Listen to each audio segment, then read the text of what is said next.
ਜਸਬੀਰ ਭੁੱਲਰ ਦਾ novel ਚਿੱਟੀ ਗੁਫਾ ਤੇ ਮੌਲਸਰੀ ਦਾ 18ਵਾਂ ਅੰਕ। ਕਲਿਆਣੀ ਮਾਂ ਬਹੁਤ ਰੁੱਝੀ ਹੋਈ ਸੀ। ਪਿਛਲੇ ਦਿਨੀ ਉਹਨੂੰ ਕਈ ਵਾਰ ਦਿੱਲੀ ਜਾਣਾ ਪਿਆ ਸੀ। ਵੱਡਾ ਗੁਦਾਮ ਆਸ਼ਰਮ 'ਚ ਬਣੀ ਹੋਈ ਕੰਬਲਾਂ ਨਾਲ ਭਰਿਆ ਹੋਇਆ ਸੀ। ਆਸ਼ਰਮ ਦੇ ਭੰਡਾਰ ਪੂਰੇ ਪ੍ਰਾਂਤ 'ਚ ਫੈਲੇ ਹੋਏ ਸਨ। ਉਹਨਾਂ ਭੰਡਾਰਾਂ ਵਿੱਚ ਵੀ ਕੰਬਲਾਂ ਦੇ ਅੰਬਾਰ ਚੜ੍ਹੇ ਹੋਏ ਸਨ। ਕੰਬਲਾਂ ਦੀ ਬੁਣਾਈ ਮਿਆਰੀ ਨਹੀਂ ਸੀ, ਦਿੱਖ ਸੁਥਰੀ ਨਹੀਂ ਸੀ। ਗਾਹਕ ਇਹਨਾਂ ਕੰਬਲਾਂ ਨੂੰ ਖਰੀਦਣ ਤੋਂ ਪਰਹੇਜ਼ ਕਰਦੇ ਸਨ। ਸਾਰੇ ਭੰਡਾਰਾਂ ਦੇ ਕੰਬਲਾਂ ਦੀ ਵਿਕਰੀ ਦਾ ਕੁੱਲ ਜੋੜ ਬੜਾ ਨਿਰਾਸ਼ ਕਰਨ ਵਾਲਾ ਸੀ। ਵੱਡੇ ਗੁਦਾਮ 'ਚ ਕੰਬਲਾਂ ਨੂੰ ਹੇਠੋਂ ਸਲਾਬਾ ਪੈ ਚੁੱਕਿਆ ਸੀ। ਕੁਝ ਭੰਡਾਰਾਂ ਵਿੱਚ ਕੰਬਲਾਂ ਨੂੰ ਚੂਹੇ ਕੁਤਰਨ ਲੱਗ ਪਏ ਸਨ। ਜੇ ਕੋਈ ਸਰਕਾਰੀ ਅਦਾਰਾ ਇਹਨਾਂ ਕੰਬਲਾਂ ਨੂੰ ਖਰੀਦ ਲਵੇ ਤਾਂ ਆਸ਼ਰਮ ਨੂੰ ਰਾਹਤ ਮਿਲ ਸਕਦੀ ਸੀ। ਸਰਕਾਰ ਕੋਲ ਤਾਂ ਇਹਨਾਂ ਕੰਬਲਾਂ ਦੀ ਖਪਤ ਦੇ ਕਈ ਰਾਹ ਸਨ। ਜੇ ਉਹ ਇਹ ਕੰਬਲ ਹੜ੍ਹ ਪੀੜਤਾਂ ਜਾਂ ਦੰਗਾ ਪੀੜਤਾਂ ਲਈ ਹੀ ਰਾਖਵੇਂ ਰੱਖ ਲੈਣ ਤਾਂ ਵੀ ਦਿਨਾਂ ਵਿੱਚ ਹੀ ਮੁੱਕ ਜਾਣੇ ਸਨ।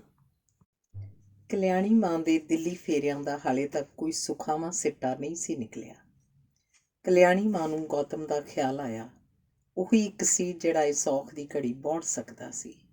ਗੌਤਮ ਨੂੰ ਹਰ ਤਰ੍ਹਾਂ ਦੀਆਂ ਮੁਸ਼ਕਲਾਂ ਹੱਲ ਕਰਨੀਆਂ ਆਉਂਦੀਆਂ ਸਨ, ਪਰ ਉਹ ਬਿਮਾਰੀ ਸਹੇੜ ਕੇ ਇਹੋ ਜਿਹਾ ਪਿਆ ਹੋਇਆ ਸੀ ਕਿ ਉੱਠਣ ਦਾ ਨਾਂ ਹੀ ਨਹੀਂ ਸੀ ਲੈ ਰਿਹਾ। ਸ਼ਾਇਦ ਉਹ ਉੱਠਣਾ ਹੀ ਨਹੀਂ ਸੀ ਚਾਹੁੰਦਾ। ਕਲਿਆਣੀ ਮਾਂ ਕਈ ਤਰ੍ਹਾਂ ਦੇ ਸੰਸਿਆਂ ਵਿੱਚ ਘਿਰੀ ਉਹਦੇ ਆਰ-ਪਾਰ ਵੇਖਣ ਲੱਗ ਪਈ ਸੀ। ਉਹ ਬੇਖਬਰਾ ਕਮਰੇ ਦੀ ਹਵਾ ਵਿੱਚ ਤਸਵੀਰਾਂ ਬਣਾ ਰਿਹਾ ਸੀ। ਪਿਛਲੇ ਕੁਝ ਦਿਨਾਂ ਤੋਂ ਉਹਨੇ ਬਿਸਤਰ 'ਚ ਪਏ ਨੇ ਕਮਰੇ ਦੀ ਪੂਰੀ ਹਵਾ ਵਿੱਚ ਚੀਚ ਘਚੋਲੀਏ ਵਾਹ ਦਿੱਤੇ ਸਨ। ਡਾਕਟਰਾਂ ਨੇ ਉਹਦੀ ਬਿਮਾਰੀ ਨੂੰ ਮਿਆਦੀ ਬੁਖਾਰ ਕਹਿ ਕੇ ਦਵਾਈ ਦੇ ਦਿੱਤੀ ਸੀ। ਕੀ ਇੰਨੇ ਕੁ ਨਾਲ ਉਹਦੀ ਬਿਮਾਰੀ ਦਾ ਖੁਲਾਸਾ ਹੋ ਜਾਂਦਾ ਸੀ? ਉਹ ਅਰਧ ਬੇਹੋਸ਼ੀ ਦੀ ਹਾਲਤ ਵਿੱਚ ਜ਼ਹਿਨ ਦੀਆਂ ਵਾਦੀਆਂ ਵਿੱਚ ਪਾਗਲਾਂ ਹਾਰ ਭਟਕਦਾ ਰਿਹਾ ਸੀ। ਉਹ ਆਪਣੇ ਅੰਤਰ ਦੀਆਂ ਪਰਤਾਂ ਫਰੋਲਦਾ ਬੇਹਾਲ ਹੋ ਗਿਆ ਸੀ। ਸਰਗੀ ਨੂੰ ਮਿਲ ਕੇ ਤਾਂ ਉਹਦੇ ਅੰਦਰ ਕੁਝ ਮੋਇਆ ਹੋਇਆ ਤੱਕ ਕਰਨ ਲੱਗ ਪਿਆ ਸੀ। ਹੁਣ ਸਰਗੀ ਤੇ ਗੌਤਮ ਦੀ ਮੁਲਾਕਾਤ ਵਿਚਾਲੇ ਕੁਝ ਦਿਨਾਂ ਦੀ ਵਿੱਥ ਆ ਗਈ ਸੀ। ਉਹਦੇ ਮਨ ਦੇ ਪ੍ਰਭਾਵਾਂ ਦੀ ਧੁੰਦ ਪੇਤਲੀ ਪੈ ਰਹੀ ਸੀ। ਬਿਮਾਰੀ ਤੋਂ ਪਿੱਛੋਂ ਹੁਣ ਸਰੀਰ ਨਰੋਏਪਨ ਵੱਲ ਪਰਤ ਰਿਹਾ ਸੀ, ਪਰ ਕਮਜ਼ੋਰੀ ਤੇ ਨਿਢਾਲਤਾ ਨੇ ਹਾਲੇ ਤੱਕ ਸਰੀਰ ਦਾ ਸਾਥ ਨਹੀਂ ਸੀ ਛੱਡਿਆ। ਡਾਕਟਰ ਦੀ ਹਦਾਇਤ ਅਨੁਸਾਰ ਉਹਨੇ ਸੈਰ ਕਰਨੀ ਸ਼ੁਰੂ ਕਰ ਦਿੱਤੀ ਸੀ। ਹੌਲੀ ਹੌਲੀ ਉਹਦੀ ਸੈਰ ਲੰਮੀ ਹੁੰਦੀ ਜੰਗਲ ਤੱਕ ਜਾ ਪਹੁੰਚੀ ਸੀ। ਕਈ ਵਾਰ ਤਾਂ ਜੰਗਲ ਦੀ ਪਨਾਹ ਵਿੱਚ ਹੀ ਹਨੇਰਾ ਕਰ ਦਿੰਦਾ ਸੀ। ਇੱਕ ਸ਼ਾਮ ਉਹ ਲੰਮੀ ਸੈਰ ਤੋਂ ਵਾਪਸ ਆਇਆ ਤਾਂ ਆ ਕੇ ਕਸਤੂਰਬਾ ਘਰ ਦੇ ਬਾਹਰ ਲਾਅਨ 'ਚ ਕੁਰਸੀ ਤੇ ਬੈਠ ਗਿਆ। ਸਾਹਮਣੇ ਪਏ ਮੇਜ਼ ਤੇ ਲੱਤਾਂ ਪਸਾਰ ਕੇ ਉਸ ਅੱਖਾਂ ਮੀਟ ਲਈਆਂ। ਕਲਿਆਣੀ ਮਾਂ ਸ਼ਾਮ ਦੀ ਪ੍ਰਾਰਥਨਾ ਤੋਂ ਪਰਤੀ ਤਾਂ ਉਸ ਤਰਬਕ ਕੇ ਅੱਖਾਂ ਖੋਲ੍ਹ ਲਈਆਂ ਤੇ ਪੈਰ ਮੇਜ਼ ਤੋਂ ਹੇਠਾਂ ਕਰ ਲਏ। ਉਹ ਮੁਸਕਰਾਈ। ਹੁਣ ਤਾਂ ਤੂੰ ਬਿਲਕੁਲ ਠੀਕ ਲੱਗਦਾ ਹੈ ਜੀ। ਮੈਂ ਸੋਚਿਆ ਹੁਣ ਤੈਨੂੰ ਦਿੱਲੀ ਨਹੀਂ ਜਾਣ ਦਿਆ ਕਰਨਾ। ਉਹ ਹੱਸੀ। ਵੇਖ, ਦਿੱਲੀ ਨੇ ਤੈਨੂੰ ਬਿਮਾਰ ਕਰ ਦਿੱਤਾ ਹੈ। ਜਵਾਬ 'ਚ ਗੌਤਮ ਵੀ ਹੱਸਿਆ। ਉਹ ਸਾਹਮਣੇ ਪਈ ਕੁਰਸੀ ਤੇ ਬੈਠ ਗਈ। ਚਾਹ ਇੱਥੇ ਹੀ ਮੰਗਵਾ ਲੈਂਦੇ ਹਾਂ। ਹਾਂ, ਇਹੀ ਠੀਕ ਰਹੂ। ਗੌਤਮ ਨੇ ਇਸ਼ਾਰੇ ਨਾਲ ਗ੍ਰਹਿ ਸੇਵਕਾਂ ਨੂੰ ਚਾਹ ਲਿਆਉਣ ਲਈ ਆਖਿਆ। ਕਲਿਆਣੀ ਮਾਂ ਨੇ ਆਖਿਆ, ਮੈਂ ਤੇਰੇ ਨਾਲ ਜ਼ਰੂਰੀ ਗੱਲ ਕਰਨੀ ਸੀ। ਜੰਗਬੰਦੀ ਦਾ ਐਲਾਨ ਗੌਤਮ ਦੀ ਬਿਮਾਰੀ ਦੇ ਦਿਨਾਂ ਵਿੱਚ ਹੀ ਹੋਇਆ ਸੀ। ਜੰਗ ਦੀਆਂ ਖਬਰਾਂ ਵੀ ਗੌਤਮ ਦੇ ਕੰਨੀ ਲਗਾਤਾਰ ਪੈਂਦੀਆਂ ਰਹੀਆਂ ਸਨ। ਜੰਗ ਦਾ ਭੰਨਿਆ ਹੋਇਆ ਮੁਲਕ ਹਾਲੇ ਤੱਕ ਤਾਬ ਨਹੀਂ ਸੀ ਆਇਆ। ਜੰਗ ਹਾਲੇ ਤੱਕ ਮਨਾਂ ਵਿੱਚ ਵੀ ਭਖੀ ਹੋਈ ਸੀ ਤੇ ਖਬਰਾਂ ਵਿੱਚ ਵੀ। ਅਣਗਿਣਤ ਖਾਮੀਆਂ ਉੱਭਰ ਕੇ ਸਾਹਮਣੇ ਆ ਗਈਆਂ ਸਨ। ਨਾ ਸੈਨਿਕਾਂ ਕੋਲ ਦਾਰੂ ਸਿੱਕਾ ਪੂਰਾ ਸੀ ਤੇ ਨਾ ਕੱਪੜਾ ਲੱਤਾ। ਬਰਫਾਂ ਵੀ ਉਹਨਾਂ ਦੇ ਜਿਸਮਾਂ ਨੂੰ ਖਾਂਦੀਆਂ ਰਹੀਆਂ ਸਨ ਤੇ ਵਰਦੀਆਂ ਗੋਲੀਆਂ ਵੀ। ਸਿਖਲਾਈ ਵਿੱਚ ਕੁਝ ਖੱਪੇ ਵੀ ਸਾਫ਼ ਦ੍ਰਿਸ਼ਟੀਗੋਚਰ ਹੁੰਦੇ ਰਹੇ ਸਨ। ਜੇ ਅਲਾਉਣੀਆਂ ਘਰਾਂ ਨੂੰ ਤੁਰੀਆਂ ਸਨ ਤਾਂ ਉਹਦੇ ਲਈ ਫੌਜ ਦੇ ਸੀਨੀਅਰ ਅਫਸਰ ਵੀ ਲੋਕਾਂ ਨੂੰ ਜਵਾਬਦੇਹ ਸਨ। ਮੁਲਕ ਦੇ ਰਹਿਬਰਾਂ ਨੂੰ ਵੀ ਕਟਹਿਰੇ 'ਚ ਖੜ੍ਹੇ ਕਰਨ ਦੀ ਲੋੜ ਸੀ। ਮੁਲਕ ਦੇ ਸੰਕਟ ਦੀ ਘੜੀ ਜੇ ਕੋਈ ਕਸੌਟੀ 'ਤੇ ਖਰਾ ਉਤਰਿਆ ਸੀ ਤਾਂ ਉਹ ਆਮ ਲੋਕ ਸਨ, ਜਿਨ੍ਹਾਂ ਆਪਣਾ ਤਨ ਮਨ ਤੇ ਧਨ ਮੁਲਕ ਨੂੰ ਸੌਂਪ ਦਿੱਤਾ ਸੀ। ਅੱਜ ਕੱਲ੍ਹ ਜਦੋਂ ਵੀ ਕਿਤੇ ਦੋ ਜਣੇ ਬੈਠਦੇ ਸਨ ਤਾਂ ਇਸ ਲੜਾਈ ਦੀਆਂ ਗੱਲਾਂ ਤੁਰਦੀਆਂ ਸਨ। ਕਲਿਆਣੀ ਮਾਂ ਨੇ ਵੀ ਉਹਨਾਂ ਗੱਲਾਂ ਦੀ ਹੀ ਪੂਣੀ ਛੋਹ ਲਈ ਸੀ। ਗੌਤਮ ਘਰ ਦਾ ਭੇਤੀ ਸੀ। ਉਹ ਜਾਣਦਾ ਸੀ ਗੱਲ ਉਹ ਨਹੀਂ ਸੀ ਜੋ ਕਲਿਆਣੀ ਮਾਂ ਕਰ ਰਹੀ ਸੀ। ਅਸਲ ਗੱਲ ਹਾਲੇ ਉਹਨੇ ਕਰਨੀ ਸੀ। ਗ੍ਰਹਿ ਸੇਵਕਾ ਚਾਹ ਲੈ ਆਈ। ਦੋਵੇਂ ਹੌਲੀ ਹੌਲੀ ਘੁੱਟਾਂ ਭਰਨ ਲੱਗ ਪਏ। ਚਾਹ ਨੇ ਗੱਲਾਂ ਨੂੰ ਖੁਦ ਹੀ ਮੋੜਾ ਦੇ ਦਿੱਤਾ ਸੀ। ਕਲਿਆਣੀ ਮਾਂ ਨੇ ਗੋਦਾਮਾਂ 'ਚ ਸੜ ਰਹੇ ਕੰਬਲਾਂ ਦੀ ਗੱਲ ਛੋਹ ਲਈ। ਕਿਸੇ ਵੱਡੇ ਅਦਾਰੇ ਵੱਲੋਂ ਕੰਬਲ ਖਰੀਦਣ ਦੀ ਗੱਲ ਲਗਭਗ ਅਸਫਲ ਹੋ ਗਈ ਸੀ। ਕਲਿਆਣੀ ਮਾਂ ਨੂੰ ਲੱਖਾਂ ਰੁਪਏ ਦੇ ਨੁਕਸਾਨ ਤੋਂ ਬਚਣ ਦਾ ਕੋਈ ਵੀ ਰਾਹ ਨਹੀਂ ਸੀ ਸੁੱਝ ਰਿਹਾ। ਗੌਤਮ ਨੂੰ ਖਿਆਲ ਆਇਆ ਕਿ ਆਸ਼ਰਮ ਦਾ ਉਹਦੇ ਸਿਰ 'ਤੇ ਕਰਜ਼ਾ ਸੀ। ਉਸੇ ਕਰਜ਼ੇ ਦਾ ਬੋਝ ਉਤਾਰਨ ਦਾ ਇਹ ਵੀ ਇੱਕ ਅਵਸਰ ਸੀ। ਉਹਨੂੰ ਕੁਝ ਤਾਂ ਕਰਨਾ ਹੀ ਚਾਹੀਦਾ ਸੀ। ਉਹ ਕੁਝ ਚਿਰ ਸੋਚੀ ਪਿਆ ਰਿਹਾ ਤੇ ਫਿਰ ਬੋਲਿਆ, ਲੜਾਈ ਦੇ ਸ਼ੁਰੂ ਵਾਲੇ ਦਿਨਾਂ ਤੋਂ ਹੀ ਸੈਨਿਕਾਂ ਕੋਲ ਗਰਮ ਕੱਪੜਿਆਂ ਦੀ ਥੋੜ ਦਾ ਰੌਲਾ ਪਿਆ ਹੋਇਆ। ਸਾਨੂੰ ਸਾਰੇ ਦੇ ਸਾਰੇ ਕੰਬਲ ਉਹਨਾਂ ਨੂੰ ਭੇਜ ਦੇਣੇ ਚਾਹੀਦੇ ਨੇ। ਕਲਿਆਣੀ ਮਾਂ ਨੇ ਹੈਰਾਨ ਹੋ ਕੇ ਗੌਤਮ ਵੱਲ ਵੇਖਿਆ। ਪਿਛਲੇ ਦਿਨਾਂ ਦਾ ਬੁਖਾਰ ਕਿਤੇ ਉਹਦੇ ਮੱਥੇ ਨੂੰ ਤਾਂ ਨਹੀਂ ਸੀ ਚੜ੍ਹ ਗਿਆ। ਅੰਗ 19ਵਾਂ। ਕਲਿਆਣੀ ਮਾਂ ਦੇ ਰੁਝੇਵਿਆਂ ਦੀ ਲੰਮੀ ਫਰਿਸਤ ਸੀ।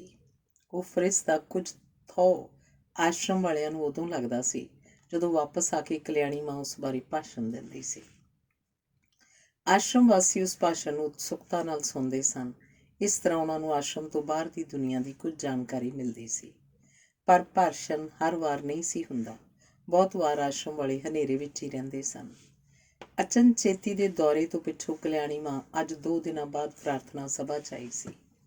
ਉਹ ਆਨੰਦ ਵਿਭੋਰ ਅਵਸਥਾ 'ਚ ਚਰਖਾ ਕੱਤਦੀ ਰਹੀ। ਚਰਖਾ ਆਨੰਦ ਦਾ ਸਾਧਨ ਹੈ।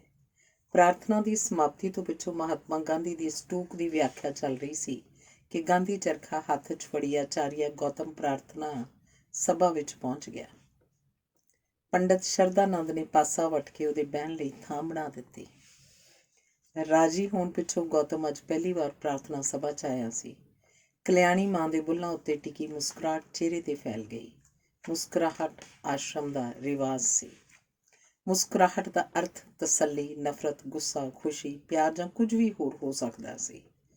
ਗੌਤਮ ਕਲਿਆਣੀ ਮਾਂ ਦੇ ਅਰਥਾਂ ਵਿੱਚ ਹੀ ਮੁਸਕਰਾਇਆ ਤੇ ਚਰਖਾ ਖੋਲ੍ਹ ਕੇ ਪੂਣੀ ਛੋਹ ਲਈ। ਟੂਕ ਦੀ ਵਿਆਖਿਆ ਤੋਂ ਪਿੱਛੋਂ ਵਿਨੋਬਾ ਪ੍ਰਵਚਨ ਪੜ੍ਹਿਆ ਗਿਆ।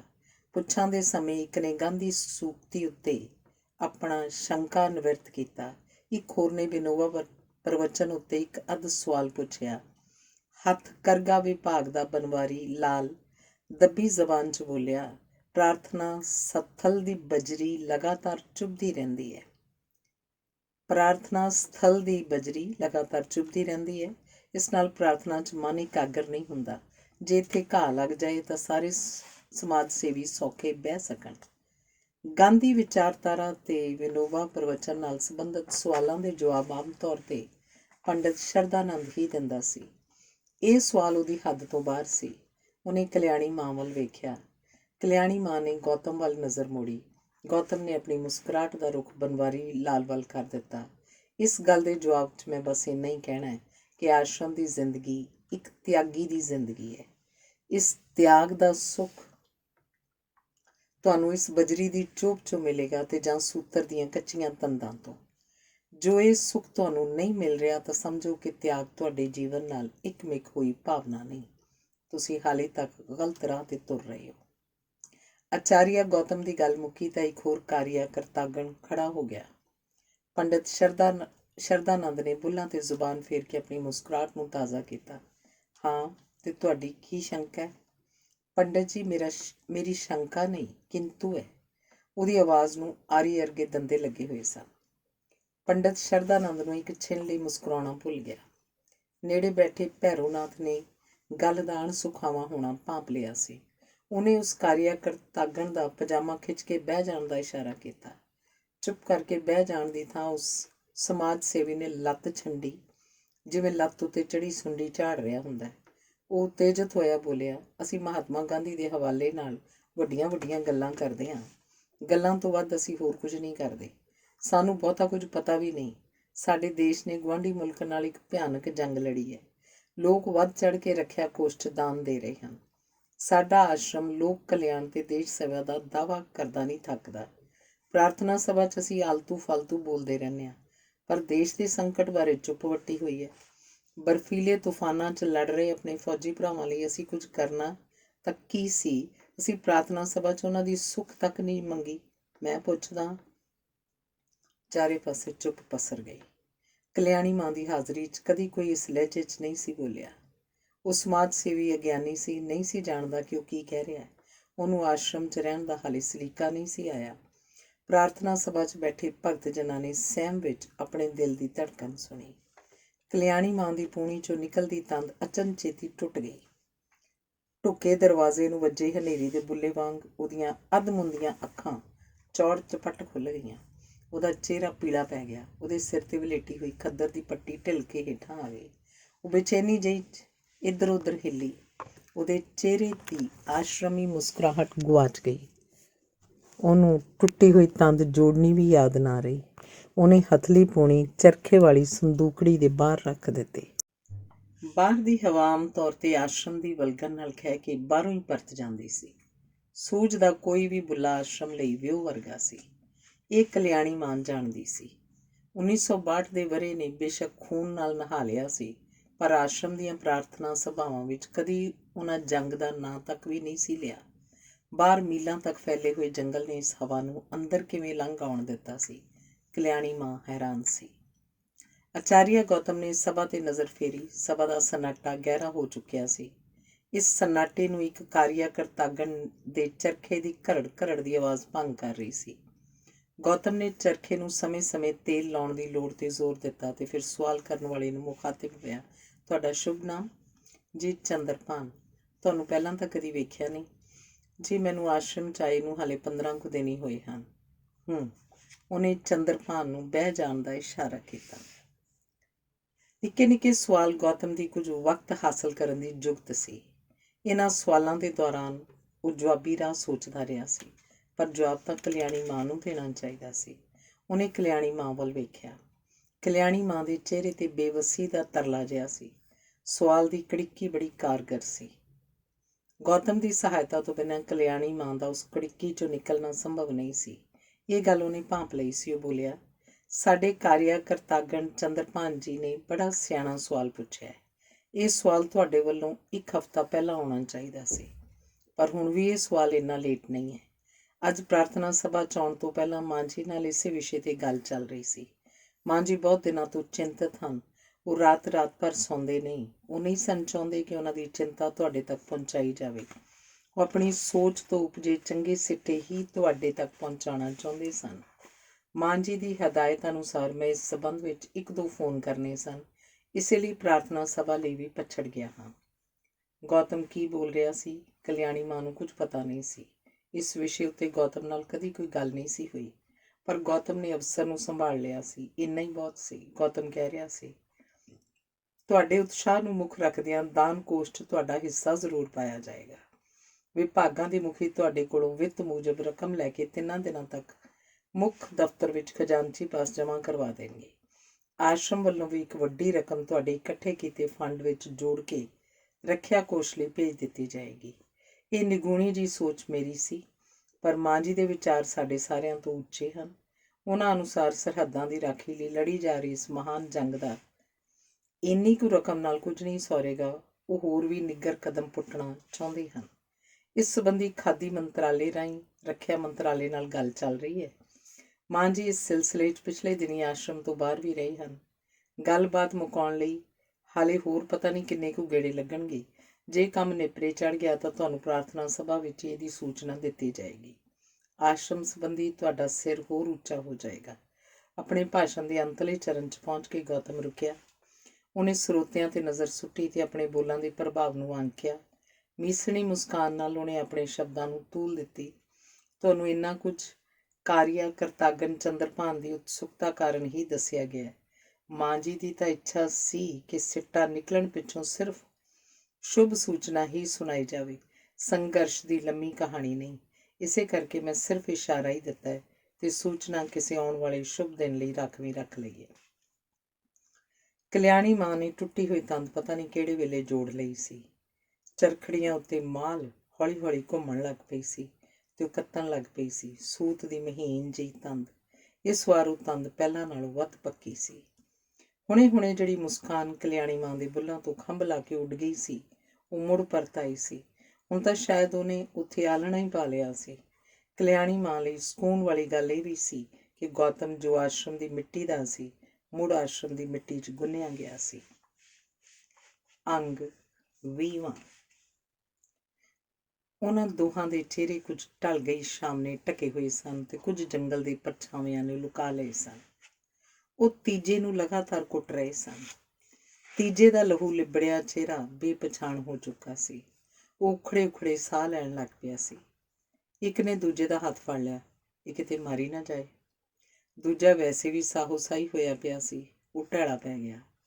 ਉਹਨੇ ਨਿਉਂ ਕੇ ਜ਼ਖਮੀ ਸਰੀਰ ਨੂੰ ਟੋਇਆ ਤੇ ਫਿਰ ਜ਼ੋਰ-ਜ਼ੋਰ ਦੀ ਹਿਲਾਇਆ, ਪਰ ਤੀਜਾ ਤਾਂ ਜਿਵੇਂ ਪੱਥਰ ਹੀ ਹੋ ਚੁੱਕਾ ਸੀ। ਉਹ ਕਾਹਲੀ ਨਾਲ ਆਪਣੇ ਸਾਥੀ ਵੱਲ ਮੁੜਿਆ, ਇਹ ਤਾਂ ਮਰ ਗਿਆ ਸ਼ਾਇਦ। ਪਹਿਲੇ ਨੇ ਜ਼ਖਮੀ ਦੀ ਛਾਤੀ 'ਤੇ ਹੱਥ ਰੱਖ ਕੇ ਉਹਦੇ ਦਿਲ ਦੀ ਧੜਕਣ ਨੂੰ ਅਨੁਭਵ ਕੀਤਾ। ਨਹੀਂ, ਹਾਲੇ ਜਿਉਂਦਾ ਹੈ, ਪਰ ਹੋਰ ਕੁੱਟਿਆ ਤਾਂ ਜ਼ਰੂਰ ਮਰ ਜੂ। ਆਪਾਂ ਫਿਰ ਹੁਣ ਇੱਥੋਂ ਖਿਸਕੀਏ? ਇਹਦਾ ਕੀ ਕਰੀਏ? ਇਸ ਜੰਗਲ 'ਚ ਬਥੇਰੇ ਜੰਗਲੀ ਜਾਨਵਰ ਨੇ, ਉਹਨਾਂ ਦਾ ਢਿੱਡ ਭਰਨ ਦੇ ਕੰਮ ਆਊ। ਜੇ ਵਧੀ ਹੋਈ ਤਾਂ ਬਚ ਜਾਊ। ਹਾਂ, ਬਚ ਜਾਊ। ਫਿਰ ਤਾਂ ਖੱਜਲ ਕਰੂ। ਨਹੀਂ, ਇਹਨੇ ਇੰਨੀ ਜੋਗਾ ਨਹੀਂ ਰਹਿਣਾ। ਉਹਨਾਂ ਤੀਜੇ ਦੀ ਦੇਹ ਉੱਥੇ ਹੀ ਪਈ ਰਹਿਣ ਦਿੱਤੀ ਤੇ ਜੰਗਲ ਦੀ ਪਗਡੰਡੀ ਵਾਲੇ ਰਾਹ ਵਾਪਸ ਤੁਰ ਪਏ। ਉਹਨਾਂ ਆਪਣੇ ਪੈਰਾਂ ਨਾਲ 40-50 ਕਦਮਾਂ ਦੀ ਵਿੱਥੀ ਤੈਅ ਕੀਤੀ ਸੀ ਕਿ ਖੜਾਕ ਸੁਣ ਕੇ ਖਲੋ ਗਏ। ਉਹਨਾਂ ਕਾਹਲੀ ਨਾਲ ਭੌਂ ਕੇ ਵੇਖਿਆ ਤਾਂ ਹੈਰਾਨ ਰਹਿ ਗਏ। ਜਿਹਨੂੰ ਉਹਨਾਂ ਅੱਧ ਮੋਇਆ ਕਰਕੇ ਸੁੱਟ ਦਿੱਤਾ ਸੀ, ਉਹ ਢੀਠ ਮਿੱਟੀ ਦਾ ਬਣਿਆ ਹੋਇਆ ਸੀ। ਉਹ ਅਚਾਨਕ ਉੱਠ ਕੇ ਖਲੋ ਗਿਆ ਸੀ ਤੇ ਡਿੱਗਦਾ ਢਾਂਦਾ ਸੜਕ ਵੱਲ ਨੱਸ ਤੁਰਿਆ ਸੀ। ਦੋਵੇਂ ਉਹਦੇ ਪਿੱਛੇ ਦੌੜੇ। ਇਹ ਤੀਜੇ ਦੇ ਜਿਉਣ ਮਰਨ ਦਾ ਸਵਾਲ ਸੀ। ਉਹ ਪੂਰੇ ਤਾਣ ਨਾਲ ਦੌੜੀ ਗਿਆ ਤੇ ਜੰਗਲ 'ਚੋਂ ਨਿਕਲ ਕੇ ਸੜਕ ਤੱਕ ਪਹੁੰਚ ਗਿਆ। ਦੂਰੋਂ ਆਉਂਦੀ ਕਾਰ ਦੀਆਂ ਬੱਤੀਆਂ ਹਨੇਰੇ 'ਚ ਚਮਕੀਆਂ। ਦੁਰਗ ਮਹੰਤਾਂ ਤੋਂ ਆਸ਼ਰਮ ਵੱਲ ਆਉਂਦੀ ਕਾਰ ਮੋੜ ਕੇ ਸਾਹਮਣਿਓਂ ਦਿਸਣ ਲੱਗ ਪਈ ਸੀ। ਉਹਦੇ ਪਿੱਛੇ ਆ ਰਹੇ ਦੋਵੇਂ ਜਣੇ ਠਠੰਬਰ ਕੇ ਖਲੋ ਗਏ ਤੇ ਫਿਰ ਵਾਪਸ ਮੁੜ ਕੇ ਜੰਗਲ 'ਚ ਲੋਪ ਹੋ ਗਏ। ਤੀਜਾ ਨਿਢਾਲ ਹੋਇਆ ਖਲੋ ਗਿਆ। ਉਹਦੀ ਸੁਰਤ ਜਵਾਬ ਦੇ ਰਹੀ ਸੀ। ਉਹਨੇ ਲੜਖੜਾ ਰਹੇ ਪੈਰਾਂ 'ਤੇ ਸਿੱਧਾ ਖੜਾ ਹੋਣ ਦਾ ਯਤਨ ਕੀਤਾ ਤੇ ਫਿਰ ਮਿੱਟੀ ਵਾਂਗ ਢੇਰੀ ਹੋ ਗਿਆ। ਕਾਰ ਦੀ ਬ੍ਰੇਕ ਨੇ ਲੰਮੀ ਚੀਕ ਮਾਰੀ। ਕੀ ਹੈ? ਕਾਰ ਦੀ ਪਿਛਲੀ ਸੀਟ 'ਤੇ ਬੈਠੀ ਸਵਾਰੀ ਨੀਂਦ 'ਚੋਂ ਜਾਗੀ। ਜੀ, ਕੋਈ ਬੰਦਾ ਨੱਸਾ ਆਉਂਦਾ ਕਾਰ ਦੇ ਸਾਹਮਣੇ ਆ ਕੇ ਡਿੱਗ ਪਿਆ। ਡਰਾਈਵਰ ਕੁਝ ਘਬਰਾਹਟ ਵਿੱਚ ਬੋਲਿਆ। ਸ਼ਾਇਦ ਕੋਈ ਸ਼ਰਾਬੀ ਹੋ। ਲੱਗਦਾ ਹੈ ਇਹਦੇ ਪਿੱਛੇ ਕੁਝ ਬੰਦੇ ਵੀ ਸਨ। ਹਨੇਰੀ ਕਰਕੇ ਚੰਗੀ ਤਰ੍ਹਾਂ ਪਤਾ ਨਹੀਂ ਲੱਗਾ। ਆਚਾਰੀਆ ਗੌਤਮ ਸੋਮਨ ਹੋ ਕੇ ਬੈਠ ਗਿਆ। ਰੁਕੀ ਜ਼ਰਾ। ਆਚਾਰੀਆ ਗੌਤਮ ਖਾਦੀ ਭੰਡਾਰਾਂ ਦੀ ਰਾਜਪੁਰ ਇਕਾਈ ਦੀ ਮੀਟਿੰਗ 'ਤੇ ਪਰਤ ਰਿਹਾ ਸੀ। ਮੀਟਿੰਗ ਬੇਵਜ੍ਹਾ ਲੰਮੀ ਹੋ ਰਹੀ ਸੀ। ਰਾਜਪੁਰ ਤੋਂ ਦੁਰਗ ਮਹੰਤਾਂ ਨੂੰ ਆਉਂਦੀ ਸੜਕ ਵੀ ਕੋਈ ਸ਼ਾਹਰਾਹ ਨਹੀਂ ਸੀ। ਉਬੜ-ਖਾਬੜ ਸੜਕ ਨੇ ਸਫ਼ਰ ਅਕਾਵਾਂ ਵੀ ਕਰ ਦਿੱਤਾ ਸੀ ਤੇ ਲੰਮਾ ਵੀ। ਬਿਮਾਰੀ ਤੋਂ ਉੱਠਣ ਪਿੱਛੋਂ ਅੱਜ ਉਹ ਪਹਿਲੀ ਵਾਰ ਬਾਹਰ ਗਿਆ ਸੀ। ਇਸ ਗਹਿ-ਗੱਚ ਦਿਨ ਨੇ ਉਹਨੂੰ ਥਕਾ ਦਿੱਤਾ ਸੀ। ਦੁਰਗ ਮਹੰਤਾਂ ਪਹੁੰਚ ਕੇ ਕਾਰ ਆਸ਼ਰਮ ਨੂੰ ਜਾਂਦੀ ਕੱਚੀ ਸੜਕ 'ਤੇ ਪਈ ਤਾਂ ਗੌਤਮ ਉਂਘਣ ਲੱਗ ਪਿਆ। ਜਦੋਂ ਡਰਾਈਵਰ ਹਰਭਜਨ ਸਿੰਘ ਨੇ ਬ੍ਰੇਕ ਲਾਈ ਤਾਂ ਉਹ ਘੂਕ ਸੁੱਤਾ ਹੋਇਆ ਸੀ। ਡਰਾਈਵਰ ਹਰਭਜਨ ਸਿੰਘ ਬੋਲਿਆ, ਆਚਾਰੀਆ ਜੀ, ਮੈਂ ਕਾਰ ਨੂੰ ਪਿੱਛੇ ਲੈ ਕੇ ਪਾਸਿਓਂ ਦੀ ਕੱਢ ਲੈਣਾ ਵਾਂ। ਸਾਨੂੰ ਕਿਸੇ ਖਲਜਗਨ 'ਚ ਨਹੀਂ ਫਸਣਾ ਚਾਹੀਦਾ। ਉਹਨੂੰ ਨੌਕਰੀ ਲੱਗੇ ਨੂੰ ਕੁਝ ਦਿਨ ਹੀ ਹੋਏ ਸਨ। ਉਹ ਹਾਲੇ ਬਹੁਤੀਆਂ ਗੱਲਾਂ ਨਹੀਂ ਸੀ ਜਾਣਦਾ, ਪਰ ਉਹ ਇੰਨਾ ਕੁ ਜ਼ਰੂਰ ਜਾਣਦਾ ਸੀ ਕਿ ਉਹ ਕਿਸੇ ਮੁਸੀਬਤ 'ਚ ਉਲਝ ਸਕਦੇ ਹਨ। ਗੌਤਮ ਕਾਰ 'ਚ ਉਤਰਦਾ ਹੋਇਆ ਬੋਲਿਆ, ਇਹ ਬੰਦਾ ਆਸ਼ਰਮ ਦੀ ਹੱਦ ਨਾਲ ਲੱਗਦੇ ਇਲਾਕੇ 'ਚ ਪਿਆ ਹੋਇਆ। ਜੇ ਇਹ ਇੱਥੇ ਪਿਆ ਰਿਹਾ ਤਾਂ ਜਵਾਬਦੇਹ ਹੋਵਾਂਗੇ। ਡਰਾਈਵਰ ਹਰਭਜਨ ਸਿੰਘ ਝਿਜਕ ਜਿਹੀ 'ਚ ਬੈਠਾ ਹੋਇਆ ਸੀ। ਗੌਤਮ ਨੂੰ ਵੇਖ ਕੇ ਉਹ ਵੀ ਕਾਰ 'ਚੋਂ ਬਾਹਰ ਨਿਕਲ ਆਇਆ। ਗੌਤਮ ਨੇ ਕਾਰ ਦੀ ਰੌਸ਼ਨੀ 'ਚ ਲਹੂ ਨਾਲ ਲਿਬੜੇ ਚਿਹਰੇ ਨੂੰ ਪਛਾਣਨ ਦੀ ਕੋਸ਼ਿਸ਼ ਕੀਤੀ। ਉਸ ਉਲਝਣ 'ਚ ਮੱਥਾ ਖੁਰਕਿਆ। ਕੌਣ ਹੈ ਇਹ? ਪਤਾ ਨਹੀਂ। ਇਹਨੇ ਖਾਦੀ ਪਾਈ ਹੋਈ ਹੈ। ਸ਼ਾਇਦ ਆਪਣਾ ਹੀ ਕੋਈ ਸਮਾਜ ਸੇਵੀ ਹੋਵੇ। ਸ਼ਾਇਦ। ਡਰਾਈਵਰ ਹਰਭਜਨ ਸਿੰਘ ਨੇ ਚੁਫੇਰੇ ਵੇਖਿਆ ਤੇ ਫਿਰ ਆਪਣੀ ਗੱਲ 'ਤੇ ਜ਼ੋਰ ਦੇ ਕੇ ਬੋਲਿਆ, ਆਚਾਰੀਆ ਜੀ, ਸਾਨੂੰ ਇੱਥੇ ਜ਼ਿਆਦਾ ਦੇਰ ਨਹੀਂ ਰੁਕਣਾ ਚਾਹੀਦਾ। ਗੱਲ ਅਣਸੁਣੀ ਕਰਦਿਆਂ ਗੌਤਮ ਸਿੱਧਾ ਹੋ ਕੇ ਖਲੋ ਗਿਆ। ਡਰਾਈਵਰ ਹਰਭਜਨ ਸਿੰਘ ਨੂੰ ਮੁਖਾਤਿਬ ਹੋ ਕੇ ਬੋਲਿਆ, ਤੂੰ ਪਿਛਲੀ ਸੀਟ 'ਤੇ ਕੋਈ ਕੱਪੜਾ ਵਿਛਾ ਦੇ। ਵੇਲੇ ਨਾਲ ਮਰਮ ਪੱਟੀ ਹੋ ਜਾਏ ਤਾਂ ਬਚ ਜੂ। ਡਰਾਈਵਰ ਹਰਭਜਨ ਸਿੰਘ ਨੇ ਪਿਛਲੀ ਸੀਟ 'ਤੇ ਇੱਕ ਮੈਲੀ ਜਿਹੀ ਚਾਦਰ ਵਿਛਾਤੀ। ਦੋਹਾਂ ਨੇ ਰਲ ਕੇ ਉਹਨੂੰ ਚੁੱਕਿਆ ਤੇ ਕਾਰ ਦੀ ਪਿਛਲੀ ਸੀਟ 'ਤੇ ਲੰਮਾ ਪਾ ਦਿੱਤਾ। ਗੌਤਮ ਡਰਾਈਵਰ ਦੇ ਨਾਲ ਵਾਲੀ ਸੀਟ 'ਤੇ ਬੈਠ ਗਿਆ। ਕਾਰ ਮੁੜ ਤੁਰ ਪਈ। ਜਨੌਰਾਂ ਦੀਆਂ ਮਸ਼ਾਲਾਂ ਵਾਂਗ ਬਲਦੀਆਂ ਅੱਖਾਂ ਜੰਗਲ ਦੇ ਹਨੇਰੇ 'ਚ ਕਦੀ-ਕਦਾਈਂ ਦਿਸ ਪੈਂਦੀਆਂ ਸਨ। ਕਾਰ ਦੀਆਂ ਤਿੱਖੀਆਂ ਰੌਸ਼ਨੀਆਂ ਰਹੱਸਮਈ ਹਨੇਰੇ ਨੂੰ ਚੀਰਦੀਆਂ ਹੋਈਆਂ ਗਾਂਹ ਤੁਰੀਆਂ ਗਈਆਂ। ਜੰਗਲ ਦੀਆਂ ਆਵਾਜ਼ਾਂ ਕਾਰ ਦੀ ਆਵਾਜ਼ ਵਿੱਚ ਗੁਆਚ ਰਹੀਆਂ ਸਨ। ਕਦੀ-ਕਦਾਈਂ ਕੋਈ ਜੰਗਲੀ ਜਾਨਵਰ ਸੜਕ ਟੱਪਦਾ ਹੋਇਆ ਵਿਖਾਈ ਦਿੰਦਾ ਸੀ। ਉਹ ਹੈਰਾਨ ਜਿਹਾ ਹੋ ਕੇ ਕਾਰ ਦੀ ਰੌਸ਼ਨੀ ਵੱਲ ਵੇਖਦਾ ਸੀ। ਇੱਕ ਛਿਣ ਅਟਕਦਾ ਸੀ ਤੇ ਸੜਕ ਦੇ ਦੂਜੇ ਪਾਸੇ ਜੰਗਲ ਵੱਲ ਤੁਰ ਜਾਂਦਾ ਸੀ। ਕਾਰ ਦੇ ਅੰਦਰ ਜ਼ਖਮੀ ਆਦਮੀ ਦੀ ਪੀੜ ਅੱਟੀ ਹੂੰਗਰ ਬਾਰ-ਬਾਰ ਸੁਣਾਈ ਦਿੰਦੀ ਸੀ। ਆਸ਼ਰਮ ਦੇ ਫਾਟਕ 'ਤੇ ਪਹੁੰਚ ਕੇ ਕਾਰ ਰੁਕ ਗਈ। ਬੁੱਢਾ ਸੰਤਰੀ ਫਾਟਕ ਖੋਲ੍ਹਣ ਲੱਗ ਪਿਆ। ਗੌਤਮ ਕਾਰ 'ਚ ਉਤਰ ਖਲੋਤਾ ਤੇ ਡਰਾਈਵਰ ਹਰਭਜਨ ਸਿੰਘ ਨੂੰ ਆਖਿਆ, ਮੈਂ ਪੈਦਲ ਹੀ ਅੱਗੇ ਚਲਿਆ ਜਾਊਂ। ਤੂੰ ਡਿਸਪੈਂਸਰੀ ਖੁਲਵਾ ਕੇ ਇਹਦੀ ਮਰਮ ਪੱਟੀ ਕਰਵਾ ਦੇਈਂ। ਜੇ ਲੋੜ ਪਈ ਤਾਂ ਪੰਡਤ ਜੀ ਨੂੰ ਕਹਿ ਕੇ ਹਸਪਤਾਲ ਭਜਵਾ ਦੇ। ਜੀ। ਬੁੱਢੇ ਸੰਤਰੀ ਨੇ ਫਾਟਕ ਖੋਲ੍ਹ ਦਿੱਤਾ ਤੇ ਹਮੇਸ਼ਾ ਵਾਂਗ ਦੋਵੇਂ ਹੱਥ ਜੋੜ ਕੇ ਇੱਕ ਪਾਸੇ ਖਲੋ ਗਿਆ। ਗੌਤਮ ਦੇ ਲੰਘ ਜਾਣ ਪਿੱਛੋਂ ਡਰਾਈਵਰ ਹਰਭਜਨ ਸਿੰਘ ਕੋਲ ਆ ਗਿਆ। ਨਿਉਂ ਕੇ ਕਾਰ ਦੀ ਪਿਛਲੀ ਸੀਟ ਵੱਲ ਉਹਨੇ ਪੜਚੋਲਵੀਂ ਨਜ਼ਰ ਸੁੱਟੀ। ਤੁਸੀਂ ਕਿੱਥੋਂ ਚੁੱਕ ਲਿਆਂਦਾ ਇਹਨੂੰ? ਤੂੰ ਪਛਾਣਦਾ? ਬੁੱਢਾ ਸੰਤਰੀ ਡਰਾਈਵਰ ਹਰਭਜਨ ਸਿੰਘ ਦੀ ਗੱਲ ਨੂੰ ਅਣਗੌਲੀ ਕਰਦਿਆਂ ਆਚਾਰੀਆ ਗੌਤਮ ਦੀ ਤੁਰੇ ਜਾਂਦੇ ਦੀ ਪਿੱਠ ਵੇਖਣ ਲੱਗ ਪਿਆ। ਕਸਤੂਰਬਾ ਘਰ ਦੀ ਸੜਕ ਮੁੜ ਕੇ ਗੌਤਮ ਨਜ਼ਰਾਂ ਤੋਂ ਓਹਲੇ ਹੋਇਆ ਤਾਂ ਉਹਨੇ ਧੌਣ ਮੋੜੀ। ਆਚਾਰੀਆ ਜੀ ਨੂੰ ਇੰਨੇ ਸਾਲ ਹੋ ਗਏ ਨੇ ਆਸ਼ਰਮ ਵਿੱਚ ਰਹਿੰਦਿਆਂ, ਹਾਲੇ ਵੀ ਕਿਸੇ ਗੱਲ ਦਾ ਕੁਝ ਪਤਾ ਨਹੀਂ। ਮੈਂ ਕੀ ਪੁੱਛਿਆ ਸੀ ਭਲਾ ਤੈਨੂੰ? ਡਰਾਈਵਰ ਹਰਭਜਨ ਸਿੰਘ ਖਿਝ ਕੇ ਬੋਲਿਆ। ਕੀ ਤੂੰ ਪਛਾਣਦਾ ਇਹਨੂੰ? ਫਾਟਕ ਤੇ ਜਗਦੇ ਬੱਲਬ ਦੀ ਪੀਲੀ ਮੱਧਮ ਰੌਸ਼ਨੀ ਵਿੱਚ ਬੁੱਢੇ ਸੰਤਰੀ ਨੇ ਇੱਕ ਵਾਰ ਮੁੜ ਕਾਰ ਦੇ ਅੰਦਰ ਪਈ ਉਸ ਅੱਧ-ਮੋਈ ਜੀ ਦੇਹ ਵੱਲ ਵੇਖਿਆ ਤੇ ਫਿਰ ਖਾਲੀ ਸੜਕ ਦੇ ਹਨੇਰੇ ਵੱਲ ਝਾਕਦਿਆਂ ਬੋਲਿਆ, ਮੈਂ ਕਿਹਨੂੰ ਨਹੀਂ ਪਛਾਣਦਾ? ਹਰ ਇੱਕ ਨੂੰ ਕਦੀ ਨਾ ਕਦੀ ਤਾਂ ਇਸ ਫਾਟਕ ਵਿੱਚੋਂ ਦੀ ਲੰਘਣਾ ਹੀ ਪੈਂਦਾ ਹੈ। ਅੰਗ 21ਵਾਂ। ਕਲਿਆਣੀ ਮਾਂ ਕਸਤੂਰਬਾ ਘਰ ਵਾਲੇ ਆਫਿਸ 'ਚ ਬੈਠੀ ਫਾਈਲਾਂ ਫਰੋਲ ਰਹੀ ਸੀ। ਗੌਤਮ ਨੂੰ ਵੇਖ ਕੇ ਉਹ ਘਬਰਾਈ ਹੋਈ ਉੱਠ ਖਲੋਤੀ। ਗੌਤਮ ਦੀ ਲੋਈ ਉੱਤੇ ਥਾਂ-ਥਾਂ ਲਹੂ ਲੱਗਿਆ ਹੋਇਆ ਸੀ। ਲਹੂ ਦੇ ਧੱਬੇ ਉਹਦੀ ਕਮੀਜ਼ ਉੱਤੇ ਵੀ ਦਿਸ ਰਹੇ ਸਨ। ਤੂੰ ਠੀਕ ਹੈ ਨਾ? ਕਲਿਆਣੀ ਮਾਂ ਨੇ ਉਹਨੂੰ ਟੋਕ ਕੇ ਵੇਖਿਆ। ਗੌਤਮ ਨੇ ਬੁੱਲ੍ਹ ਗੋਲ ਜਿਹੇ ਕਰਕੇ ਲੰਮਾ ਸਾਹ ਛੱਡਿਆ, ਜਿਵੇਂ ਛਾਤੀ ਦਾ ਬੋਝ ਹੌਲਾ ਕਰ ਰਿਹਾ ਹੋਵੇ। ਉਹਨੇ ਮੁਸਕਰਾਉਣ ਦੀ ਕੋਸ਼ਿਸ਼ ਕੀਤੀ। ਹਾਂ, ਮੈਂ ਤਾਂ ਠੀਕ ਹਾਂ। ਤੇ ਲਹੂ? ਰਾਹ 'ਚ ਇੱਕ ਬੰਦਾ ਜ਼ਖਮੀ ਹੋਇਆ ਸੜਕ 'ਤੇ ਡਿੱਗਿਆ ਪਿਆ ਸੀ। ਬਸ ਉਹਨੂੰ ਸੰਭਾਲਦਿਆਂ ਹੀ ਕੱਪੜੇ ਖਰਾਬ ਹੋ ਗਏ। ਕਲਿਆਣੀ ਮਾਂ ਨੇ ਗੌਤਮ ਨੂੰ ਗੱਦੇ 'ਤੇ ਬਿਠਾਉਂਦਿਆਂ ਇੱਕ ਵਾਰ ਮੁੜ ਘੋਖਿਆ ਤੇ ਫਿਰ ਆਪ ਵੀ ਉਹਦੇ ਨੇੜੇ ਬੈਠ ਗਈ। ਉਹਨੂੰ ਕੋਈ ਲੰਘਦੀ ਆਉਂਦੀ ਗੱਡੀ ਫੇਟ ਲਾ ਗਈ ਹੋ? ਨਹੀਂ, ਇਹ ਤਾਂ ਕੁਝ ਹੋਰ ਹੀ ਮਾਮਲਾ ਲੱਗਦਾ ਸੀ। ਕੁਝ ਬੰਦੇ ਉਹਨੂੰ ਮਾਰਨ 'ਤੇ ਤੁਲੇ ਹੋਏ ਸਨ। ਆਸ਼ਰਮ ਦੀ ਕਾਰ ਵੇਖ ਕੇ ਭੱਜ ਗਏ। ਤੂੰ ਵੇਖਿਆ ਸੀ ਉਹਨਾਂ ਬੰਦਿਆਂ ਨੂੰ? ਕਲਿਆਣੀ ਮਾਂ ਦੇ ਮੱਥੇ 'ਤੇ ਸੋਚਦੀਆਂ ਲਕੀਰਾਂ ਉੱਭਰ ਆਈਆਂ। ਨਹੀਂ, ਮੈਂ ਤਾਂ ਪਿਛਲੀ ਸੀਟ 'ਤੇ ਬੈਠਾ ਊਂਘ ਰਿਹਾ ਸੀ। ਗੌਤਮ ਫਿੱਕਾ ਜਿਹਾ ਹੱਸਿਆ। ਹਰਭਜਨ ਸਿੰਘ ਨੂੰ ਬੰਦਿਆਂ ਦਾ ਝੋਲਾ ਜਿਹਾ ਪਿਆ ਸੀ, ਉਹਨੇ ਹੀ ਦੱਸਿਆ। ਤੂੰ ਜ਼ਖਮੀ ਨੂੰ ਤਾਂ ਪਛਾਣ ਲਿਆ ਹੋਊ? ਨਹੀਂ। ਕਲਿਆਣੀ ਮਾਂ ਤਕੀਏ ਦੀ ਢੋਲ ਲਾਉਂਦਿਆਂ ਕੁਝ ਸੁਰਖਰੂ ਹੋ ਗਈ। ਉਸ ਪੁੱਛਿਆ, ਤੂੰ ਕੀ ਕੀਤਾ ਫਿਰ ਉਹਦਾ? ਕਰਨਾ ਕੀ ਸੀ? ਡਰਾਈਵਰ ਦੀ ਮਦਦ ਨਾਲ ਚੁੱਕ ਕੇ ਆਸ਼ਰਮ 'ਚ ਲੈ ਆਇਆ ਵਾਂ। ਹੁਣ ਡਿਸਪੈਂਸਰੀ 'ਚ ਭੇਜਿਆ, ਸ਼ਾਇਦ ਬਚ ਜੂ। ਕਲਿਆਣੀ ਮਾਂ ਦੇ ਮੱਥੇ 'ਤੇ ਬੱਝੀ ਖੱਦਰ ਦੀ ਪੱਟੀ ਓਹਲੇ ਸੋਚਦੀਆਂ ਲੀਕਾਂ ਲੁਕੀਆਂ ਰਹੀਆਂ। ਉਹਨੇ ਸਹਿਜ ਹੋਣ ਦਾ ਦਿਖਾਵਾ ਕਰਦਿਆਂ ਆਖਿਆ, ਤੂੰ ਇਸ ਤਰ੍ਹਾਂ ਦੇ ਬਖੇੜੇ 'ਚ ਕਾਹਨੂੰ ਪੈਣਾ ਸੀ? ਉਹਨੂੰ ਮਰਨ ਲਈ ਉੱਥੇ ਕਿਵੇਂ ਛੱਡ ਦਿੰਦਾ? ਗੌਤਮ ਨੇ ਆਪਣੀ ਗੱਲ 'ਤੇ ਜ਼ੋਰ ਦੇ ਕੇ ਆਖਿਆ। ਉਹਨੇ ਖੱਦਰ ਪਾਇਆ ਹੋਇਆ ਸੀ, ਕੀ ਪਤਾ ਕੋਈ ਆਪਣਾ ਹੀ ਬੰਦਾ ਹੋਵੇ। ਉਹ ਇੱਕ ਛਿਣ ਸੋਚਦੀ ਰਹੀ, ਫਿਰ ਬੋਲੀ, ਚਲੋ ਛੱਡੋ, ਉਹ ਆਪੇ ਆਪਣਾ ਨਸੀਬ ਭੋਗੋ। ਤੂੰ ਪਹਿਲਾਂ ਨਹਾ ਧੋ ਕੇ ਕੱਪੜੇ ਬਦਲ ਲੈ। ਗੌਤਮ ਦੇ ਜਾਣ ਪਿੱਛੋਂ ਕਲਿਆਣੀ ਮਾਂ ਨੇ ਖਾਲੀ ਬਰੂਹਾਂ ਵੱਲ ਵੇਖਿਆ। ਟੈਲੀਫੋਨ ਦਾ ਰਿਸੀਵਰ ਚੁੱਕ ਕੇ ਉਹਨੇ ਨੰਬਰ ਘੁਮਾਇਆ। ਮਾਊਥਪੀਸ ਨੂੰ ਮੂੰਹ ਨਾਲ ਲਾ ਕੇ ਫੁਸਫੁਸਾਹਟ ਜਿਹੇ 'ਚ ਬੋਲੀ, ਮੇਰੀ ਗੱਲ ਧਿਆਨ ਨਾਲ ਸੁਣੋ। ਮੇਰੇ ਹੁਕਮ 'ਤੇ ਸਵੇਰ ਤੋਂ ਪਹਿਲਾਂ ਕਾਰਵਾਈ ਹੋ ਜਾਣੀ ਚਾਹੀਦੀ ਹੈ। ਉਹਨੇ ਇੱਕ ਵਾਰ ਮੁੜ ਖੁੱਲ੍ਹੇ ਬੂਹੇ ਵੱਲ ਵੇਖਿਆ ਤੇ ਉਹਦੀ ਆਵਾਜ਼ ਹੋਰ ਹੌਲੀ ਹੋ ਗਈ। ਭੋਜਨ ਵੇਲੇ ਕਲਿਆਣੀ ਮਾਂ ਨੂੰ ਖਿਆਲ ਆਇਆ ਕਿ ਰਾਜਪੁਰ ਦੀ ਮੀਟਿੰਗ ਬਾਰੇ ਨਾ ਗੌਤਮ ਨੇ ਦੱਸਿਆ ਸੀ ਤੇ ਨਾ ਉਹਨੇ ਹੀ ਪੁੱਛਿਆ ਸੀ। ਕਲਿਆਣੀ ਮਾਂ ਦੇ ਸਵਾਲ ਦੇ ਜਵਾਬ ਵਿੱਚ ਗੌਤਮ ਹੱਸਿਆ।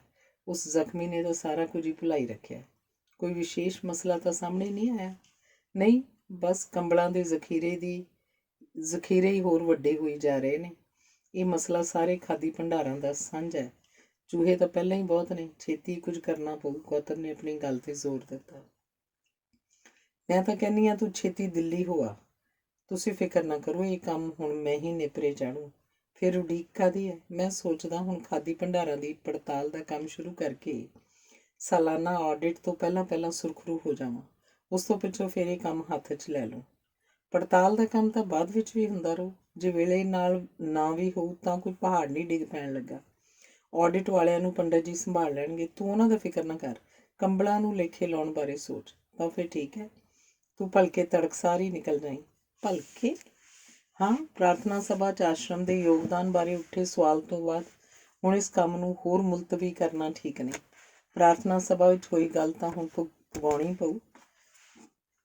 ਗੌਤਮ ਨੇ ਦੁਚਿੱਤੀ ਵਿੱਚ ਕਲਿਆਣੀ ਮਾਂ ਵੱਲ ਵੇਖਿਆ। ਉਹਨੇ ਜਾਣ ਲਿਆ ਸੀ ਕਿ ਉਹਨੂੰ ਤਾਬੜਤੋੜ ਦਿੱਲੀ ਭੇਜਣ 'ਚ ਕੰਬਲਾਂ ਦੀ ਖਪਤ ਦਾ ਮਸਲਾ ਨਹੀਂ, ਕੁਝ ਹੋਰ ਵੀ ਸੀ। ਕੁਝ ਹੋਰ ਕੀ ਸੀ? ਗੌਤਮ ਨੇ ਮੱਥਾ ਖੁਰਕਿਆ। ਅੰਗ 22ਵਾਂ। ਤੜਕਸਾਰ ਹੀ ਕਾਰ ਕਸਤੂਰਬਾ ਘਰ ਦੇ ਪੋਰਚ ਵਿੱਚ ਆ ਕੇ ਰੁਕ ਗਈ। ਹਰਭਜਨ ਸਿੰਘ ਦੇ ਨਾਲ ਕਾਰ ਵਿੱਚ ਗਣੇਸ਼ ਵੀ ਆਇਆ ਸੀ। ਹਰਭਜਨ ਸਿੰਘ ਉਤਰ ਕੇ ਕੱਪੜੇ ਨਾਲ ਕਾਰ ਦਾ ਸਾਹਮਣਾ ਸ਼ੀਸ਼ਾ ਸਾਫ਼ ਕਰਨ ਲੱਗ ਪਿਆ। ਗਣੇਸ਼ ਸਮਾਨ ਲਿਆਉਣ ਲਈ ਅੰਦਰ ਚਲਾ ਗਿਆ। ਅੰਦਰੋਂ ਅਟੈਚੀ ਕੇਸ ਲਿਆ ਕੇ ਉਸ ਕਾਰ 'ਚ ਰੱਖਿਆ ਤੇ ਹਰਭਜਨ ਸਿੰਘ ਨਾਲ ਗੱਲਾਂ ਛੁੱਟ ਗਿਆ। ਅੰਦਰੋਂ ਗੌਤਮ ਨੂੰ ਆਉਂਦਿਆਂ ਵੇਖ ਕੇ ਗਣੇਸ਼ ਉਹਦੇ ਵੱਲ ਔਲਿਆ ਤੇ ਉਹਦੇ ਹੱਥੋਂ ਬਰੀਫ ਕੇਸ ਫੜ ਕੇ ਕਾਰ ਦੀ ਪਿਛਲੀ ਸੀਟ ਤੇ ਰੱਖ ਦਿੱਤਾ। ਗੌਤਮ ਵੱਲ ਮੁੜਦਿਆਂ ਉਹ ਕੁਝ ਝਿਜਕਦਾ ਹੋਇਆ ਬੋਲਿਆ, ਇਸ ਹਫ਼ਤੇ ਮਾਂ ਜੀ ਨੇ ਕਿਤੇ ਵੀ ਬਾਹਰ ਨਹੀਂ ਜਾਣਾ, ਇਸ ਕਰਕੇ ਮੈਂ ਬਿਲਕੁਲ ਵਿਹਲਾ। ਮੈਂ ਪੰਡਤ ਜੀ ਨੂੰ ਵੀ ਪੁੱਛ ਲਿਆ, ਜੇ ਆਖੋ ਤਾਂ। ਗਣੇਸ਼ ਗੌਤਮ ਦਾ ਪੁਰਾਣਾ ਸਾਥੀ ਸੀ। ਗੌਤਮ ਮੁਸਕਰਾਇਆ ਤੇ ਆਪਣਾ ਹੱਥ ਨਾਲ ਗਣੇਸ਼ ਦੀ ਉੱਤੋਂ ਦੀ ਬਾਂਹ ਹਿਲਾ ਦਿੱਤੀ। ਵੇਖ ਗਣੇਸ਼, ਮੇਰੇ ਨਾਲ ਦਿੱਲੀ ਕੋਈ ਵੀ ਨਹੀਂ ਜਾ ਰਿਹਾ, ਨਾ ਹਰਭਜਨ ਸਿੰਘ ਤੇ ਨਾ ਤੂੰ। ਇੰਨੀ ਧੁੰਦ 'ਚ ਤੁਹਾਡੇ ਲਈ ਕਾਰ ਚਲਾਉਣੀ ਔਖੀ ਹੋਊ। ਠੰਡ ਵੀ ਵੱਧ ਗਈ ਹੈ, ਸਫ਼ਰ ਵੀ ਲੰਮਾ ਹੈ। ਗਣੇਸ਼ ਦੀ ਦਿੱਲੀ 'ਚ ਕੋਈ ਨੇੜੇ ਦੀ ਰਿਸ਼ਤੇਦਾਰੀ ਸੀ। ਜਦੋਂ ਵੀ ਆਸ਼ਰਮ ਦੀ ਕੋਈ ਗੱਡੀ ਦਿੱਲੀ ਜਾਣੀ ਹੋਵੇ, ਉਹ ਆਪਣੀਆਂ ਸੇਵਾਵਾਂ ਲਈ ਹਾਜ਼ਰ ਹੋ ਜਾਂਦਾ ਸੀ। ਪਰ ਗੌਤਮ ਕਿਸੇ ਵੀ ਡਰਾਈਵਰ ਨੂੰ ਨਾਲ ਲਿਜਾਣ ਤੋਂ ਸੰਕੋਚ ਕਰਦਾ ਸੀ। ਨਿੱਕੇ ਫੇਰਿਆਂ ਦੀ ਗੱਲ ਹੋਰ ਸੀ, ਪਰ ਫੇਰਾ ਲੰਮਾ ਹੋਵੇ ਤਾਂ ਉਹ ਡਰਾਈਵਰ ਨੂੰ ਨਾਲ ਲਿਜਾਣ ਤੋਂ ਸਾਫ਼ ਨਾਂਹ ਕਰ ਦਿੰਦਾ ਸੀ। ਸਾਰੇ ਦੇ ਸਾਰੇ ਡਰਾਈਵਰ ਪੰਡਤ ਸ਼ਰਧਾਨੰਦ ਦੇ ਜਸੂਸ ਸਨ। ਉਹ ਵਾਪਸ ਆ ਕੇ ਪੰਡਤ ਸ਼ਰਧਾਨੰਦ ਕੋਲ ਚੁਗਲੀ ਕਰਦੇ ਸਨ। ਹਰ ਇੱਕ ਗੱਲ ਵਧਾ ਚੜ੍ਹਾ ਕੇ ਦੱਸਦੇ ਸਨ। ਤੂੰ ਫਿਕਰ ਨਾ ਕਰ, ਕਾਰ ਮੈਂ ਧੁੰਦ ਵਿੱਚ ਵੀ ਚਲਾ ਲਊਂਗਾ। ਆਖਿਰਕਾਰ ਤੇਰਾ ਸ਼ਾਗਿਰਦ ਆ। ਗੌਤਮ ਨੇ ਹੱਸਦਿਆਂ ਹੱਸਦਿਆਂ ਆਖਿਆ ਤੇ ਫਿਰ ਹਰਭਜਨ ਸਿੰਘ ਨੂੰ ਮੁਖਾਤਬ ਹੋਇਆ। ਤੇਲ ਪਾਣੀ ਚੈੱਕ ਕਰ ਲਿਆ ਨਾ? ਜੀ, ਸਭ ਠੀਕ ਠਾਕ ਹੈ। ਟੈਂਕ ਵੀ ਫੁੱਲ ਕਰਵਾ ਦਿੱਤਾ ਹੈ। ਦਿੱਲੀ ਪਹੁੰਚ ਕੇ ਪੈਟਰੋਲ ਪਵਾਉਣ ਦੀ ਲੋੜ ਪਊ। ਕੱਲ੍ਹ ਵਾਲੇ ਬੰਦੇ ਦਾ ਕੀ ਬਣਿਆ? ਗੌਤਮ ਨੇ ਕਾਰ 'ਚ ਬੈਠਦਿਆਂ ਉਹਨੂੰ ਪੁੱਛਿਆ। ਜੀ ਉਹ ਤਾਂ ਜੀ, ਡਰਾਈਵਰ ਹਰਭਜਨ ਸਿੰਘ ਦੀ ਜ਼ੁਬਾਨ ਥਿੜਕੀ, ਉਹਨੂੰ ਤਾਂ ਮੈਂ ਡਿਸਪੈਂਸਰੀ ਪਹੁੰਚਾ ਦਿੱਤਾ ਸੀ ਜੀ। ਡਰਾਈਵਰ ਹਰਭਜਨ ਸਿੰਘ ਦੀ ਘਬਰਾਹਟ ਨੂੰ ਅਣਗੌਲਿਆਂ ਕਰਕੇ ਉਸ ਕਾਰ ਸਟਾਰਟ ਕਰ ਦਿੱਤੀ। ਕਾਰ ਗਾਂਹ ਨੂੰ ਸਰਕੀ। ਧੁੰਦ ਵਿੱਚੋਂ ਛਣ ਕੇ ਸਵੇਰ ਦੀ ਪ੍ਰਾਰਥਨਾ ਦੇ ਬੋਲ ਉਹਦੇ ਕੰਨੀ ਪਏ। ਕਾਰ ਉਸ ਵੇਲੇ ਬਾਪੂ ਕੁਟੀਰ ਕੋਲ ਪਹੁੰਚ ਚੁੱਕੀ ਸੀ। ਕਾਰ ਦਾ ਰੁਖ ਬਾਹਰਲੇ ਫਾਟਕ ਵੱਲ ਮੋੜਨ ਦੀ ਥਾਂ ਉਹਨੇ ਡਿਸਪੈਂਸਰੀ ਵੱਲ ਮੋੜ ਲਿਆ। ਡਿਸਪੈਂਸਰੀ ਉਸ ਵੇਲੇ ਸੁੰਨੀ ਸੀ। ਨਰਸਿੰਗ ਅਸਿਸਟੈਂਟ ਵੀ ਪ੍ਰਾਰਥਨਾ ਸਭਾ 'ਚ ਗਿਆ ਹੋਇਆ ਸੀ। ਢੁੱਕਾ ਬੂਹਾ ਖੋਲ੍ਹ ਕੇ ਉਹ ਅੰਦਰ ਚਲਾ ਗਿਆ। ਪਿਛਲੀ ਰਾਤ ਵਾਲੇ ਜ਼ਖਮੀ ਦਾ ਉੱਥੇ ਆਉਣ ਦਾ ਕੋਈ ਵੀ ਚਿੰਨ੍ਹ ਨਹੀਂ ਸੀ। ਉਹਨੇ ਉਲਝਣ ਜਿਹੀ 'ਚ ਮੱਥਾ ਖੁਰਕਿਆ। ਉਹ ਕੁਝ ਚਿਰ ਉੱਥੇ ਖਲੋਤਾ ਰਿਹਾ ਤੇ ਫਿਰ ਬਾਹਰ ਆ ਗਿਆ। ਬਾਹਰ ਸਫਾਈ ਵਾਲਾ ਝਾੜੂ ਦੇ ਰਿਹਾ ਸੀ। ਉਹ ਗੌਤਮ ਨੂੰ ਵੇਖ ਕੇ ਰੁਕ ਗਿਆ। ਉਹਨੇ ਸਤਿਕਾਰ ਵਜੋਂ ਦੋਵੇਂ ਹੱਥ ਜੋੜੇ ਤੇ ਇੱਕ ਪਾਸੇ ਹੋ ਕੇ ਖਲੋ ਗਿਆ। ਰਾਤੀ ਇੱਥੇ ਇੱਕ ਜ਼ਖਮੀ ਆਇਆ ਸੀ, ਉਹਦਾ ਪਤਾ ਹੈ ਕੁਝ? ਗੌਤਮ ਨੇ ਉਹਨੂੰ ਪੁੱਛਿਆ। ਜੀ, ਉਹ ਤਾਂ ਪੱਟੀ ਕਰਵਾ ਕੇ ਉਦੋਂ ਹੀ ਚਲਾ ਗਿਆ ਹੋ। ਕਿਉਂ? ਬਿਮਾਰ ਤਾਂ ਰਾਤੀ ਇੱਥੇ ਨਹੀਂ ਰਹਿੰਦੇ ਨਾ। ਪਰ ਉਹ ਤਾਂ ਇੰਨੀ ਛੇਤੀ ਜਾਣ ਜੋਗਾ ਹੀ ਨਹੀਂ ਸੀ। ਗੌਤਮ ਨੇ ਜਿਵੇਂ ਖੁਦ ਨਾਲ ਗੱਲ ਕੀਤੀ। ਜੀ, ਜੇ ਇਹ ਗੱਲ ਹੈ ਤਾਂ ਫਿਰ ਉਹਨੂੰ ਐਂਬੂਲੈਂਸ 'ਚ ਪਾ ਕੇ ਦੁਰਗ ਮਹੰਤਾਂ ਦੇ ਖਰੈਤੀ ਹਸਪਤਾਲ 'ਚ ਭੇਜਤਾ ਹੋ। ਜੇ ਕੋਈ ਜ਼ਿਆਦਾ ਢਿੱਲਾ ਹੋਵੇ ਤਾਂ ਪੰਡਤ ਜੀ ਇਸ ਤਰ੍ਹਾਂ ਹੀ ਕਰਦੇ ਨੇ। ਉੱਥੇ ਹੋਰ ਨਹੀਂ ਸੀ ਰੁਕਣਾ ਚਾਹੁੰਦਾ। ਉਹਨੂੰ ਆਪਣਾ ਸਫ਼ਰ ਆਰੰਭ ਕਰਨ ਦੀ ਕਾਹਲੀ ਸੀ। ਵਾਪਸ ਮੁੜ ਕੇ ਉਹਨੇ ਕਾਰ ਆਸ਼ਰਮ ਦੇ ਵੱਡੇ ਫਾਟਕ ਵੱਲ ਮੋੜ ਲਈ। ਆਸ਼ਰਮ ਤੋਂ ਬਾਹਰ ਆਉਂਦਿਆਂ ਹੀ ਉਹ ਧੁੰਦ ਦੇ ਗੁਬਾਰ 'ਚ ਘਿਰ ਗਿਆ। ਉਹਨੇ ਕਾਰ ਕੁਝ ਹੌਲੀ ਕਰ ਲਈ। ਉਹਦੇ ਇੰਨਾ ਕਰਨ ਨਾਲ ਹੀ ਦਿੱਲੀ ਕੁਝ ਹੋਰ ਦੂਰ ਹੋ ਗਈ ਸੀ। ਅੰਗ 23। ਫੁੱਟਪਾਥ ਦੇ ਨਾਲ ਹੌਲੀ ਹੌਲੀ ਕਾਰ ਚਲਾਉਂਦਿਆਂ ਗੌਤਮ ਦੀ ਨਜ਼ਰ ਲੋਕਲ ਬੱਸ ਦੇ ਅੱਡੇ ਤੇ ਚਲੀ ਗਈ। ਦਿੱਲੀ ਜ਼ਰਾ ਵੀ ਨਹੀਂ ਸੀ ਬਦਲੀ। ਬੱਸ ਨੂੰ ਉਡੀਕ ਰਹੀ ਕਤਾਰ ਕਈ ਵਲੇਵੇਂ ਖਾ ਗਈ ਸੀ। ਕਤਾਰ 'ਚ ਖਲੋਤੇ ਹੋਏ ਲੋਕੀ ਥੱਕੀ ਹੋਈ ਭੀੜ ਸਨ। ਅਕੇਵੇਂ ਮਾਰੀ ਕਤਾਰ ਸਨ। ਲੋਕਲ ਬੱਸ ਆਈ ਤੇ ਕੁਝ ਕੁ ਸਵਾਰੀਆਂ ਲੈ ਕੇ ਤੁਰ ਪਈ। ਕਤਾਰ ਤੋੜ ਕੇ ਲੋਕੀ ਆਪੋ ਧਾਪੀ 'ਚ ਇੱਕ ਦੂਜੇ ਨੂੰ ਧੱਕੇ ਦਿੰਦੇ ਹੋਏ ਤੁਰੀ ਜਾਂਦੀ ਬੱਸ ਪਿੱਛੇ ਨੱਸ ਪਏ। ਗੌਤਮ ਕਾਰ ਰੋਕ ਕੇ ਉਹ ਤਮਾਸ਼ਾ ਵੇਖਣ 'ਚ ਉਲਝ ਗਿਆ। ਗੌਤਮ ਵਧੀਆ ਰੌਣ 'ਚ ਸੀ। ਉਸ ਦਿਨ ਪ੍ਰਾਰਥਨਾ ਸਭਾ 'ਚੋਂ ਵਾਪਸ ਆਉਂਦਿਆਂ ਕਲਿਆਣੀ ਮਾਂ ਖੁਸ਼ ਸੀ। ਗੌਤਮ ਨੇ ਆਪਣੇ ਭਾਸ਼ਣ 'ਚ ਸ਼ਬਦਾਂ ਦੀਆਂ ਖੱਟੀਆਂ ਮਿੱਠੀਆਂ ਗੋਲੀਆਂ ਨਾਲ ਸੰਕਟ ਦੀ ਘੜੀ ਟਾਲ ਦਿੱਤੀ ਸੀ। ਪਰ ਸ਼ਬਦਾਂ ਦੇ ਪੜੁੱਲ ਨੀਹਾਂ ਤੋਂ ਬਿਨਾਂ ਸਨ। ਆਖਿਰਕਾਰ ਢਹਿ ਢੇਰੀ ਹੋਣੇ ਸਨ। ਇਹ ਗੱਲ ਕਲਿਆਣੀ ਮਾਂ ਦੇ ਫਿਕਰ ਵਾਲੀ ਸੀ। ਉਹਨੇ ਗੌਤਮ ਦੇ ਕਹਿਣ ਤੇ ਆਸ਼ਰਮ ਦੇ ਕੰਬਲਾਂ ਨੂੰ ਸੁਰੱਖਿਆ ਮੰਤਰਾਲੇ ਰਾਹੀਂ ਫੌਜ ਨੂੰ ਵੇਚਣ ਦੀ ਗੱਲ ਤੋਰੀ ਸੀ। ਕੁਝ ਮੀਟਿੰਗਾਂ ਤੋਂ ਪਿੱਛੋਂ ਸੌਦੇ ਦੀ ਗੱਲ ਲਗਭਗ ਨੇਪਰੇ ਚੜ੍ਹ ਗਈ ਸੀ। ਸ਼ਰਤਾਂ ਤੈਅ ਹੋ ਗਈਆਂ ਸਨ। ਇਹਦੇ ਬਾਵਜੂਦ ਗੱਲ ਉੱਥੇ ਦੀ ਉੱਥੇ ਠਰ ਗਈ ਸੀ। ਅਨੇਕਾਂ ਚੇਤਾਵਨੀਆਂ ਦੇ ਬਾਵਜੂਦ ਦਸਤਖਤ ਨਹੀਂ ਸਨ ਹੋ ਰਹੇ। ਇਹ ਚੰਗੇ ਭਲੇ ਤੁਰੇ ਜਾਂਦੇ ਜਹਾਜ਼ ਦੇ ਹੇਠੋਂ ਅਚਨਚੇਤੀ ਸਮੁੰਦਰ ਸੁੱਕ ਜਾਣ ਵਰਗੀ ਅਣਹੋਣੀ ਸੀ। ਕਿਧਰੇ ਕੋਈ ਅੜਚਨ ਸੀ ਜਿਹਦੀ ਕਲਿਆਣੀ ਮਾਂ ਨੂੰ ਸਮਝ ਨਹੀਂ ਸੀ ਲੱਗ ਰਹੀ। ਥੱਕ ਹਾਰ ਕੇ ਉਹਨੇ ਗੱਲ ਮੁੱਕ ਗਈ ਮਿੱਥ ਲਈ ਸੀ। ਜਿਹੜੀ ਗੱਲ ਕਲਿਆਣੀ ਮਾਂ ਦੀ ਸਮਝ ਤੋਂ ਬਾਹਰ ਹੀ ਸੀ, ਉਹ ਗੌਤਮ ਦੇ ਖਾਨੇ 'ਚ ਪੈ ਗਈ। ਉਹਨੇ ਹੱਸਦਿਆਂ ਹੱਸਦਿਆਂ ਆਖਿਆ, ਦਰਅਸਲ ਮੋਠਾਂ ਦੇ ਬੂਟੇ ਨਾਲ ਗੱਡਾ ਅੜ ਗਿਆ। ਮੈਂ ਸਮਝੀ ਨਹੀਂ, ਉਹ ਉਲਝਣ ਜਿਹੀ 'ਚ ਬੋਲੇ। ਆਖਰੀ ਮੀਟਿੰਗ 'ਚ ਮੈਨੂੰ ਜਾਣਾ ਚਾਹੀਦਾ ਸੀ। ਕਿਉਂ? ਉਹ ਹੱਸਿਆ। ਜਿਹੜੀ ਗੱਲ ਉਹ ਕਰਨਾ ਚਾਹੁੰਦੇ ਹਨ, ਉਹ ਮੇਰੇ ਨਾਲ ਖੁੱਲ੍ਹ ਕੇ ਹੋ ਜਾਣੀ ਸੀ ਤੇ ਸੌਦਾ ਸਿਰੇ ਲੱਗ ਜਾਣਾ ਸੀ। ਉਹ ਇੱਕ ਛਿਣ ਸੋਚਦੀ ਰਹੀ। ਉਹਨੂੰ ਅਚਨਚੇਤੀ ਗੱਲ ਦੀ ਸਮਝ ਲੱਗ ਗਈ। ਉਹਦੀ ਮੁਸਕਰਾਹਟ ਉਹਦੇ ਬੁੱਲ੍ਹਾਂ 'ਤੇ ਫੈਲ ਗਈ। ਉਸ ਆਖਿਆ, ਹੁਣ ਹੋਆ, ਹੁਣ ਵੀ ਦਿੱਲੀ ਕਿਹੜੀ ਦੂਰ ਹੈ? ਦਿੱਲੀ ਸੱਚਮੁੱਚ ਹੀ ਬਹੁਤੀ ਦੂਰ ਨਹੀਂ ਸੀ। ਗੌਤਮ ਦੀ ਉਹਨਾਂ ਨਾਲ ਇੱਕ ਹੱਥ ਦੇ ਤੇ ਇੱਕ ਹੱਥ ਲੈ ਦੇ ਆਧਾਰ 'ਤੇ ਖੁੱਲ੍ਹੀ ਗੱਲਬਾਤ ਹੋਈ ਤੇ ਸਿਰੇ ਚੜ੍ਹ ਗਈ। ਆਸ਼ਰਮ ਨੇ ਤਾਬੜਤੋੜ 40,000 ਕੰਬਲ ਫੌਜ ਨੂੰ ਸਪਲਾਈ ਕਰਨੇ ਸਨ। ਫੌਜ ਨੇ ਉਹ ਕੰਬਲ ਹਵਾਈ ਜਹਾਜ਼ਾਂ ਰਾਹੀਂ ਚੰਡੀਗੜ੍ਹ ਤੋਂ ਲੇਹ ਭਜਵਾਉਣੇ ਸਨ ਤੇ ਉੱਥੋਂ ਵੱਖ-ਵੱਖ ਫੀਲਡ ਯੂਨਿਟਾਂ ਨੂੰ ਵੰਡੇ ਜਾਣੇ ਸਨ। ਵਿਕਰੀ ਦੀ ਕੁੱਲ ਰਕਮ ਦਾ 10% ਹਿੱਸਾ ਉਹਨਾਂ ਨੂੰ ਦੇਣਾ ਤੈਅ ਹੋਇਆ ਸੀ। ਜੇ ਆਸ਼ਰਮ ਨੂੰ ਲੱਖਾਂ ਦਾ ਲਾਭ ਹੋ ਰਿਹਾ ਸੀ ਤਾਂ ਉਹ ਧਿਰ ਵੀ ਘਾਟੇ 'ਚ ਨਹੀਂ ਸੀ। ਗੌਤਮ ਨੇ ਕਲਿਆਣੀ ਮਾਂ ਨੂੰ ਫੋਨ ਉੱਤੇ ਸਫਲਤਾ ਦੀ ਕਹਾਣੀ ਸੁਣਾਈ ਤੇ ਕੰਬਲ ਭੇਜਣ ਸੰਬੰਧੀ ਸਾਰੇ ਵੇਰਵੇ ਸਮਝਾ ਕੇ ਬੋਝ ਮੁਕਤ ਹੋ ਗਿਆ। ਟੁੱਟੀ ਹੋਈ ਕਤਾਰ ਵਿੱਚੋਂ ਕੁਝ ਜਣੇ ਚਲਦੀ ਹੋਈ ਬੱਸ 'ਚ ਚੜ੍ਹ ਗਏ। ਇੱਕ ਬਾਊ ਖੱਬੇ ਹੱਥ ਵਿੱਚ ਟਿਫਨ ਫੜੀ ਕੁਝ ਦੇਰ ਬੱਸ ਪਿੱਛੇ ਦੌੜਿਆ ਤੇ ਫਿਰ ਸਾਹੋ-ਸਾਹੀ ਹੋਇਆ ਖਲੋ ਗਿਆ। ਸਾਹ ਕਾਬੂ ਕਰਨ ਦੇ ਯਤਨ ਵਿੱਚ ਉਹਨੇ ਲੱਕ ਤੇ ਹੱਥ ਧਰ ਲਏ ਤੇ ਕੁਝ ਕੋਡਾ ਜਿਹਾ ਹੋ ਗਿਆ। ਗੌਤਮ ਸਹਿਜ ਭਾਅ ਉਹਨੂੰ ਵੇਖ ਰਿਹਾ ਸੀ। ਉਹ ਅਚਾਨਕ ਤ੍ਰਭ ਗਿਆ। ਉਹ ਵਿਅਕਤੀ ਦੀ ਪਛਾਣ ਗੌਤਮ ਦੇ ਚਿਹਰੇ 'ਤੇ ਮੁਸਕਰਾਹਟ ਬਣ ਕੇ ਫੈਲ ਗਈ। ਗੌਤਮ ਦੀ ਕਾਰ ਹੌਲੀ-ਹੌਲੀ ਅਗਾਂਹ ਨੂੰ ਸਰਕੀ ਤੇ ਉਸ ਬਾਊ ਦੇ ਲਾਗੇ ਜਾ ਕੇ ਰੁਕੀ। ਲਿਫਟ? ਜੀ ਥੈਂਕ ਯੂ ਸਰ। ਉਹ ਕਾਰ 'ਚ ਬੈਠ ਗਿਆ। ਦਿੱਲੀ ਵਾਲਿਆਂ ਦੀ ਅੱਧੀ ਉਮਰ ਕਤਾਰਾਂ ਵਿੱਚ ਹੀ ਲੰਘ ਜਾਂਦੀ ਹੈ। ਨਹੀਂ? ਗੌਤਮ ਸ਼ਰਾਰਤੀ ਰੌਂ 'ਚ ਹੱਸਿਆ। ਤੇ ਜਵਾਨੀ ਨੂੰ ਤੁਸੀਂ ਤੁਰੀਆਂ ਜਾਂਦੀਆਂ ਲੋਕਲ ਬੱਸਾਂ ਨੱਸ ਕੇ ਫੜਨ 'ਚ ਪਰਖਦੇ ਹੋ। ਉਹਨੇ ਹਾਲੇ ਵੀ ਗੌਤਮ ਨੂੰ ਨਹੀਂ ਸੀ ਪਛਾਣਿਆ। ਉਹ ਹਾਲੇ ਵੀ ਸਾਹਾਂ ਨੂੰ ਸੰਭਾਲ ਰਿਹਾ ਸੀ। ਗੌਤਮ ਨੇ ਨਜ਼ਰ ਸੂਰਜ ਵੱਲ ਫੇਰੀ। ਪਿਛਲੇ ਸਾਲਾਂ 'ਚ ਉਹ ਬੱਸ ਇੰਨਾ ਕੁ ਬਦਲਿਆ ਸੀ ਕਿ ਅੱਖਾਂ 'ਤੇ ਐਨਕਾਂ ਲੱਗ ਗਈਆਂ ਸਨ। ਗੌਤਮ ਨੇ ਮੁੜ ਟਕੋਰ ਲਾਈ। ਦਿੱਲੀ ਵਾਲੇ ਲੋਕਲ ਬੱਸਾਂ ਦੇ ਨੰਬਰ ਪੜ੍ਹਦੇ ਆਪਣੀ ਨਿਗਾਹ ਕਮਜ਼ੋਰ ਕਰ ਲੈਂਦੇ ਨੇ। ਸੂਰਜ ਹੁਣ ਤੱਕ ਸੰਭਲ ਚੁੱਕਾ ਸੀ। ਉਹ ਖਿਝ ਕੇ ਬੋਲਿਆ, ਜੇ ਵਧੀਆ ਕਾਰ ਥੱਲੇ ਹੋਵੇ ਤਾਂ ਤਿੱਖੀਆਂ ਗੱਲਾਂ ਕਰਨੀਆਂ ਆਪੇ ਹੀ ਆ ਜਾਂਦੀਆਂ ਨੇ। ਬਾਊ ਜੀ, ਜੇ ਤੁਸੀਂ ਵੀ ਫੈਸਲਾ ਦਿਮਾਗ ਨਾਲ ਕਰਦੇ ਤਾਂ ਤੁਹਾਡੇ ਥੱਲੇ ਵੀ ਕਾਰ ਹੋਣੀ ਸੀ ਤੇ 4 ਜਨਾਨੀਆਂ ਜਿੱਡੀ ਇੱਕ ਬੀਵੀ ਵੱਖਰੀ। ਉਹਦਾ ਹਾਸਾ ਕੁਝ ਉੱਚਾ ਛਣਕਿਆ। ਸੂਰਜ ਨੇ ਤ੍ਰਭ ਕੇ ਪਹਿਲੀ ਵਾਰ ਉਸ ਖੱਦਰਧਾਰੀ ਸਾਈਂ ਬਾਬੇ ਵੱਲ ਵੇਖਿਆ। ਪਛਾਣ ਪਹਿਲੋਂ ਉਹਦੀਆਂ ਅੱਖਾਂ 'ਚ ਜਾਗੀ ਤੇ ਫਿਰ ਵਜੂਦ 'ਚ ਫੈਲ ਗਈ। ਇਹ ਤੂੰ ਹੈ? ਸੂਰਜ ਨੇ ਪੁਰਾਣੇ ਦਿਨਾਂ ਵਾਂਗ ਉਹਦੇ ਧੌਲ ਜੜ ਦਿੱਤੀ ਤੇ ਫਿਰ ਬਾਹਾਂ ਦੁਆਲੇ ਵੜ ਲਈਆਂ। ਗੌਤਮ ਨੇ ਪੂਰੇ ਜ਼ੋਰ ਨਾਲ ਬ੍ਰੇਕ ਦੱਬ ਦਿੱਤੀ। ਕਾਰ ਚੀਕ ਕੇ ਰੁਕ ਗਈ। ਹਾਦਸਾ ਹੁਣ ਮਸਾਂ ਟਲਿਆ ਸੀ, ਪਰ ਹਾਦਸਾ ਤਾਂ ਸ਼ਾਇਦ ਹੋ ਚੁੱਕਿਆ ਸੀ। ਅੰਕ 24ਵਾਂ। ਸੂਰਜ ਇੰਨਾ ਅਚਾਨਕ ਮਿਲਿਆ ਸੀ ਕਿ ਗੌਤਮ ਕੁਝ ਸੋਚ ਹੀ ਨਹੀਂ ਸੀ ਸਕਿਆ। ਉਹਨੂੰ ਖਿਆਲ ਹੀ ਨਹੀਂ ਸੀ ਆਇਆ ਕਿ ਸੂਰਜ ਨੂੰ ਮਿਲਿਆ ਵਰਜਿਤ ਰੁੱਖਾਂ ਦੇ ਜੰਗਲ ਵੱਲ ਪਰਤ ਜਾਣ ਦਾ ਡਰ ਸੀ। ਅਤੀਤ ਦੀਆਂ ਨੌਂਦਰਾਂ ਨਾਲ ਲਹੂ ਲੁਹਾਨ ਹੋਣ ਦਾ ਖਤਰਾ ਸੀ। ਉਹਦੇ ਅੰਦਰ ਜਿਹੜਾ ਆਦਮੀ ਬੜੀਆਂ ਮੁਸ਼ਕਲਾਂ ਨਾਲ ਸੁੱਤਾ ਸੀ, ਉਹਦੇ ਜਾਗ ਪੈਣ ਦੀ ਸੰਭਾਵਨਾ ਸੀ। ਸੂਰਜ ਨੇ ਗੌਤਮ ਨੂੰ ਮੁੱਦਤ ਬਾਅਦ ਵੇਖਿਆ ਸੀ। ਵਰ੍ਹਿਆਂ ਦੀਆਂ ਪਰਤਾਂ ਹੇਠੋਂ ਗੌਤਮ ਨੂੰ ਲੱਭਣ ਲੱਗ ਪਿਆ। ਲੰਮੀ ਦਾੜੀ, ਮੋਢਿਆਂ ਤੱਕ ਖਿਲਰੇ ਵਾਲ ਤੇ ਗਲ ਖੱਦਰ ਦਾ ਬਾਣਾ।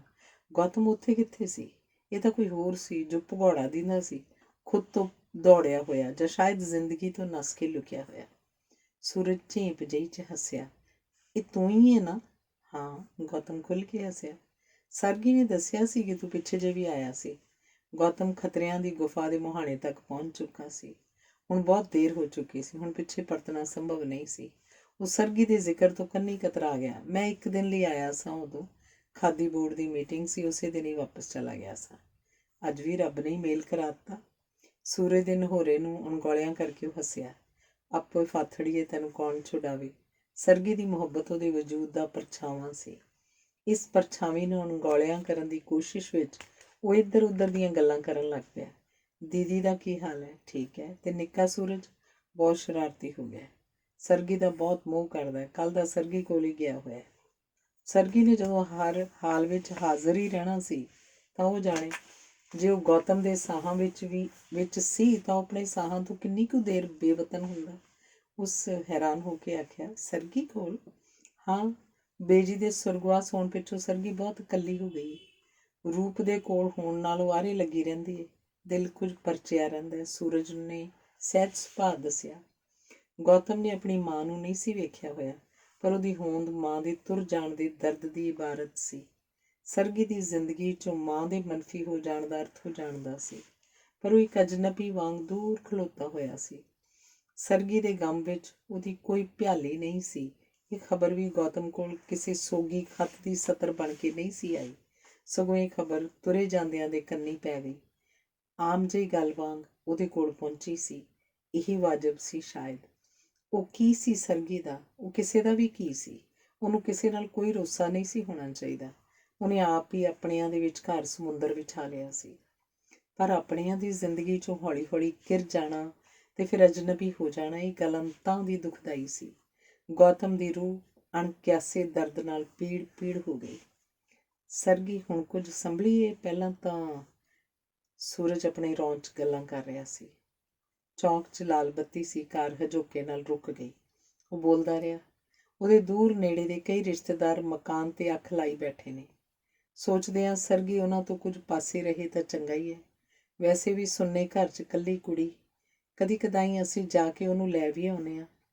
ਮਨ ਰੱਖਣ ਲਈ ਉਹ ਸਾਡੇ ਨਾਲ ਤੁਰ ਵੀ ਪੈਂਦੀ ਹੈ, ਪਰ ਆਉਣ ਸਾਰੀ ਉਹਨੂੰ ਅਚਵੀ ਜਿਹੀ ਲੱਗ ਜਾਂਦੀ ਹੈ। ਜਿੰਨਾ ਚਿਰ ਵਾਪਸ ਨਾ ਛੱਡ ਕੇ ਆਓ ਉਹਨੂੰ ਚੈਨ ਨਹੀਂ ਪੈਂਦਾ। ਝੱਲੀ ਕੁੜੀ, ਉਹਨੂੰ ਕੁਝ ਅਕਲ ਤੋਂ ਕੰਮ ਲੈਣਾ ਚਾਹੀਦਾ ਹੈ। ਘਰ ਵਿੱਚ ਕੌਣ ਉਡੀਕਦਾ ਉਹਨੂੰ? ਉਹਦਾ ਖਿਆਲ ਹੈ ਤੂੰ ਕਿਸੇ ਦਿਨ ਜ਼ਰੂਰ ਆਏਂਗਾ। ਉਹ ਡਰਦੀ ਹੈ ਕਿਤੇ ਤੂੰ ਜੰਦਰਾ ਵੱਜਾ ਵੇਖ ਕੇ ਵਾਪਸ ਹੀ ਨਾ ਮੁੜ ਜਾਏ। ਗੌਤਮ ਨੂੰ ਜਾਪਿਆ ਉਹਦੀਆਂ ਅੰਦਰਾਂ ਦਾ ਰੁੱਗ ਭਰਿਆ ਗਿਆ। ਚੌਕ ਦੀ ਬੱਤੀ ਮੁੜ ਹਰੀ ਹੋ ਗਈ। ਉਹਨੇ ਐਕਸੀਲੇਟਰ 'ਤੇ ਪੈਰ ਦਾ ਦਬਾਅ ਵਧਾ ਦਿੱਤਾ। ਕਾਰ ਦੀ ਗਤੀ ਤੇਜ਼ ਹੋ ਗਈ। ਉਹਨੇ ਹਰੀ ਬੱਤੀ ਨੂੰ ਬਹੁਤ ਪਿੱਛੇ ਛੱਡ ਦਿੱਤਾ। ਦੋਵਾਂ ਨੇ ਕਿੰਨੀ ਦੇਰ ਤੱਕ ਕੋਈ ਗੱਲ ਨਾ ਕੀਤੀ। ਕਾਰ ਖੁੱਲ੍ਹੀ ਸੜਕ 'ਤੇ ਦੌੜਦੀ ਰਹੀ। ਗੌਤਮ, ਹਾਂ, ਕਿੱਧਰ ਜਾ ਰਿਹਾ ਤੂੰ? ਗੌਤਮ ਨੇ ਪੈਰ ਬ੍ਰੇਕਾਂ 'ਤੇ ਰੱਖ ਦਿੱਤਾ ਤੇ ਕਾਰ ਦੀ ਬਾਰੀ 'ਚੋਂ ਧੌਣ ਬਾਹਰ ਕੱਢ ਕੇ ਸੜਕ ਪਛਾਣਨ ਦੀ ਕੋਸ਼ਿਸ਼ ਕੀਤੀ। ਉਹਨੂੰ ਬਹੁਤ ਦੇਰ ਤੋਂ ਰਾਹਾਂ ਦੀ ਪਛਾਣ ਭੁੱਲੀ ਹੋਈ ਸੀ। ਉਹਨੇ ਉਲਝਣ ਜਿਹੀ 'ਚ ਸੂਰਜ ਵੱਲ ਵੇਖਿਆ। ਹਾਂ, ਕਿੱਧਰ ਜਾ ਰਿਹਾ ਵਾਂ ਮੈਂ? ਸੂਰਜ ਹੱਸਣ ਲੱਗ ਪਿਆ। ਜਦੋਂ ਗੁੰਮ ਹੋ ਜਾਈਏ ਤਾਂ ਯਾਰਾਂ ਦੀ ਲੋੜ ਪੈਂਦੀ ਹੈ। ਜਿਸ ਰਾਹ 'ਤੇ ਤੂੰ ਤੁਰ ਪਿਆ ਹੈ, ਇਸ ਰਾਹ ਨੇ ਕਿਤੇ ਵੀ ਨਹੀਂ ਲੈ ਕੇ ਜਾਣਾ। ਕਾਰ ਨੂੰ ਪਿੱਛੇ ਮੋੜ ਲੈ। ਟਿਕਾਣੇ ਪਹੁੰਚਣ ਲਈ ਉਹੀ ਇੱਕ ਰਾਹ ਹੈ। ਅੰਗ 25। ਉਹ ਘਰ ਇੱਕ ਵੱਡਾ ਕਮਰਾ ਸੀ। ਲੱਕੜੀ ਦੀਆਂ ਫੱਟੀਆਂ ਨਾਲ ਉਸ ਕਮਰੇ ਨੂੰ ਦੋਹਾਂ ਹਿੱਸਿਆਂ 'ਚ ਵੰਡਿਆ ਹੋਇਆ ਸੀ। ਇਸ ਤਰ੍ਹਾਂ ਇੱਕ ਕਮਰਾ ਸੌਣ ਲਈ ਹੋ ਗਿਆ ਸੀ ਤੇ ਦੂਜਾ ਬਹਿਣ ਖਲੋਣ ਲਈ। ਸੰਖੇਪ ਜਿਹਾ ਸਮਾਨ, ਸਾਦੀ ਜਿਹੀ ਰਹਿਣੀ ਤੇ ਨਿਰਛਲ ਹਾਸਾ ਉਸ ਘਰ ਦਾ ਸੁਹੱਪਣ ਸੀ। ਉਸ ਸੁਹੱਪਣ ਦੇ ਆਲਮ ਵਿੱਚ ਕਾਲਜ ਦੇ ਦਿਨਾਂ ਵਾਲੇ ਕਹਿ ਨੇ ਆਸ਼ਰਮੀ ਮੁਸਕਰਾਹਟ ਦੀ ਥਾਂ ਮੱਲ ਲਈ। ਗੱਲਾਂ ਕਰਦੇ ਕਰਦੇ ਉਹ ਮੁਫਲਸੀ ਦੇ ਅਮੀਰ ਦਿਨਾਂ ਵੱਲ ਪਰਤ ਗਏ। ਉਦੋਂ ਗੌਤਮ ਕੋਲ ਖਾਲੀ ਜੇਬ ਸੀ ਤੇ ਬਾਦਸ਼ਾਹਤ ਸੀ। ਹੁਣ ਗੌਤਮ ਕੋਲ ਲੱਖ ਨਿਆਮਤਾਂ ਸਨ ਤੇ ਉਹ ਗਰੀਬੀ ਭੋਗ ਰਿਹਾ ਸੀ। ਰਚਨਾ ਮੁੜ ਚਾਹ ਬਣਾਉਣ ਲਈ ਉੱਠ ਗਈ। ਸੂਰਜ ਨੇ ਮੁਹੱਬਤ ਦੇ ਹਲਫਨਾਮੇ ਦੀ ਕਹਾਣੀ ਛੋਹ ਲਈ।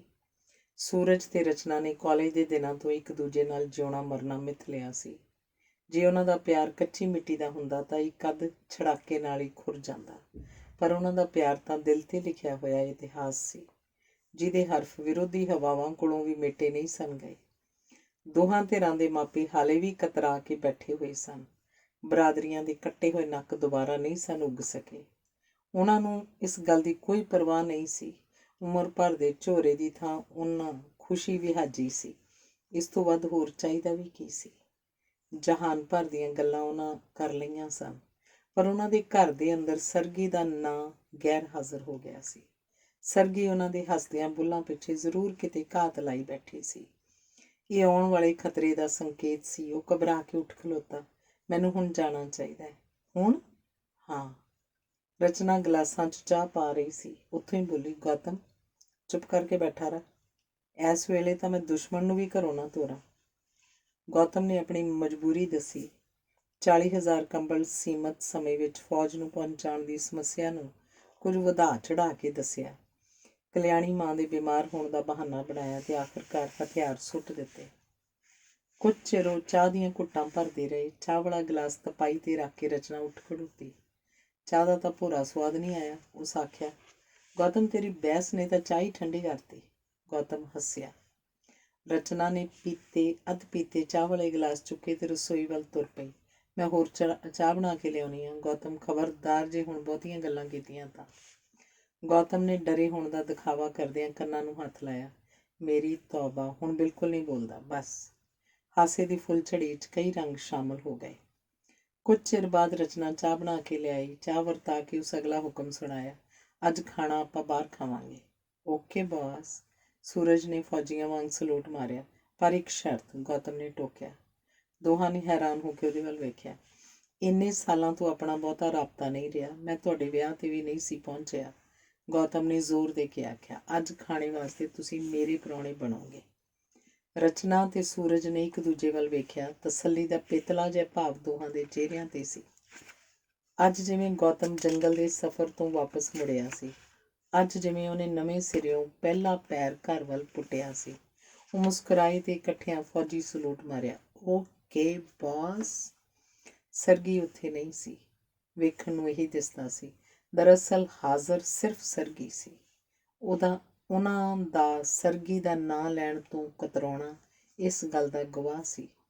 ਰਚਨਾ ਤੇ ਸੂਰਜ ਨੂੰ ਪਤਾ ਸੀ। ਇਸੇ ਲਈ ਰਚਨਾ ਨੇ ਬਾਹਰ ਖਾਣਾ ਖਾਣ ਦੀ ਗੱਲ ਕੀਤੀ ਸੀ। ਅੱਜ ਉਹਨਾਂ ਗੌਤਮ ਨਾਲ 2 ਹਰਫੀ ਗੱਲ ਨਿਬੇੜਨ ਦਾ ਸੋਚਿਆ ਸੀ। ਗੌਤਮ ਵੀ ਜਾਣਦਾ ਸੀ, ਇਸੇ ਲਈ ਉਹਨੇ ਗੁਫਾ ਰੈਸਟੋਰਾਂ ਨੂੰ ਚੁਣਿਆ ਸੀ। ਗੁਫਾ ਦੇ ਨੀਮ ਗੁਲਾਬੀ ਹਨੇਰੇ 'ਚ ਸੁਪਨਿਆਂ ਵਰਗੀ ਚੁੱਪ ਸੀ। ਉੱਥੇ ਉਹ ਸੂਰਜ ਤੇ ਰਚਨਾ ਦੇ ਸਾਹਮਣੇ ਬਹਿ ਕੇ ਵੀ ਲੁਕਿਆ ਰਹਿ ਸਕਦਾ ਸੀ। ਸੂਰਜ ਨੂੰ ਇਸੇ ਗੱਲ ਦਾ ਰੋਹ ਸੀ ਕਿ ਗੌਤਮ ਆਪਣੇ ਖੋਲ ਵਿੱਚ ਲੁਕਿਆ ਹੋਇਆ ਸੀ। ਉਹਦਾ ਜੀ ਕੀਤਾ ਜੋ ਕੋਈ ਲੱਗ ਲਬੇੜ ਨਾ ਰੱਖੇ। ਸਾਰੇ ਰੈਸਟੋਰਾਂ ਨੂੰ ਸਿਰ 'ਤੇ ਚੁੱਕ ਲਏ ਤੇ ਚੀਕ ਚੀਕ ਕੇ ਕਹੇ, ਵਿਸ਼ਵਾਸਘਾਤੀ, ਸੁਆਰਥੀ, ਪਰਤ ਜਾ। ਦੋਸਤੀ ਪੈ ਗਈ ਖੂਹ 'ਚ, ਵੜ ਜਾ ਉਸੇ ਕੁੱਜੇ 'ਚ ਜਿੱਥੇ ਦਿਓ ਦਾ ਕੱਦ ਬੌਣਾ ਹੋ ਜਾਂਦਾ ਹੈ। ਵੇਚ ਲਾ ਸੰਤਰੇ ਮਗਰਮੱਛ ਦੇ ਢਿੱਡ ਵਿੱਚ ਤੇ ਫਿਰ ਮਹਿਲ ਉਸਾਰ ਲਵੀਂ ਉਸ ਪੂੰਜੀ ਨਾਲ। ਤੇ ਜਦੋਂ ਤੂੰ ਉਸ ਮਹਿਲ ਨੂੰ ਘਰ ਬਣਾ ਲਏਂਗਾ, ਫਿਰ ਸਾਨੂੰ ਵੀ ਦੱਸੀਂ, ਅਸੀਂ ਆ ਕੇ ਉਹਨਾਂ ਬਰੂਹਾਂ 'ਤੇ ਸਿਰ ਰੱਖਾਂਗੇ। ਫਿਲਹਾਲ ਤੇਰੀ ਦੋਸਤੀ ਨੂੰ ਸਲਾਮ। ਤੂੰ ਕਾਲਜ ਦੇ ਦਿਨਾਂ ਵਾਲਾ ਸਾਡਾ ਗੌਤਮ ਨਹੀਂ, ਅੱਜ ਵੀ ਨਹੀਂ ਤੇ ਕਦੀ ਵੀ ਨਹੀਂ। ਪਰ ਸੂਰਜ ਨੇ ਆਪਣੀ ਜ਼ੁਬਾਨ ਦੰਦਾਂ ਹੇਠ ਚਿੱਥ ਲਈ।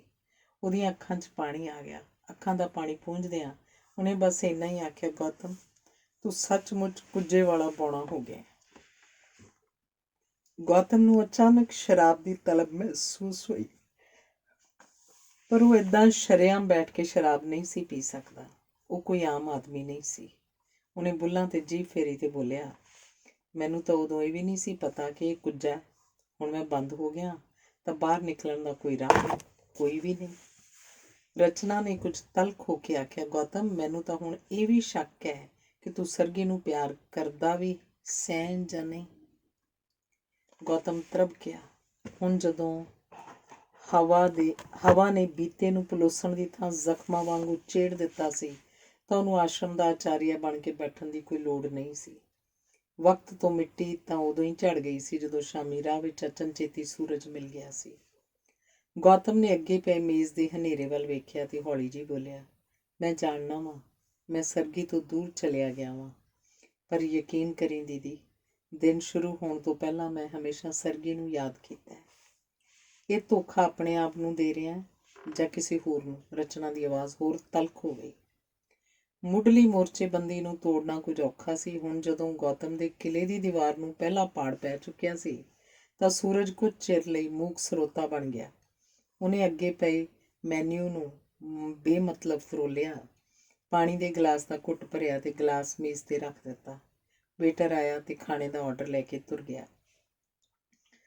ਗੌਤਮ ਨੇ ਇੱਕ ਛਿਣ ਤੁਰੇ ਜਾਂਦੇ ਵੇਟਰ ਦੀ ਪਿੱਠ ਵੇਖੀ ਤੇ ਫਿਰ ਬੋਲਿਆ, ਜੇ ਕਿਸੇ ਨੂੰ ਮੁਖੌਟਾ ਪਾ ਕੇ ਉਮਰ ਕੱਟਣੀ ਪਵੇ, ਇਹਦਾ ਇਹ ਭਾਵ ਤਾਂ ਨਹੀਂ ਕਿ ਚਿਹਰੇ ਦੀ ਹੋਂਦ ਹੀ ਮੁੱਕ ਗਈ ਹੈ। ਮੁਖੌਟੇ ਨੇ ਤੇਰੇ ਚਿਹਰੇ ਦੀ ਥਾਂ ਲੈ ਲਈ ਹੈ, ਨਹੀਂ ਤਾਂ ਤੂੰ ਇਹ ਸੱਚ ਨਹੀਂ। ਤੇਰੇ ਤੇ ਸਰਗੀ ਦੇ ਰਿਸ਼ਤੇ ਵਿੱਚ ਕੋਈ ਵੀ ਤਾਂ ਰੁਕਾਵਟ ਨਹੀਂ ਸੀ। ਗੌਤਮ ਨੇ ਆਪਣਾ ਮੁਖੌਟਾ ਲਾ ਕੇ ਪਾਸੇ ਰੱਖ ਦਿੱਤਾ। ਮੇਰੇ ਲਈ 2 ਰਾਹ ਸਨ, ਜਿਨ੍ਹਾਂ ਵਿੱਚੋਂ ਮੈਨੂੰ ਇੱਕ ਚੁਣਨਾ ਪੈਣਾ ਸੀ। ਜੋ ਰਾਹ ਮੈਂ ਚੁਣਿਆ, ਮੇਰੇ ਸੰਤਾਪਾਂ 'ਚੋਂ ਲੰਘੇ ਕਿਸੇ ਨੇ ਵੀ ਉਹੀ ਰਾਹ ਚੁਣਨਾ ਸੀ। ਸੰਤਾਪ? ਰਚਨਾ ਨੇ ਅਰਕਾਂ ਮੇਜ਼ 'ਤੇ ਟਿਕਾ ਲਈਆਂ ਤੇ ਅਗਾਂਹ ਨੂੰ ਝੁਕ ਗਈ। ਸੰਤਾਪ ਹੀ ਆਖੂੰਗਾ। ਗੌਤਮ ਨੇ ਲੰਮਾ ਸਾਹ ਭਰਿਆ ਤੇ ਆਪਣੇ ਅੰਦਰ ਕਿਸੇ ਦਿਸ ਹੱਦੇ ਵੱਲ ਗੁਆਚ ਗਿਆ। ਬਚਪਨ 'ਚ ਰੁੱਖਾਂ 'ਤੇ ਚੜ੍ਹ ਕੇ ਮੈਂ ਫਲ ਨਹੀਂ ਤੋੜੇ, ਜੜ੍ਹਾਂ ਕੋਲ ਬੈਠ ਕੇ ਮਿੱਟੀ ਖਰੋਚੀ ਹੈ। ਫਲ ਤੋੜਨ ਦਾ ਮੈਨੂੰ ਕੋਈ ਹੱਕ ਨਹੀਂ ਸੀ। ਫਲਾਂ ਦੇ ਰੁੱਖ ਮੇਰੇ ਬਾਗ ਦੇ ਰੁੱਖ ਨਹੀਂ ਸਨ। ਪਰ ਇਹਨਾਂ ਗੱਲਾਂ ਦਾ ਤੇਰੇ ਅੱਜ ਨਾਲ ਕੀ ਸੰਬੰਧ ਹੈ? ਪੁੱਛਿਆ ਰਚਨਾ ਨੇ। ਮੇਰੇ ਬੀਤੇ ਦਾ ਸੰਬੰਧ ਮੇਰੀਆਂ ਥੁੜਾਂ ਨਾਲ ਹੈ, ਮੇਰੇ ਉਹਨਾਂ ਸੰਸਕਾਰਾਂ ਨਾਲ ਹੈ ਜੋ ਬਚਪਨ ਵਿੱਚ ਹੀ ਬਣ ਗਏ ਸਨ। ਉਹਨਾਂ ਸੰਸਕਾਰਾਂ ਨੇ ਮੇਰੇ ਲਈ ਰਾਹ ਮਿੱਥਿਆ ਹੈ। ਰਚਨਾ ਨੇ ਬੇਖਿਆਲੀ 'ਚ ਗੌਤਮ ਦੇ ਬਚਪਨ ਦੀ ਉਂਗਲ ਫੜ ਲਈ ਤੇ ਗੌਤਮ ਕਹਿ ਰਿਹਾ ਸੀ, ਜਿਸ ਘਰ 'ਚ ਮੈਂ ਉਮਰ ਦੇ ਇੰਨੇ ਸਾਰੇ ਵਰ੍ਹੇ ਭੋਗੇ ਨੇ, ਉਹ ਘਰ ਮੇਰਾ ਹੁੰਦਿਆਂ ਹੋਇਆਂ ਵੀ ਮੇਰਾ ਨਹੀਂ ਸੀ। ਇਹ ਕਿਸ ਤਰ੍ਹਾਂ ਹੋ ਸਕਦਾ? ਰਚਨਾ ਬੇਯਕੀਨੀ 'ਚ ਬੋਲੀ। ਇੱਦਾਂ ਹੀ ਹੋਇਆ ਦੀਦੀ, ਗੌਤਮ ਨੇ ਦੱਸਿਆ। ਮੇਰੇ ਜਨਮ ਵੇਲੇ ਮਾਂ ਚੱਲ ਵਸੀ ਸੀ ਤੇ ਵਰ੍ਹੇ ਪਿੱਛੋਂ ਪਿਤਾ ਜੀ ਦਾ ਸੁਰਗਵਾਸ ਹੋ ਗਿਆ। ਵੱਡੇ ਭਰਾ ਤੇ ਭਾਬੀ ਤੋਂ ਮੈਨੂੰ ਨਫ਼ਰਤ ਮਿਲੀ, ਸਿਰਫ ਨਫ਼ਰਤ। ਉਹਨਾਂ ਦੀਆਂ ਨਜ਼ਰਾਂ 'ਚ ਮੈਂ ਮਾਂ ਦਾ ਕਾਤਲ ਸਾਂ, ਬਾਪ ਦਾ ਮੁਜਰਮ ਸਾਂ। ਭਰਾ ਸੋਚਦਾ ਸੀ ਮਾਪਿਆਂ ਦੀ ਛਾਂ ਉਹਦੇ ਕੋਲੋਂ ਮੈਂ ਖੋਈ ਹੈ। ਪਿਆਰ ਮੇਰੇ ਲਈ ਕਿਤਾਬਾਂ ਦੀ ਸ਼ੈ ਸੀ। ਜ਼ਿੰਦਗੀ 'ਚ ਮੈਂ ਪਿਆਰ ਦਾ ਨਾਂ ਸੁਣਿਆ ਸੀ, ਥੋਹ ਨਹੀਂ ਸੀ ਵੇਖਿਆ। ਮੈਂ ਬੀਤੇ ਵਰ੍ਹਿਆਂ ਤੋਂ ਨਫ਼ਰਤ ਸਿੱਖੀ ਸੀ, ਨਫ਼ਰਤ ਜਾਣੀ ਸੀ। ਮੈਨੂੰ ਜੋ ਹੋਣਾ ਚਾਹੀਦਾ ਸੀ ਮੈਂ ਨਹੀਂ ਸਾਂ। ਇਸ ਗੱਲ ਦਾ ਮੈਨੂੰ ਕਾਲਜ ਆ ਕੇ ਉਦੋਂ ਪਤਾ ਲੱਗਾ ਜਦੋਂ ਮੈਂ ਤੁਹਾਨੂੰ ਸਾਰਿਆਂ ਨੂੰ ਮਿਲਿਆ ਸਾਂ, ਤੁਹਾਡਾ ਦੋਸਤ ਬਣਿਆ ਸਾਂ। ਪਿਆਰ ਦਾ ਪਹਿਲਾ ਸਬਕ ਮੈਂ ਤੁਹਾਡੇ ਕੋਲੋਂ ਹੀ ਪੜ੍ਹਿਆ ਤੇ ਹੁਣ ਤੁਸੀਂ ਸ਼ੱਕ ਕਰਦੇ ਹੋ ਕਿ ਸਿਰਫ ਸ਼ੱਕ ਹੀ ਨਹੀਂ, ਹੈਰਾਨਗੀ ਵੀ ਹੈ ਕਿ ਤੂੰ ਇਸ ਤਰ੍ਹਾਂ ਦਾ ਕਿਉਂ ਹੋ ਗਿਆ। ਸੂਰਜ ਨੇ ਆਪਣੀ ਗੱਲ ਤੇ ਜ਼ੋਰ ਦੇ ਕੇ ਆਖਿਆ, ਤੇਰੇ ਵਾਲੇ ਹਾਲਾਤਾਂ ਵਿੱਚ ਥੋੜ੍ਹੇ ਹੋਏ ਬੰਦੇ ਦੀ ਪਹਿਲੀ ਲੋੜ ਪਿਆਰ ਹੁੰਦਾ ਹੈ ਤੇ ਪਹਿਲੀ ਚੋਣ ਵੀ, ਪਰ ਤੂੰ ਸਰਗੀ ਦੀ ਥਾਂ ਦੌਲਤ ਨੂੰ ਚੁਣਿਆ। ਗੌਤਮ ਨੇ ਹੌਕੇ ਵਰਗਾ ਸਾਹ ਲਿਆ। BA ਪਾਸ ਕਰਨ ਪਿੱਛੋਂ ਮੈਂ ਨੌਕਰੀ ਲਈ ਥਾਂ ਥਾਂ ਧੱਕੇ ਖਾਧੇ ਹਨ। ਮੇਰਾ ਘਰ ਉਦੋਂ ਤੱਕ ਭਰਾ ਦਾ ਘਰ ਹੋ ਚੁੱਕਾ ਸੀ। ਮੇਰੀ ਹੈਸੀਅਤ ਉੱਥੇ ਮੰਗਤੇ ਤੋਂ ਵੱਧ ਨਹੀਂ ਸੀ। ਦੋਹਾਂ ਭਰਾਵਾਂ ਵਿਚਕਾਰ ਸੌਦਾ ਬੜਾ ਸਾਫ਼ ਹੋਇਆ ਸੀ। ਮੈਂ ਪੜ੍ਹਨਾ ਚਾਹੁੰਦਾ ਸਾਂ। ਮੇਰੇ ਤੇ ਹੋਣ ਵਾਲੇ ਖਰਚਿਆਂ ਦਾ ਜਾਮਨ ਉਹੀ ਇੱਕ ਘਰ ਸੀ ਤੇ ਉਸ ਘਰ ਨੇ ਸਾਰੇ ਖਰਚੇ ਆਪਣੇ ਸਿਰ ਪਾ ਲਏ। ਭਰਾ ਸਿਰ ਮੇਰਾ ਕੋਈ ਕਰਜ਼ਾ ਤਾਂ ਹੈ ਨਹੀਂ ਸੀ ਕਿ ਉਹ ਮੇਰੇ ਉੱਤੇ ਪੱਲਿਓਂ ਖਰਚ ਕਰਦਾ। ਇੰਨਾ ਕਿ ਥੋੜ੍ਹਾ ਸੀ ਕਿ ਮੈਂ ਹਾਲੇ ਵੀ ਭਰਾ ਦੇ ਘਰ ਰਾਤ ਰਹਿ ਲੈਂਦਾ ਸਾਂ। ਉਦੋਂ ਮੈਂ ਨੌਕਰੀ ਦੀ ਭਾਲ 'ਚ ਭੁੱਖਣ ਭਾਣਾ ਦਫ਼ਤਰਾਂ ਦੀ ਧੂੜ ਫੱਕਦਾ ਰਿਹਾ ਹਾਂ। ਜਦੋਂ ਗਿਰਧਾਰੀ ਰਾਹੀਂ ਆਸ਼ਰਮ ਵਿੱਚ ਮੇਰਾ ਪੈਰ ਧਰਾਵਾ ਹੋਇਆ ਤਾਂ ਵੀ ਭਵਿੱਖ ਸੁਰੱਖਿਅਤ ਨਹੀਂ ਸੀ। ਲੋਕ ਸੇਵਾ ਦੀ ਖੱਲ ਉੱਥੇ ਸਾਰਿਆਂ ਨੇ ਪਾਈ ਹੋਈ ਸੀ, ਸੋ ਮੈਂ ਵੀ ਪਾ ਲਈ। ਜੇ ਖੱਲ ਕਿਸੇ ਪਾਸਿਓਂ ਵੀ ਚੁੱਕੀ ਜਾਂਦੀ ਤਾਂ ਆਸ਼ਰਮ ਦਾ ਉਹ ਦਿਨ ਆਖਰੀ ਦਿਨ ਹੋ ਜਾਣਾ ਸੀ। ਮੇਰਾ ਪਹਿਲਾ ਮੰਤਵ ਆਸ਼ਰਮ ਵਿੱਚ ਆਪਣੀਆਂ ਜੜ੍ਹਾਂ ਪੱਕੀਆਂ ਕਰਨ ਦਾ ਸੀ। ਮੈਂ ਆਰਥਿਕ ਪੱਖੋਂ ਸੁਖਾਲਾ ਹੋਣਾ ਚਾਹੁੰਦਾ ਸਾਂ। ਇਹ ਮੇਰੀ ਸਰਗੀ ਕੋਲ ਜਾਣ ਦੀ ਹੀ ਤਿਆਰੀ ਸੀ। ਪਰ ਇੱਕ ਦਿਨ ਅਜਿਹਾ ਹਾਦਸਾ ਵਾਪਰ ਗਿਆ ਕਿ ਸਰਗੀ ਕੋਲ ਜਾਣ ਦਾ ਰਾਹ ਹਮੇਸ਼ਾ ਲਈ ਬੰਦ ਹੋ ਗਿਆ। ਵੇਟਰ ਖਾਣਾ ਲਿਆ ਕੇ ਮੇਜ਼ 'ਤੇ ਚੜ੍ਹਨ ਲੱਗ ਪਿਆ। ਗੌਤਮ ਨੇ ਆਪਣੀ ਗੱਲ ਉੱਥੇ ਹੀ ਚਿੱਥ ਲਈ। ਵੇਟਰ ਦੇ ਜਾਣ ਪਿੱਛੋਂ ਫਿਰ ਬੋਲਿਆ, ਆਸ਼ਰਮ ਦੀ ਸੰਚਾਲਕਾ ਕਲਿਆਣੀ ਮਾਂ ਇੱਕ ਅਧਖੜ ਜਿਹੀ ਔਰਤ ਹੈ, ਕੋਈ 45 ਕੁ ਦੀ ਹੋਏਗੀ। ਉਹ ਕਹਿੰਦੇ ਨੇ ਮਹਾਤਮਾ ਗਾਂਧੀ ਨਾਲ ਉਹਦੇ ਨੇੜੇ ਦਾ ਸੰਪਰਕ ਰਿਹਾ ਹੈ। ਇਸ ਗੱਲ ਦੇ ਠੀਕ ਜਾਂ ਗਲਤ ਹੋਣ ਬਾਰੇ ਮੈਨੂੰ ਕੁਝ ਪਤਾ ਨਹੀਂ। ਉਸ ਔਰਤ ਨੇ ਵਿਆਹ ਨਹੀਂ ਕੀਤਾ। ਉਹਦਾ ਵਿਸ਼ਵਾਸ ਹੈ ਕਿ ਵਿਆਹ ਲੋਕ ਸੇਵਾ ਦੇ ਕੰਮਾਂ 'ਚ ਰੁਕਾਵਟ ਬਣ ਜਾਂਦਾ ਹੈ। ਪੂਰੇ ਪ੍ਰਾਂਤ ਵਿੱਚ ਆਸ਼ਰਮ ਦੀਆਂ ਬ੍ਰਾਂਚਾਂ ਨੇ, ਹਜ਼ਾਰਾਂ ਲੋਕ ਆਸ਼ਰਮ ਦੇ ਸਿਰੋਂ ਰੋਟੀ ਖਾਂਦੇ ਨੇ। ਵਜ਼ੀਰਾਂ ਤੱਕ ਕਲਿਆਣੀ ਮਾਂ ਦੇ ਚਰਨ ਛੂਹੇ ਨੇ, ਉਹਦੇ ਕੋਲ ਆਸ਼ੀਰਵਾਦ ਮੰਗਦੇ ਨੇ। ਤੇ ਰਚਨਾ ਨੇ ਟੋਕਿਆ, ਉਹਦੇ ਬਾਰੇ ਅਸੀਂ ਅਖਬਾਰਾਂ 'ਚ ਕਈ ਵਾਰ ਪੜ੍ਹਿਆ, ਪਰ ਕਲਿਆਣੀ ਮਾਂ ਦੀ ਜੋ ਤਸਵੀਰ ਮੈਂ ਖਿੱਚੀ ਹੈ ਜਾਂ ਅਖਬਾਰਾਂ ਵਾਲਿਆਂ ਨੇ ਬਣਾਈ ਹੈ, ਉਹ ਕਲਿਆਣੀ ਮਾਂ ਦੀ ਨਹੀਂ। ਗੌਤਮ ਨੇ ਰਹੱਸ ਦੀ ਬੰਦ ਖਿੜਕੀ ਦੀ ਦੱਸ ਪਾਤੀ। ਤੇ ਉਹ ਤਸਵੀਰ ਫਿਰ ਕਿਹੜੀ ਹੈ? ਗੌਤਮ ਨੇ ਖਿੜਕੀ ਦੀ ਇੱਕ ਵਿਰਲ ਵੱਲ ਇਸ਼ਾਰਾ ਕੀਤਾ। ਇੱਕ ਸ਼ਾਮ ਪ੍ਰਾਰਥਨਾ ਸਭਾ 'ਚ ਮੈਨੂੰ ਕਲਿਆਣੀ ਮਾਂ ਦੇ ਮੁੜਕੇ 'ਚੋਂ ਸ਼ਰਾਬ ਦੀ ਮੁਸ਼ਕ ਆਈ ਸੀ। ਮੈਂ ਉਹਦੇ ਚਿਹਰੇ ਵੱਲ ਗੌਰ ਨਾਲ ਵੇਖਿਆ ਸੀ। ਉਹਦਾ ਚਿਹਰਾ ਪਾਕ ਔਰਤ ਦਾ ਚਿਹਰਾ ਨਹੀਂ ਸੀ। ਮੇਰੇ ਸਾਹਮਣੇ ਉਸ ਵੇਲੇ ਸਿਰਫ ਪੈਸਾ ਸੀ। ਮੈਂ ਸੋਚਿਆ ਕਲਿਆਣੀ ਮਾਂ ਬਾਰੇ ਮੇਰਾ ਕਿਆਸ ਸੱਚ ਹੋਵੇ ਤਾਂ, ਤੇ ਮੇਰਾ ਅੰਦਾਜ਼ਾ ਸੱਚ ਸੀ।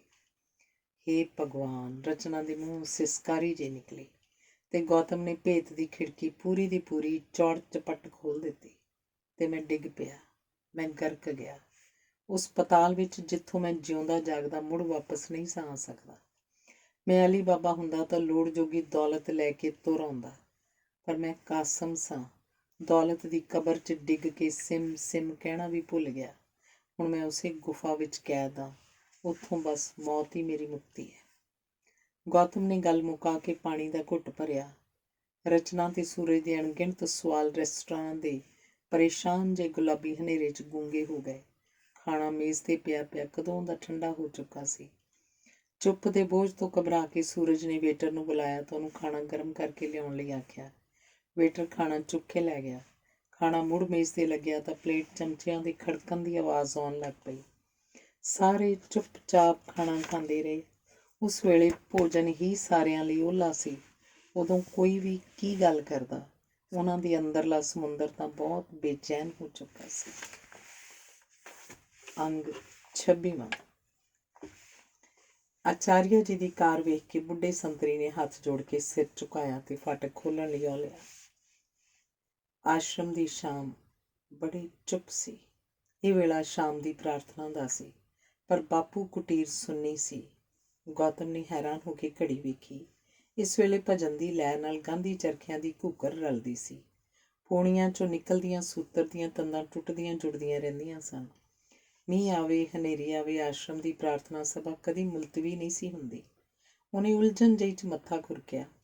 ਫਾਟਕ ਖੋਲ੍ਹਿਆ ਤਾਂ ਕਾਰ ਹੌਲੀ-ਹੌਲੀ ਅਗਾਂਹ ਨੂੰ ਸਰਕੀ। ਉਹ ਆਸ਼ਰਮ ਦੀ ਚੁੱਪ ਨੂੰ ਘੂਰਦਾ ਹੋਇਆ ਕਸਤੂਰਬਾ ਭਵਨ ਤੱਕ ਪਹੁੰਚ ਗਿਆ। ਕਾਰ ਪੋਰਚ ਵਿੱਚ ਖੜੀ ਕਰਕੇ ਉਹ ਸਿੱਧਾ ਅੰਦਰ ਚਲਾ ਗਿਆ। ਕਲਿਆਣੀ ਮਾਂ ਅੰਦਰ ਨਹੀਂ ਸੀ। ਗ੍ਰਹਿ ਸੇਵਕਾ ਹੱਥੋਂ ਪਾਣੀ ਦਾ ਗਲਾਸ ਫੜਦਿਆਂ ਉਹ ਪੁੱਛਿਆ, ਅੱਜ ਕਿੱਥੇ ਚਲੇ ਗਏ ਨੇ ਸਾਰੇ?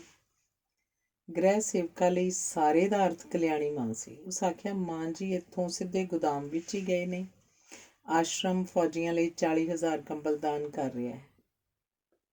ਦਾਨ? ਲੁਕਵੀਂ ਜੀ ਮੁਸਕਰਾਹਟ ਗੌਤਮ ਦੇ ਬੁੱਲ੍ਹਾਂ 'ਤੇ ਆ ਗਈ। ਆਸ਼ਰਮ ਵਿੱਚ ਤਾਂ ਸਾਰਿਆਂ ਨੂੰ ਪਤਾ ਹੈ। ਕਲਿਆਣੀ ਮਾਂ ਦੀ ਜੈ ਜੈਕਾਰ ਹੋ ਰਹੀ ਹੈ। ਉਸ ਕੁਝ ਜੋਸ਼ ਤੇ ਉਤਸ਼ਾਹ ਨਾਲ ਦੱਸਿਆ। ਜਦੋਂ ਮਾਂ ਜੀ ਨੇ ਪ੍ਰਾਰਥਨਾ ਸਭਾ 'ਚ ਖਬਰ ਸੁਣਾਈ ਤਾਂ ਸਾਰੇ ਅਸ਼-ਅਸ਼ ਕਰ ਉੱਠੇ। ਕਈ ਤਾਂ ਇੰਨੇ ਭਾਵੁਕ ਹੋਏ ਕਿ ਜੋ ਕੁਝ ਵੀ ਜੇਬ 'ਚ ਸੀ ਰੱਖਿਆ ਕੋਸ਼ ਲਈ ਮਾਂ ਜੀ ਦੇ ਅੱਗੇ ਢੇਰੀ ਕਰ ਦਿੱਤਾ। ਵਕਤ ਬੜਾ ਥੋੜ੍ਹਾ ਸੀ। ਕੰਬਲ ਭਲਕ ਤੱਕ ਹਰ ਹਾਲਤ ਵਿੱਚ ਚੰਡੀਗੜ੍ਹ ਦੇ ਹਵਾਈ ਅੱਡੇ 'ਤੇ ਪਹੁੰਚਾਉਣੇ ਨੇ। ਮਾਂ ਜੀ ਫਿਕਰਮੰਦ ਸਨ ਕਿ ਇੰਨੀ ਛੇਤੀ ਗੰਢਾਂ ਕਿਵੇਂ ਬੱਝਣਗੀਆਂ, ਇੰਨੇ ਮਜ਼ਦੂਰ ਕਿੱਥੋਂ ਲੱਭਣਗੇ। ਕੰਮ ਬਹੁਤਾ ਸੀ, ਵਕਤ ਥੋੜ੍ਹਾ।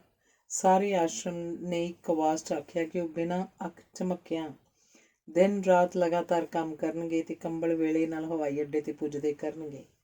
ਮਾਂ ਜੀ ਨੇ ਭਰੀ ਸਭਾ ਵਿੱਚ ਹੀ ਐਲਾਨ ਕੀਤਾ ਸੀ ਕਿ ਸਾਰਿਆਂ ਦੇ ਕੰਮ ਕਰਨ ਨਾਲ ਜਿਹੜੀ ਹਜ਼ਾਰਾਂ ਰੁਪਏ ਦੀ ਮਜ਼ਦੂਰੀ ਬਚੇਗੀ ਉਹ ਵੀ ਸਾਰਿਆਂ ਵੱਲੋਂ ਰੱਖਿਆ ਕੋਸ਼ 'ਚ ਭੇਜੀ ਜਾਏਗੀ। ਗ੍ਰਹਿ ਸੇਵਕਾ ਦੇ ਜਾਣ ਪਿੱਛੋਂ ਗੌਤਮ ਨੇ ਉੱਠ ਕੇ ਮੂੰਹ 'ਤੇ ਪਾਣੀ ਦੇ ਛਿੱਟੇ ਮਾਰੇ ਤੇ ਮੁੜ ਆ ਕੇ ਸੋਫੇ 'ਤੇ ਬੈਠ ਗਿਆ।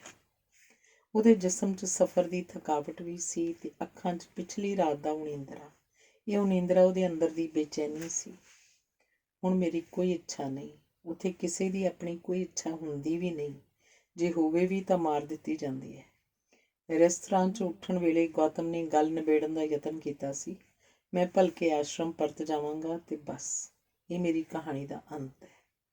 ਜੇ ਉਹ ਆਸ਼ਰਮ ਹੈ ਤਾਂ ਇਹ ਤੇਰਾ ਅੰਤ ਵੀ ਹੈ। ਰਚਨਾ ਉਸ ਸ਼ਾਮ ਕੁਝ ਵਧੇਰੇ ਤਲਖ ਸੀ। ਮੈਂ ਭ੍ਰਿਸ਼ਟਿਆ ਤਨ ਮਨ ਲੈ ਕੇ ਹੋਰ ਕਿੱਧਰ ਜਾਵਾਂ। ਉਹ ਰੋਣ ਹੱਕਾ ਹੋ ਗਿਆ ਸੀ ਤੇ ਫਿਰ ਲੰਮੀ ਚੁੱਪ ਨੇ ਆਪਣਾ ਜਾਲ ਵਿਛਾ ਲਿਆ ਸੀ। ਸਾਰੇ ਰਾਹ ਉਹ ਆਪੋ ਆਪਣੇ ਵਾਵਰੋਲੇ 'ਚ ਘਿਰੇ ਹੋਏ ਸਨ। ਤਿੰਨਾਂ ਦੇ ਅੰਦਰਲੇ ਤੂਫਾਨ ਦੀ ਤਾਸੀਰ ਵੱਖੋ ਵੱਖਰੀ ਸੀ।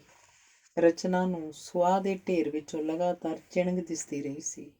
ਉਹ ਬੋਲੀ, ਆਪਣੀ ਲਾਲਸਾ 'ਚੋਂ ਬਾਹਰ ਆ ਕੇ ਵੇਖ ਗੌਤਮ, ਤੇਰੀ ਸ਼ੁੱਧੀ ਦਾ ਰਾਹ ਤੇਰੇ ਸਾਹਮਣੇ ਹੈ। ਤੂੰ ਇਹ ਵੀ ਜਾਣਨਾ ਹੈ ਕਿ ਇਹ ਰਾਹ ਕਿੱਥੇ ਜਾ ਕੇ ਮੁੱਕਦਾ ਹੈ। ਸੂਰਜ ਨੇ ਆਖਿਆ ਸੀ, ਤੂੰ ਹਾਲੇ ਵੀ ਉਸ ਦਲਦਲ 'ਚੋਂ ਬਾਹਰ ਆ ਸਕਦਾ ਹੈ, ਪਰ ਜਦੋਂ ਤੂੰ ਉਸ ਚਿੱਕੜ 'ਚ ਸਿਰ ਤੱਕ ਧੱਸ ਗਿਆ ਤਾਂ ਕੋਈ ਨਿਜਾਤ ਨਹੀਂ। ਗੌਤਮ ਨਿਰਾਸ਼ ਸੀ। ਮੈਂ ਬਹੁਤ ਲੇਟ ਹੋ ਗਿਆ ਹਾਂ। ਉਸ ਆਖਿਆ ਸੀ, ਮੇਰੀ ਕਬਰ ਬਣ ਚੁੱਕੀ ਹੈ। ਮੈਂ ਸੱਚਮੁੱਚ ਹੀ ਮਰ ਚੁੱਕਿਆ। ਹੁਣ ਕੋਈ ਕੁਝ ਨਹੀਂ ਕਰ ਸਕਦਾ। ਇਹ ਗੌਤਮ ਦੇ ਜਿਉਂਦੇ ਹੋਣ ਦੀ ਨਿਸ਼ਾਨੀ ਸੀ ਕਿ ਇਸ ਨਿਸ਼ਾਨੀ ਦਾ ਉਹ ਕੀ ਕਰਦੇ। ਉਹਨਾਂ ਦੇ ਪੈਰਾਂ ਹੇਠ ਅੰਨੀ ਗਲੀ ਸੀ। ਉਹ ਹਰ ਵਾਰ ਕਿਸੇ ਕੰਧ ਨਾਲ ਮੱਥਾ ਮਾਰ ਕੇ ਪਰਤ ਆਉਂਦੇ ਸਨ। ਥੱਕ ਹਾਰ ਕੇ ਉਹ ਆਪੋ ਆਪਣੇ ਬਿਸਤਰੇ 'ਤੇ ਜਾ ਕੇ ਲੇਟ ਗਏ। ਗੌਤਮ ਬਹੁਤ ਦੇਰ ਤੱਕ ਬਿਸਤਰੇ 'ਚ ਪਿਆ ਪਾਸੇ ਪਰਤਦਾ ਰਿਹਾ ਸੀ। ਜਦੋਂ ਸਮੁੰਦਰ ਦੇ ਸਫ਼ਰ ਨੂੰ ਤੁਰਿਆ ਸੀ ਤਾਂ ਜਵਾਰ ਭਾਟਿਆਂ ਨੂੰ ਨਹੀਂ ਸੀ ਜਾਣਦਾ। ਸਮੁੰਦਰੀ ਤੂਫਾਨਾਂ 'ਚੋਂ ਖੁਦ ਨੂੰ ਹੀ ਇਕੱਲਾ ਮਹਿਸੂਸ ਕਰਨ ਲੱਗ ਪਿਆ ਸੀ। ਪਾਣੀ ਦੀ ਕੰਧ ਉੱਤੇ ਬੈਠੇ ਵੱਲ ਹੁਣ ਦੋਸਤਾਂ ਨੇ ਬਾਹਾਂ ਲੰਮੀਆਂ ਕਰ ਦਿੱਤੀਆਂ ਸਨ। ਜਦੋਂ ਪਾਣੀ ਦੀ ਕੰਧ ਜ਼ਮੀਨ ਉੱਤੇ ਵਿਛ ਜਾਏਗੀ ਤਾਂ ਦੋਸਤ ਆਪੇ ਉਹਨੂੰ ਸੰਭਾਲ ਲੈਣਗੇ। ਸੂਰਜ ਤੇ ਰਚਨਾ ਨੂੰ ਮਿਲ ਲੈਣ ਨਾਲ ਇੰਨਾ ਕੁ ਤਾਂ ਉਸ ਜਾਣ ਹੀ ਲਿਆ ਸੀ। ਗ੍ਰਹਿ ਸੇਵਕਾਂ ਦੀਆਂ ਚੱਪਲਾਂ ਦੀ ਠੱਪ ਠੱਪ ਸੁਣ ਕੇ ਉਸ ਅੱਖਾਂ ਉਘੇੜੀਆਂ ਤੇ ਉਹਦੇ ਹੱਥੋਂ ਚਾਹ ਦਾ ਕੱਪ ਫੜ ਲਿਆ। ਗੋਦਾਮ 'ਚ ਲਗਾਤਾਰ ਕੰਬਲਾਂ ਦੀਆਂ ਗੰਢਾਂ ਵੱਜ ਰਹੀਆਂ ਨੇ। ਮਾਂ ਜੀ ਨੇ ਤਾਂ ਸਵੇਰ ਦਾ ਰੱਤੀ ਭਰ ਵੀ ਆਰਾਮ ਨਹੀਂ ਕੀਤਾ। ਉਹ ਦੁਪਹਿਰੇ ਅੱਧੇ ਕੁ ਘੰਟੇ ਲਈ ਆਏ ਸਨ ਤੇ ਫਿਰ ਚਲੇ ਗਏ। ਗੌਤਮ ਨੇ ਚਾਹ ਦਾ ਘੁੱਟ ਭਰਿਆ। ਉਹ ਆਖਦੇ ਸਨ ਜਦੋਂ ਵੀ ਆਚਾਰੀਆ ਜੀ ਆਉਣ ਸਿੱਧੇ ਗੋਦਾਮ 'ਚ ਪਹੁੰਚ ਜਾਣ। ਉਹ ਚੁੱਪ-ਚਾਪ ਚਾਹ ਪੀਂਦਾ ਰਿਹਾ। ਗ੍ਰਹਿ ਸੇਵਕਾਂ ਦੀਆਂ ਚੱਪਲਾਂ ਦੀ ਠੱਪ-ਠੱਪ ਰਸੋਈ ਵੱਲ ਚਲੀ ਗਈ। ਕੱਪ ਖਾਲੀ ਕਰਕੇ ਉਹਨੇ ਤਪਾਈ 'ਤੇ ਰੱਖ ਦਿੱਤਾ। ਚੱਪਲਾਂ ਲਾ ਕੇ ਉਸ ਲੱਤਾਂ ਮੇਜ਼ 'ਤੇ ਲੰਮੀਆਂ ਕਰ ਦਿੱਤੀਆਂ। ਅੱਖਾਂ ਮੀਟਦਿਆਂ ਉਸ ਆਖੜ ਭੰਨੀ ਤੇ ਉੱਥੇ ਹੀ ਪਸਰ ਗਿਆ। ਕੁਝ ਦੇਰ ਪਿੱਛੋਂ ਉਹਦੇ ਗਹਿਰੇ ਗਹਿਰੇ ਸਾਹ ਸੁਣਨ ਲੱਗ ਪਏ। ਗ੍ਰਹਿ ਸੇਵਕਾਂ ਨੇ ਉਹਨੂੰ ਘੂਕ ਸੁੱਤੇ ਪਏ ਨੂੰ ਹੈਰਾਨੀ ਨਾਲ ਵੇਖਿਆ ਤੇ ਫਿਰ ਖਾਲੀ ਕੱਪ ਚੁੱਕ ਕੇ ਵਾਪਸ ਪਰਤ ਗਈ। ਅੰਗ 27ਵਾਂ। ਉਹ ਅੱਬੜਵਾਏ ਉੱਠ ਬੈਠਾ। ਉਹਦੀ ਨੀਂਦ ਕੁਝ ਡਿੱਗਣ ਦੇ ਖੜਾਕ ਨਾਲ ਖੁੱਲ੍ਹ ਗਈ ਸੀ। ਸ਼ਾਇਦ ਗ੍ਰਹਿ ਸੇਵਕਾ ਹੱਥੋਂ ਰਸੋਈ 'ਚ ਕੋਈ ਭਾਂਡਾ ਡਿੱਗਿਆ ਸੀ। ਬਾਹਰ ਹਨੇਰਾ ਪਸਰ ਚੁੱਕਿਆ ਸੀ। ਰਾਤ ਦੀ ਧੁੰਦ ਨੇ ਰੁੱਖਾਂ ਨੂੰ ਆਪਣੀ ਹਿਰਾਸਤ ਵਿੱਚ ਲੈ ਲਿਆ ਸੀ। ਉਹਨੇ ਲੋਈ ਦੀ ਬੁੱਕਲ ਮਾਰੀ ਤੇ ਬਾਹਰ ਨੂੰ ਤੁਰ ਪਿਆ। ਬਾਹਰ ਚੁੱਪ ਦਾ ਰਾਜ ਸੀ। ਸਰਦੀ ਨੇ ਆਪਣੇ ਜੋਬਨ ਵੱਲ ਪੈਰ ਪੁੱਟ ਲਏ ਸਨ। ਧੁੰਦ ਨੇ ਉਸ ਚੁੱਪ ਨੂੰ ਭੇਤ ਭਰਿਆ ਬਣਾ ਦਿੱਤਾ ਸੀ। ਗੋਦਾਮ ਦੇ ਬਾਹਰ ਸਿੱਲਾ ਜਿਹਾ ਚਾਨਣ ਵਿਛਿਆ ਹੋਇਆ ਸੀ। ਉਸ ਚਾਨਣ ਨੇ ਧੁੰਦ ਨੂੰ ਪੂਰਾ ਉਜਾਗਰ ਕੀਤਾ ਹੋਇਆ ਸੀ। ਗੌਤਮ ਜਾ ਕੇ ਗੋਦਾਮ ਦੇ ਖੁੱਲ੍ਹੇ ਬੂਹੇ 'ਚ ਖਲੋ ਗਿਆ। ਪੂਰੇ ਗੋਦਾਮ 'ਚ ਕੰਬਲ ਖਿਲ ਰਹੇ ਸਨ। ਆਸ਼ਰਮ ਜੀਵੀ ਪੂਰੇ ਜੋਸ਼ ਤੇ ਉਤਸ਼ਾਹ ਨਾਲ ਕੰਮ 'ਚ ਜੁਟੇ ਹੋਏ ਸਨ। ਉਹਦੀ ਨਜ਼ਰ ਭੀੜ ਵਿੱਚੋਂ ਦੀ ਰਾਹ ਬਣਾਉਂਦੀ ਹੋਈ ਕਲਿਆਣੀ ਮਾਂ 'ਤੇ ਜਾ ਟਿਕੀ। ਉਹ ਗੋਦਾਮ ਦੇ ਮੁਖੀ ਭਗਤ ਰਾਮ ਨਾਲ ਕੋਈ ਮਸ਼ਵਰਾ ਕਰ ਰਹੀ ਸੀ। ਉਹਨੇ ਗੌਤਮ ਨੂੰ ਵੇਖਿਆ ਤਾਂ ਭਗਤ ਰਾਮ ਨੂੰ ਖਲੋਤਿਆਂ ਛੱਡ ਕੇ ਉਹਦੇ ਵੱਲ ਤੁਰ ਪਈ। ਗੌਤਮ ਉਹਨੂੰ ਅਗਲਵਾਂਢੀ ਜਾ ਮਿਲਿਆ। ਸਾਰੇ ਦਿਨ ਦੀ ਥਕਾਵਟ ਦੇ ਬਾਵਜੂਦ ਕਲਿਆਣੀ ਮਾਂ ਦੇ ਚਿਹਰੇ 'ਤੇ ਖੁਸ਼ੀ ਡੁੱਲ ਪੈ ਰਹੀ ਸੀ। ਉਸ ਆਖਿਆ, ਗੌਤਮ, ਤੂੰ ਮਾਰਕੇ ਦਾ ਕੰਮ ਕੀਤਾ। ਮੈਂ ਤਾਂ ਹਥਿਆਰ ਸੁੱਟ ਦਿੱਤੇ ਸਨ। ਗੌਤਮ ਨਿੰਮਾ ਜਿਹਾ ਮੁਸਕਰਾਇਆ। ਤੁਹਾਡੇ ਨਾਲ ਉਹ ਖੁੱਲ੍ਹ ਕੇ ਗੱਲ ਨਹੀਂ ਸਨ ਕਰ ਸਕਦੇ, ਪਰ ਮੇਰੇ ਨਾਲ ਗੱਲ ਕਰਨ ਵੇਲੇ ਉਹਨਾਂ ਨੂੰ ਸੰਕੋਚ ਨਹੀਂ ਸੀ। ਇਸੇ ਕਰਕੇ ਗੱਲ ਸੁਖਾਲੀ ਤੈਅ ਹੋ ਗਈ। ਕਲਿਆਣੀ ਮਾਂ ਗੌਤਮ ਨੂੰ ਇੱਕ ਛਿਣ ਘੂਰਦੀ ਰਹੀ ਤੇ ਫਿਰ ਉਹਦੀ ਮੁਸਕਰਾਹਟ ਬੁੱਲ੍ਹਾਂ 'ਤੇ ਕੁਝ ਹੋਰ ਫੈਲ ਗਈ। ਦੋਵੇਂ ਹੌਲੀ-ਹੌਲੀ ਤੁਰ ਪਏ। ਗੋਦਾਮ ਵਿੱਚ ਥਾਂ-ਥਾਂ ਸਮਾਜ ਸੇਵੀ ਢਾਣੀਆਂ 'ਚ ਕੰਮ ਕਰ ਰਹੇ ਸਨ। ਇੱਕ ਢਾਣੀ ਕੰਬਲਾਂ ਦੀਆਂ ਤਹਿਆਂ ਲਾ ਰਹੀ ਸੀ। ਇੱਕ ਹੋਰ ਢਾਣੀ ਕੰਬਲਾਂ ਦੀ ਗਿਣਤੀ ਕਰਕੇ ਗੰਢਾਂ ਚੁੱਕ ਬਾਹਰ ਲਿਜਾ ਰਹੀ ਸੀ। ਬਾਹਰ ਉਹ ਗੰਢਾਂ ਟਰੱਕਾਂ ਉੱਤੇ ਲੱਦੀਆਂ ਜਾ ਰਹੀਆਂ ਸਨ। ਕਲਿਆਣੀ ਮਾਂ ਨੇ ਦੱਸਿਆ, ਕਾਰ ਸੇਵਾ ਕਰਨ ਵਾਲਿਆਂ ਦੀ ਗਿਣਤੀ ਜ਼ਿਆਦਾ ਹੋ ਗਈ ਸੀ। ਇਸੇ ਲਈ ਭੀੜ ਹੋਣ ਦੇ ਡਰੋਂ ਉਹਨਾਂ ਨੂੰ ਸ਼ਿਫਟਾਂ ਵਿੱਚ ਵੰਡ ਦਿੱਤਾ ਗਿਆ। ਹਰ ਕਾਰਿਆ ਕਰਤਾਗਣ ਨੂੰ ਪੂਰਾ ਆਰਾਮ ਵੀ ਮਿਲੇਗਾ ਤੇ ਕੰਮ ਕਰਨ ਦੀ ਸਮਰੱਥਾ ਵੀ ਵਧੇਗੀ। ਹਰ ਸ਼ਿਫਟ ਦੀਆਂ ਕੁਝ ਢਾਣੀਆਂ ਬਣਾ ਦਿੱਤੀਆਂ ਗਈਆਂ ਨੇ। ਹਰ ਢਾਣੀ ਦਾ ਆਪਣਾ ਆਪਣਾ ਕੰਮ ਹੈ ਤੇ ਉਸ ਕੰਮ ਲਈ ਹਰ ਢਾਣੀ ਜਵਾਬਦੇਹ ਵੀ ਹੈ। ਗੌਤਮ ਦੀ ਨਜ਼ਰ ਇੱਕ ਹੋਰ ਢਾਣੀ 'ਤੇ ਗਈ ਜੋ ਕੋਈ ਉਚੇਚਾ ਕੰਮ ਨਹੀਂ ਸੀ ਕਰ ਰਹੀ, ਸਗੋਂ ਕੰਬਲਾਂ ਦਾ ਖਿਲਾਰਾ ਪਾ ਰਹੀ ਪ੍ਰਤੀਤ ਹੁੰਦੀ ਸੀ। ਕਲਿਆਣੀ ਮਾਂ ਨੇ ਗੌਤਮ ਦੀ ਨਜ਼ਰ ਦਾ ਪਿੱਛਾ ਕੀਤਾ ਤੇ ਫਿਰ ਉਹਦੇ ਵੱਲ ਵੇਖ ਕੇ ਮੁਸਕਰਾਈ। ਉਹ ਢਾਣੀ ਬਿਲਕੁਲ ਵਿਹਲੀ ਨਹੀਂ। ਉਹਨਾਂ ਦਾ ਕੰਮ ਸਭ ਤੋਂ ਔਖਾ ਤੇ ਮਹੱਤਵਪੂਰਨ ਹੈ। ਦਰਅਸਲ ਸਾਡੇ ਕੋਲ 2 ਤਰ੍ਹਾਂ ਦੇ ਕੰਬਲ ਹਨ। ਇੱਕ ਦੀ ਕੀਮਤ 25 ਰੁਪਏ ਸੀ ਤੇ ਦੂਜੇ ਦੀ 35 ਰੁਪਏ। ਮੈਂ ਸੋਚਿਆ ਦੋਹਾਂ ਤਰ੍ਹਾਂ ਦੇ ਕੰਬਲਾਂ ਦੀ ਕੀਮਤ ਇੱਕੋ ਜਿਹੀ ਚਾਹੀਦੀ ਹੈ।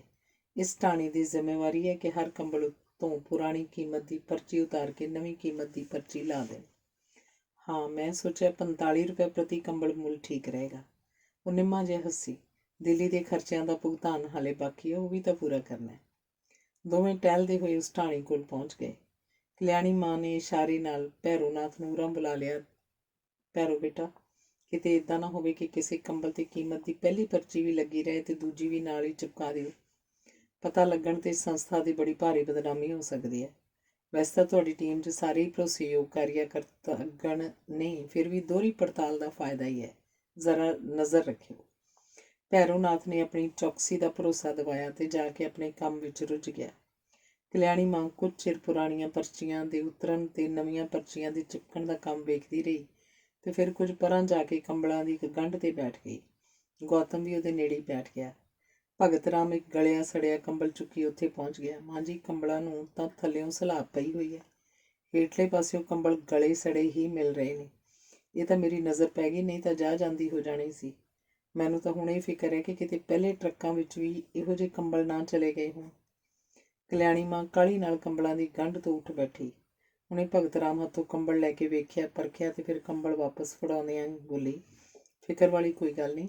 ਉੱਥੇ ਬਰਫਾਂ ਵਿੱਚ ਤਾਂ ਕੰਬਲ ਦਾ ਇੱਕ ਗਲਿਆ ਸੜਿਆ ਟੁਕੜਾ ਵੀ ਗਨੀਮਤ ਹੈ। ਕੀ ਪਤਾ ਠੰਡ ਤੋਂ ਕਿਹਦੀ ਜਾਨ ਬਚਾ ਦੇਵੇ। ਇਹ ਕੰਬਲ ਤਾਂ ਫਿਰ ਵੀ ਠੀਕ ਹੈ, ਤੁਸੀਂ ਚਿੰਤਾ ਨਾ ਕਰੋ, ਹਰ ਤਰ੍ਹਾਂ ਦਾ ਕੰਬਲ ਜਾਣ ਦਿਓ। ਉਹ ਕੁਝ ਚਿਰ ਭਗਤ ਰਾਮ ਦੀ ਤੁਰੇ ਜਾਂਦੇ ਦੀ ਪਿੱਠ ਵੇਖਦੀ ਰਹੀ ਤੇ ਫਿਰ ਬੋਲੀ, ਆਸ਼ਰਮ ਦੇ ਸਾਰੇ ਭੰਡਾਰਾਂ ਨੂੰ ਆਦੇਸ਼ ਪਹੁੰਚ ਚੁੱਕਿਆ। ਤੜਕਸਾਰ ਬਾਹਰਲੇ ਭੰਡਾਰਾਂ ਤੋਂ ਵੀ ਕੰਬਲ ਆਉਣੇ ਸ਼ੁਰੂ ਹੋ ਜਾਣਗੇ। ਸਾਰਾ ਕੁਝ ਮਿੱਥੇ ਅਨੁਸਾਰ ਹੀ ਹੋ ਰਿਹਾ, ਬਸ ਇੱਕੋ ਹੀ ਚਿੰਤਾ ਹੈ, ਪਤਾ ਨਹੀਂ 40,000 ਕੰਬਲ ਪੂਰੇ ਹੋ ਸਕਣਗੇ ਕਿ ਨਹੀਂ।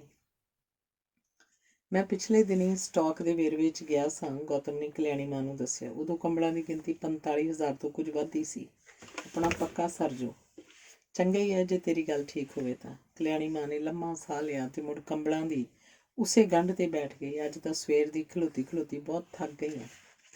ਗੌਤਮ ਆਪਣੇ ਵੱਲੋਂ ਅੱਜ ਕਾਲਖ ਦੀ ਆਖਰੀ ਕਿਸ਼ਤ ਤਾਰ ਰਿਹਾ ਸੀ। ਬੋਲਿਆ, ਤੁਸੀਂ ਜਾ ਕੇ ਆਰਾਮ ਕਰੋ, ਮੈਂ ਜੋ ਹੈਗਾ ਵਾ। ਤੂੰ ਖਾਣਾ ਖਾ ਲਿਆ? ਨਹੀਂ, ਤੂੰ ਖਾ ਆਉਣਾ ਸੀ। ਅੱਜ ਤਾਂ ਕੰਮ ਰਾਤ ਭਰ ਚੱਲਦਾ ਰਹੂ, ਹੁਣ ਤਾਂ ਪੂਰੇ ਟਰੱਕ ਤੋਰ ਕੇ ਹੀ ਆਰਾਮ ਕਰਾਂਗੇ। ਤੁਸੀਂ ਜਾ ਕੇ ਖਾਣਾ ਖਾ ਲਓ, ਕੁਝ ਆਰਾਮ ਵੀ ਕਰ ਲਓ, ਮੈਨੂੰ ਤਾਂ ਹਾਲੇ ਭੁੱਖ ਨਹੀਂ। ਗੌਤਮ ਨੇ ਆਪਣੀ ਗੱਲ 'ਤੇ ਜ਼ੋਰ ਦੇ ਕੇ ਆਖਿਆ, ਠੀਕ ਹੈ, ਤੂੰ ਪਿੱਛੇ ਦਾ ਸੰਭਾਲ ਲਵੀਂ, ਮੈਂ ਜਾ ਕੇ ਤੇਰੇ ਖਾਣ ਲਈ ਕੁਝ ਹਲਕਾ ਜਿਹਾ ਇੱਥੇ ਭਿਜਵਾ ਦਿੰਦੀ ਹਾਂ। ਅਗਲੀ ਸ਼ਿਫਟ ਵੇਲੇ ਸ਼ਰਦਾਨੰਦ ਜੀ ਵੀ ਆ ਜਾਣਗੇ, ਫਿਰ ਭਾਵੇਂ ਤੂੰ ਵੀ ਕੁਝ ਚਿਰ ਆਰਾਮ ਕਰਨ ਲਈ ਆ ਜਾਈਂ। ਕਲਿਆਣੀ ਮਾਂ ਜਾਣ ਲਈ ਉੱਠ ਖਲੋਤੀ। ਗੌਤਮ ਵੱਲ ਝੁਕਦਿਆਂ ਹੌਲੀ ਜਿਹੀ ਬੋਲੀ, ਮੇਰਾ ਖਿਆਲ ਹੈ ਸਾਨੂੰ ਹੁਣ ਵੀ 25,000 ਰੱਖਿਆ ਕੋਸ਼ 'ਚ ਦੇ ਦੇਣਾ ਚਾਹੀਦਾ। ਸਾਲਾਨਾ ਗ੍ਰਾਂਟ ਲਈ ਕੁਝ ਤਾਂ ਪਿੜ ਬਣੀਏ। ਵੈਸੇ ਤਾਂ ਥੋੜ੍ਹੀ ਰਕਮ ਦਿੱਤਿਆਂ ਵੀ ਸਰ ਜੂ। ਨਹੀਂ, ਤੂੰ ਆਪ ਹੀ ਸੋਚ। ਆਸ਼ਰਮ ਵਾਲਿਆਂ ਦੀ 3 ਦਿਨ ਦੀ ਤਨਖਾਹ, ਜਮ੍ਹਾਂ ਅੱਜ ਦੀ ਮਜ਼ਦੂਰੀ ਦੀ ਬੱਚਤ, ਜਮ੍ਹਾਂ ਪ੍ਰਾਰਥਨਾ ਸਭਾ 'ਚ ਸਾਡਾ ਐਲਾਨ। ਉਸ ਕੁਝ ਰੋਕ ਕੇ ਆਖਿਆ, ਤੂੰ ਫਿਕਰ ਨਾ ਕਰ, ਪੱਲਿਓਂ ਬਹੁਤਾ ਨਹੀਂ ਪਾਉਣਾ ਪੈਂਦਾ। ਕਲਿਆਣੀ ਮਾਂ ਨੂੰ ਗੋਦਾਮ ਦੇ ਬੂਹੇ ਤੱਕ ਤੋਰ ਕੇ ਉਹ ਵਾਪਸ ਮੁੜ ਪਿਆ। ਉਹਨੇ ਇੱਕ ਨੁੱਕਰੇ ਗਿਰਧਾਰੀ ਨੂੰ ਖਲੋਤਿਆਂ ਵੇਖਿਆ। ਉਹ ਖਿਲਰੇ ਹੋਏ ਕੰਬਲਾਂ ਦੀ ਤਹਿ ਲਾ ਰਿਹਾ ਸੀ। ਜਿਸ ਦਿਨ ਮਿੱਲ ਦੇ ਬਣੇ ਕੱਪੜਿਆਂ ਦੀ ਧੂਣੀ ਬਾਲੀ ਗਈ ਸੀ, ਗਿਰਧਾਰੀ ਉਸੇ ਦਿਨ ਤੋਂ ਗੌਤਮ ਨਾਲ ਵਿਟਰਿਆ ਆਇਆ ਸੀ। ਜੇ ਕਦੀ ਸਾਹਮਣੇ ਹੋਣ ਦੀ ਨੌਬਤ ਵੀ ਆਈ ਸੀ ਤਾਂ ਗਿਰਧਾਰੀ ਨੇ ਕੰਨੀ ਕਤਰਾ ਕੇ ਰਾਹ ਬਦਲ ਲਿਆ ਸੀ। ਅੱਜ ਗਿਰਧਾਰੀ ਕੋਲ ਰਾਹ ਬਦਲਣ ਦਾ ਕੋਈ ਅਵਸਰ ਨਹੀਂ ਸੀ। ਗੌਤਮ ਉਹਦੇ ਕੋਲ ਜਾ ਕੇ ਖਲੋ ਗਿਆ। ਕੀ ਹਾਲ ਹੈ? ਠੀਕ ਹੈ, ਬਹੁਤ ਰੁੱਝਿਆ ਹੋਇਆ। ਬਸ ਜਿੰਨੀ ਜੋਗਾ ਓਨਾ ਕੁ ਕਰ ਰਿਹਾ। ਮੈਂ ਤੇਰੇ ਨਾਲ ਗੱਲ ਕਰਨੀ ਸੀ। ਇਸ ਵਾਰੀ ਗਿਰਧਾਰੀ ਨੇ ਉੱਪਰ ਵੇਖਿਆ। ਗੌਤਮ ਦੀਆਂ ਅੱਖਾਂ 'ਚ ਗਿਰਧਾਰੀ ਨੇ ਪਰੇਸ਼ਾਨੀ ਦੇ ਬੱਦਲ ਵੇਖੇ।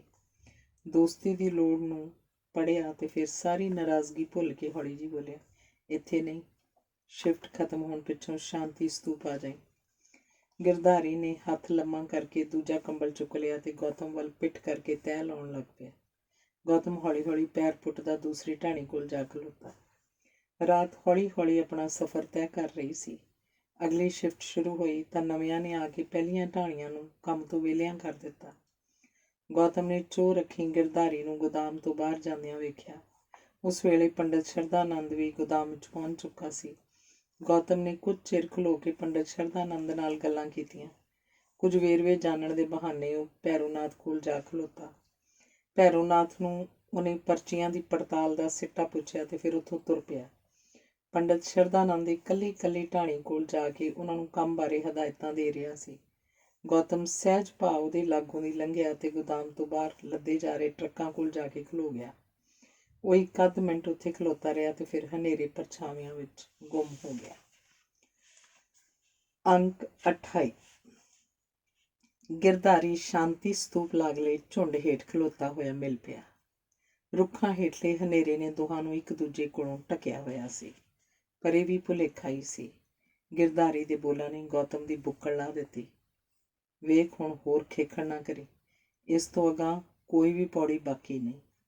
ਗੌਤਮ ਫਿੱਕਾ ਜਿਹਾ ਹੱਸਿਆ। ਲੱਗਦਾ ਹੈ ਤੂੰ ਮੇਰੇ ਨਾਲ ਹਾਲੇ ਵੀ ਗੁੱਸੇ ਹੈ।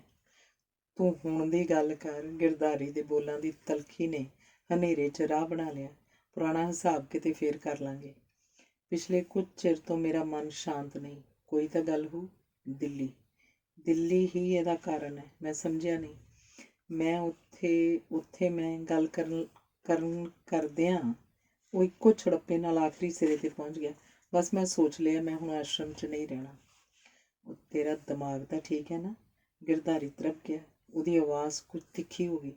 ਤੂੰ ਜਿੰਨੀ ਸਹਿਜ ਭਾਅ ਗੱਲ ਕਰ ਦਿੱਤੀ ਹੈ, ਉਨੀ ਸਹਿਜ ਭਾਅ ਤੋਂ ਕੋਈ ਜਾ ਹੀ ਨਹੀਂ ਸਕਦਾ। ਮੈਂ ਪੱਕਾ ਮਿਥ ਲਿਆ, ਹੁਣ ਤਾਂ ਮੈਂ ਇੱਥੋਂ ਜਾਣਾ ਹੀ ਹੈ। ਮੈਂ ਤੈਨੂੰ ਕਿਵੇਂ ਸਮਝਾਵਾਂ? ਗਿਰਧਾਰੀ ਨੇ ਬੇਵਸੀ 'ਚ ਸਿਰ ਹਿਲਾਇਆ। ਤੈਨੂੰ ਚੰਦਰਭਾਨ ਚੇਤੇ ਹੈ ਨਾ? ਜਿਹਨੇ ਇੱਕ ਦਿਨ ਪ੍ਰਾਰਥਨਾ ਸਭਾ 'ਚ ਆਪਣਾ ਸ਼ੰਕਾ ਨਿਵਰਤ ਕੀਤਾ ਸੀ? ਹਾਂ, ਕਿਉਂ? ਉਹ ਅੱਜ ਕੱਲ੍ਹ ਆਸ਼ਰਮ ਵਿੱਚ ਨਹੀਂ, ਕੰਮ ਛੱਡ ਕੇ ਚਲਿਆ ਗਿਆ ਹੋ? ਨਹੀਂ, ਇੱਥੇ ਇਸ ਤਰ੍ਹਾਂ ਨਹੀਂ ਹੁੰਦਾ। ਗਿਰਧਾਰੀ ਹੱਸਿਆ। ਫਿਰ ਕਿਸ ਤਰ੍ਹਾਂ ਹੁੰਦਾ? ਕੁਝ ਵੱਧ ਵੀ ਹੁੰਦਾ। ਮਸਲਨ ਇਹ ਵੀ ਹੋ ਸਕਦਾ ਹੈ ਕਿ ਚੰਦਰਪਾਨ ਇਸ ਵੇਲੇ ਕਿਸੇ ਖਰੈਤੀ ਹਸਪਤਾਲ ਦੇ ਬਰਾਮਦੇ 'ਚ ਪਿਆ ਸੜ ਰਿਹਾ ਹੋਵੇ, ਜਾਂ ਫਿਰ ਕਿਸੇ ਝੁੱਗੀ ਝੌਂਪੜੀ 'ਚ ਅਪਾਹਜ ਬਣਿਆ ਪਿਆ ਹੋਵੇ। ਕੌਣ ਜਾਣੇ ਉਹਦੀਆਂ ਹੱਡੀਆਂ ਕਿੰਨੀਆਂ ਕੁ ਥਾਵਾਂ ਤੋਂ ਟੁੱਟੀਆਂ ਹੋਣ, ਉਹ ਆਪਣੇ ਪੈਰਾਂ 'ਤੇ ਮੁੜ ਚੱਲੇ ਨਾ ਚੱਲੇ। ਤੂੰ ਮੈਨੂੰ ਡਰਾ ਰਿਹਾ? ਨਹੀਂ, ਮੈਂ ਤੈਨੂੰ ਸਿਰਫ ਸੱਚ ਦੀ ਪਛਾਣ ਕਰਵਾ ਰਿਹਾ ਹਾਂ। ਗਿਰਧਾਰੀ ਨੇ ਗੌਤਮ ਦੇ ਮੋਢੇ 'ਤੇ ਹੱਥ ਰੱਖ ਦਿੱਤਾ। ਗੌਤਮ, ਤੂੰ ਆਸ਼ਰਮ ਦਾ ਕੋਈ ਆਮ ਆਦਮੀ ਨਹੀਂ। ਸਾਰੇ ਆਖਦੇ ਨੇ ਕਿ ਤੂੰ ਕਲਿਆਣੀ ਮਾਂ ਦਾ ਵਾਰਸ ਹੈ, ਇਸ ਸੰਸਥਾ ਦਾ ਵਾਰਸ। ਜੇ ਇਸ ਸੰਸਥਾ ਨੂੰ ਛੱਡ ਕੇ ਜਾਣਾ ਚਾਹਵੇ ਤਾਂ ਆਸ਼ਰਮ ਦੇ ਇੱਕ ਮਾਮੂਲੀ ਕਰਮਚਾਰੀ ਚੰਦਰਪਾਨ ਵਾਂਗ ਮਾਮੂਲੀ ਸੱਟਾਂ ਲੈ ਕੇ ਵਾਪਸ ਨਹੀਂ ਜਾ ਸਕਦਾ। ਗੌਤਮ ਦਾ ਹੱਥ ਫੜ ਕੇ ਗਿਰਧਾਰੀ ਉਹਨੂੰ ਸ਼ਾਂਤੀ ਸਤੂਪ ਵੱਲ ਲੈ ਤੁਰਿਆ। ਦੋਵੇਂ ਸ਼ਾਂਤੀ ਸਤੂਪ ਦੀਆਂ ਪੌੜੀਆਂ 'ਚ ਜਾ ਕੇ ਬੈਠ ਗਏ। ਸਰਦੀ ਬਹੁਤ ਹੋ ਗਈ ਸੀ। ਗਿਰਧਾਰੀ ਨੇ ਸਿਰ 'ਤੇ ਲਪੇਟੇ ਮਫਲਰ ਨੂੰ ਪੋਟਿਆਂ ਨਾਲ ਹੇਠਾਂ ਖਿੱਚਿਆ ਤੇ ਕੰਨ ਢੱਕ ਲਏ। ਦੂਰ ਕਸਤੂਰਬਾ ਘਰ ਦੀ ਇੱਕ ਖਿੜਕੀ 'ਚੋਂ ਮੱਧਮ ਜਿਹੀ ਰੌਸ਼ਨੀ ਦਿਸ ਰਹੀ ਸੀ। ਗਿਰਧਾਰੀ ਨੇ ਖਿੜਕੀ ਵੱਲੋਂ ਨਜ਼ਰ ਮੋੜ ਕੇ ਗੌਤਮ ਵੱਲ ਵੇਖਿਆ। ਗੌਤਮ, ਤੂੰ ਆਸ਼ਰਮ ਦੀਆਂ ਨੀਹਾਂ ਖੋਦ ਕੇ ਵੇਖ ਲਈਆਂ ਨੇ? ਤੂੰ ਆਸ਼ਰਮ ਦਾ ਤਾਣਾ ਪੇਟਾ ਸਭ ਜਾਣ ਲਿਆ ਹੈ। ਜੇ ਤੂੰ ਨਹੀਂ ਜਾਣਿਆ ਤਾਂ ਬਸ ਇੰਨਾ ਨਹੀਂ ਜਾਣਿਆ ਕਿ ਆਸ਼ਰਮ ਦਾ ਡਿਸਿਪਲਨ ਕਿਸ ਤਰ੍ਹਾਂ ਕਾਇਮ ਹੈ। ਸੋਚਣ ਦੀ ਸਮਰੱਥਾ ਰੱਖਣ ਵਾਲੇ ਲੋਕ ਵੀ ਚੁੱਪ ਕਿਉਂ ਬੈਠੇ ਰਹਿੰਦੇ ਨੇ? ਗਿਰਧਾਰੀ, ਤੂੰ ਮੈਨੂੰ ਫਿਕਰ 'ਚ ਪਾ ਦਿੱਤਾ। ਮੈਂ ਸਿਰਫ ਸੱਚ ਦੱਸਿਆ। ਗਿਰਧਾਰੀ ਨੇ ਉਹਦੇ ਹੱਥ 'ਤੇ ਹੱਥ ਰੱਖ ਦਿੱਤਾ। ਆਸ਼ਰਮ ਵਿੱਚ ਇੰਨਾ ਸੱਚ ਮੈਂ ਕਦੀ ਕਿਸੇ ਹੋਰ ਕੋਲ ਨਹੀਂ ਬੋਲਿਆ। ਪਰ ਮੈਨੂੰ ਇੱਕ ਗੱਲ ਦੀ ਸਮਝ ਨਹੀਂ ਲੱਗੀ। ਉਦੋਂ ਤੂੰ 200 ਰੁਪਏ ਮਹੀਨੇ ਦੀ ਨੌਕਰੀ ਲਈ ਤਰਲੇ ਲੈ ਰਿਹਾ ਸੀ, ਹੁਣ ਤੇਰੇ ਲੱਖਾਂ ਦੇ ਵਾਰੇ ਨਿਆਰੇ ਨੇ ਤੇ ਤੂੰ। ਗਿਰਧਾਰੀ, ਗੌਤਮ ਦੀ ਆਵਾਜ਼ ਬੜੀ ਦੂਰੋਂ ਆਈ। ਕਿਸੇ ਸਬੱਬ ਨਾਲ ਜਦੋਂ ਕੋਈ ਔਰਤ ਵੇਸੂਆ ਬਣ ਜਾਏ ਤਾਂ ਕਈ ਵਾਰੀ ਉਹਦੀ ਆਮਦਨ ਬਹੁਤ ਜ਼ਿਆਦਾ ਹੋ ਜਾਂਦੀ ਹੈ, ਪਰ 100 ਰੁਪਏ ਮਹੀਨੇ ਦੀ ਆਮਦਨ ਵਾਲੇ ਪਤੀ ਲਈ ਉਹਦੀ ਸਿੱਕ ਬਣੀ ਰਹਿੰਦੀ ਹੈ। ਤਾਰੇ ਧੁੰਦ ਵਿੱਚ ਸਿਰ ਪੁੱਟਣ ਦਾ ਯਤਨ ਕਰ ਰਹੇ ਸਨ। ਗੌਤਮ ਨੇ ਅੰਬਰ ਵੱਲ ਵੇਖਿਆ, ਜਿਵੇਂ ਆਪਣੇ ਲਈ ਕੋਈ ਤਾਰਾ ਢੂੰਡ ਰਿਹਾ ਹੁੰਦਾ ਹੈ। ਉਹ ਹੌਲੀ ਜਿਹੀ ਬੋਲਿਆ, ਮੈਂ ਇਸ ਵਾਰ ਦਿੱਲੀ ਸੂਰਜ ਤੇ ਰਚਨਾ ਨੂੰ ਮਿਲਿਆ ਸੀ। ਉਹਨਾਂ ਕੁਝ ਕਿਹਾ? ਹਾਂ, ਬਹੁਤ ਕੁਝ। ਗੌਤਮ ਨੇ ਦੱਸਿਆ, ਮੈਂ ਇੱਕ ਰਾਤ ਉਹਨਾਂ ਕੋਲ ਠਹਿਰਿਆ ਸਾਂ। ਉਹ ਇੱਕ ਰਾਤ ਨਹੀਂ, ਮੈਨੂੰ ਮੇਰਾ ਸਾਰਾ ਹਨੇਰਾ ਵਿਖਾ ਦਿੱਤਾ। ਗਿਰਧਾਰੀ, ਮੈਥੋਂ ਹੁਣ ਸੱਚ ਵੱਲੋਂ ਹੋਰ ਮੂੰਹ ਨਹੀਂ ਮੋੜਿਆ ਜਾਂਦਾ। ਗਿਰਧਾਰੀ ਨੇ ਉਲਝਣ ਜਿਹੀ 'ਚ ਉਹਦੇ ਵੱਲ ਵੇਖਿਆ। ਮੈਨੂੰ ਇੱਕ ਹੋਰ ਆਸ਼ਰਮ ਉਡੀਕਦਾ। ਗਿਰਧਾਰੀ ਫਿਰ ਬੋਲਿਆ। ਮੈਂ ਸਮਝਿਆ ਨਹੀਂ। ਮੈਂ ਸਰਗੀ ਕੋਲ ਪਰਤ ਜਾਣਾ ਚਾਹੁੰਦਾ। ਤੇਰੀ ਭਲੀ ਹੋ ਜੇ। ਗਿਰਧਾਰੀ ਨੇ ਜੋਸ਼ 'ਚ ਉਹਦੇ ਮੋਢੇ 'ਤੇ ਹੱਥ ਮਾਰਿਆ। ਇੰਨੀ ਲੰਮੀ ਚੌੜੀ ਭੂਮਿਕਾ ਬੰਨਣ ਦੀ ਕਿਹੜੀ ਲੋੜ ਸੀ? ਮੈਂ ਤਾਂ ਸਗੋਂ ਹੈਰਾਨ ਹੁੰਦਾ ਸਾਂ ਕਿ ਤੂੰ ਸਰਗੀ ਵਰਗੀ ਕੁੜੀ ਤੋਂ ਵੱਖ ਹੋਣ ਦਾ ਸੋਚ ਵੀ ਕਿਵੇਂ ਲਿਆ। ਤੂੰ ਫਿਕਰ ਨਾ ਕਰ, ਮੈਂ ਅੱਜ ਵੀ ਤੇਰੇ ਨਾਲ ਹਾਂ ਤੇ ਭਲਕੇ ਵੀ। ਇਹ ਉਹਨਾਂ ਦੇ ਅੱਡ ਹੋਣ ਦਾ ਵੇਲਾ ਸੀ। ਗਿਰਧਾਰੀ ਕੁਝ ਕਦਮਾਂ ਤੱਕ ਤੁਰਿਆ ਜਾਂਦਾ ਦਿਸਿਆ ਤੇ ਫਿਰ ਹਨੇਰੇ ਦਾ ਹਿੱਸਾ ਹੋ ਗਿਆ। ਗੌਤਮ ਕੁਝ ਦੇਰ ਹਨੇਰੇ ਨੂੰ ਘੂਰਦਾ ਰਿਹਾ ਤੇ ਫਿਰ ਗੋਦਾਮ ਵੱਲ ਤੁਰ ਪਿਆ। ਰਾਤ ਅੱਧੀ ਤੋਂ ਬਹੁਤੀ ਬੀਤ ਚੁੱਕੀ ਸੀ। ਗ੍ਰਹਿ ਸੇਵਕਾ ਚਾਹ ਦੀ ਭਰੀ ਹੋਈ ਥਰਮਸ ਤੇ ਖਾਣ ਲਈ ਕੁਝ ਸੈਂਡਵਿਚ ਰੱਖ ਗਈ ਸੀ। ਉਹਨੇ ਥਰਮਸ ਖੋਲ੍ਹ ਕੇ ਚਾਹ ਗਲਾਸ 'ਚ ਪਾਈ ਤੇ ਸੈਂਡਵਿਚ ਦੀ ਬੁਰਕੀ ਦੇ ਨਾਲ ਹੌਲੀ-ਹੌਲੀ ਘੁੱਟਾਂ ਭਰਨ ਲੱਗ ਪਿਆ। ਗੋਦਾਮ ਹੌਲੀ-ਹੌਲੀ ਖਾਲੀ ਹੋ ਰਿਹਾ ਸੀ। ਕਲਿਆਣੀ ਮਾਂ ਆਈ ਤਾਂ ਉਹਨੇ ਤਸੱਲੀ ਭਰੀ ਨਜ਼ਰ ਨਾਲ ਚੁਫੇਰੇ ਵੇਖਿਆ। ਉਹਨੇ ਗੌਤਮ ਨੂੰ ਕਸਤੂਰਬਾ ਭਵਨ ਜਾ ਕੇ ਆਰਾਮ ਕਰਨ ਲਈ ਆਖਿਆ, ਪਰ ਗੌਤਮ ਨੇ ਅੱਜ ਜਾਗਣ ਦਾ ਮਨ ਬਣਾਇਆ ਹੋਇਆ ਸੀ। ਵਕਤ ਸਰਕਦਾ ਜਾ ਰਿਹਾ ਸੀ। ਗੌਤਮ ਦੀਆਂ ਅੱਖਾਂ ਨੀਂਦ ਨਾਲ ਮਿਟਦੀਆਂ ਜਾ ਰਹੀਆਂ ਸਨ। ਉਹਨੇ ਬਾਹਰ ਜਾ ਕੇ ਅੱਖਾਂ 'ਤੇ ਪਾਣੀ ਦੇ ਛਿੱਟੇ ਮਾਰੇ। ਇੱਕ ਦੋ ਵਾਰ ਚਾਹ ਪੀਤੀ ਤੇ ਪਹਿਲਾਂ ਵਾਂਗ ਹੀ ਸੁੱਤਣੀਂਦਾ ਜਿਹਾ ਤੁਰਿਆ ਫਿਰਦਾ ਰਿਹਾ। ਜੋ ਢਾਣੀਆਂ ਆਪਣੀ ਸ਼ਿਫਟ ਭੁਗਤਾ ਕੇ ਪਹਿਲੋਂ ਵਿਹਲੀਆਂ ਹੋ ਚੁੱਕੀਆਂ ਸਨ, ਤੜਕਸਾਰ ਪ੍ਰਾਰਥਨਾ ਲਈ ਬਾਪੂ ਕੁਟੀਰ ਪਹੁੰਚ ਗਈਆਂ ਸਨ। ਹਵਾ ਦੀਆਂ ਲਹਿਰਾਂ ਨਾਲ ਤੈਰ ਰਹੇ ਆਸ਼ਰਮ ਪ੍ਰਾਰਥਨਾ ਦੇ ਮੱਧਮ ਜਿਹੇ ਬੋਲ ਗੋਦਾਮ ਤੱਕ ਵੀ ਪਹੁੰਚ ਰਹੇ ਸਨ। ਧਨ ਦਾਰਾ ਸੁਤ ਕਾਮ ਨਾ ਆਵੈ, ਜਿਨ ਪੇ ਕੀਆ ਸਹਾਰਾ, ਕਿਉ ਮਨ ਜੀਵਨ ਸਾਰ ਵਿਸਾਰਾ। ਬਾਹਰਲੇ ਭੰਡਾਰਾਂ ਤੋਂ ਕੰਬਲਾਂ ਦੇ ਭਰੇ ਹੋਏ ਟਰੱਕ ਆਉਣੇ ਸ਼ੁਰੂ ਹੋ ਗਏ ਸਨ। ਭਜਨ ਦੇ ਬੋਲ ਬਾਰ-ਬਾਰ ਟਰੱਕਾਂ ਦੇ ਪਹੀਆਂ ਹੇਠ ਦਰੜੇ ਜਾ ਰਹੇ ਸਨ। ਸਰਗੀ ਹਨੇਰੇ ਦੇ ਸਾਗਰ 'ਚ ਹਾਲੇ ਵੀ ਡੁਬਕਣੀਆਂ ਲੈ ਰਹੀ ਸੀ। ਅੰਗ 29ਵਾਂ। ਗੌਤਮ ਦਿਨ ਭਰ ਬੇਹੋਸ਼ੀ ਦੀ ਨੀਂਦ ਸੁੱਤਾ ਰਿਹਾ। ਦੁਪਹਿਰੇ ਉੱਠ ਕੇ ਉਸ ਇੱਕ ਗਲਾਸ ਦੁੱਧ ਪੀਤਾ ਤੇ ਫਿਰ ਸੌਂ ਗਿਆ। ਜਦੋਂ ਜਾਗਿਆ ਤਾਂ ਕਲਿਆਣੀ ਮਾਂ ਸ਼ਾਮ ਦੀ ਪ੍ਰਾਰਥਨਾ ਮੁਕਾ ਕੇ ਪਰਤ ਆਈ ਸੀ। ਉਹ ਗੌਤਮ ਵੱਲ ਵੇਖ ਕੇ ਮੁਸਕਰਾਈ ਤੇ ਅਗਾਂਹ ਹੋ ਕੇ ਉਹਦੇ ਮੱਥੇ ਤੇ ਹੱਥ ਰੱਖ ਦਿੱਤਾ। ਮੈਂ ਠੀਕ ਹਾਂ। ਗੌਤਮ ਢੋਲ ਲਾ ਕੇ ਬੈਠ ਗਿਆ। ਪਿਛਲੀ ਰਾਤ ਜਾਗਦਾ ਰਿਹਾ ਨਾ, ਇਸੇ ਲਈ ਅੱਜ ਪੂਰਾ ਦਿਨ ਨੀਂਦ ਨੇ ਦੱਬੀ ਰੱਖਿਆ। ਪਿਛਲੀ ਰਾਤ ਤਾਂ ਪੂਰਾ ਆਸ਼ਰਮ ਹੀ ਜਾਗਦਾ ਰਿਹਾ, ਪਰ ਤੈਨੂੰ ਇਕੱਲੇ ਨੂੰ ਹੀ ਕਿਉਂ? ਕਲਿਆਣੀ ਮਾਂ ਕੁਝ ਫਿਕਰਮੰਦ ਹੋਈ ਬੋਲੀ। ਮੱਠੀ ਜੀ ਕਣਸ ਹੈ। ਗੌਤਮ ਫਿੱਕਾ ਜਿਹਾ ਹੱਸਿਆ। ਨਹੀਂ, ਬੁਖਾਰ ਤਾਂ ਪਹਿਲੋਂ ਸੀ, ਹੁਣ ਤਾਂ ਬਸ ਕੁਝ ਉੱਦਾਂ ਹੀ ਹੈ, ਜਿਵੇਂ ਬੁਖਾਰ ਉਤਰ ਜਾਣ ਪਿੱਛੋਂ ਮੂੰਹ ਵਿੱਚ ਕਸੈਲਾ ਕਸੈਲਾ ਸਵਾਦ ਬਾਕੀ ਰਹਿ ਜਾਂਦਾ। ਦਿੱਲੀ ਜਾ ਕੇ ਤੈਨੂੰ ਪਤਾ ਨਹੀਂ ਕੀ ਹੋ ਜਾਂਦਾ। ਪਿਛਲੀ ਵਾਰ ਵੀ ਲੰਮਾ ਸਫ਼ਰ ਤੈਨੂੰ ਮਾਫਕ ਨਹੀਂ ਆਉਂਦਾ। ਹਾਂ, ਲੰਮਾ ਸਫ਼ਰ ਮੈਨੂੰ ਮਾਫਕ ਨਹੀਂ ਆਉਂਦਾ। ਗੌਤਮ ਮੈਲਾ ਜਿਹਾ ਮੁਸਕਰਾਇਆ। ਮੈਂ ਸੋਚਦਾ, ਕਲਿਆਣੀ ਮਾਂ ਨੇ ਟੋਕ ਦਿੱਤਾ। ਅੱਜ ਕੱਲ੍ਹ ਤੂੰ ਸੋਚਦਾ ਬਹੁਤ ਹੈ। ਸੋਚਣਾ ਵੀ ਬੰਦੇ ਨੂੰ ਪਰੇਸ਼ਾਨ ਕਰਦਾ। ਕਲਿਆਣੀ ਮਾਂ ਦੇ ਜਾਣ ਪਿੱਛੋਂ ਗੌਤਮ ਨੇ ਮੂੰਹ ਤੇ ਪਾਣੀ ਦੇ ਛਿੱਟੇ ਮਾਰੇ ਤੇ ਕੱਪੜੇ ਬਦਲ ਕੇ ਬਾਹਰ ਲੌਨ 'ਚ ਚਲਾ ਗਿਆ। ਲੌਨ 'ਚ ਟਹਿਲਦਿਆਂ ਉਹਨੇ ਕਸਤੂਰਬਾ ਭਵਨ ਤੇ ਭਰਵੀਂ ਨਜ਼ਰ ਸੁੱਟੀ। ਕਸਤੂਰਬਾ ਭਵਨ ਦੇ ਮੁੱਢਲੇ ਦਿਨੀਂ ਉਹਨੇ ਸਰਗੀ ਨੂੰ ਲਿਖਿਆ ਸੀ, ਤੂੰ ਵੇਖੇ ਤਾਂ ਹੈਰਾਨ ਰਹਿ ਜਾਏ। ਕਸਤੂਰਬਾ ਭਵਨ ਤਾਂ ਅਸਲੋਂ ਤਾਜ ਮਹਿਲ ਹੈ। ਤਾਜ ਘਰ ਨਹੀਂ ਹੁੰਦਾ, ਮਕਬਰਾ ਹੁੰਦਾ। ਸਰਗੀ ਦੀ ਗੱਲ ਉਹਦੇ ਕੋਲੋਂ ਅਣਗੌਲੀ ਰਹਿ ਗਈ ਸੀ।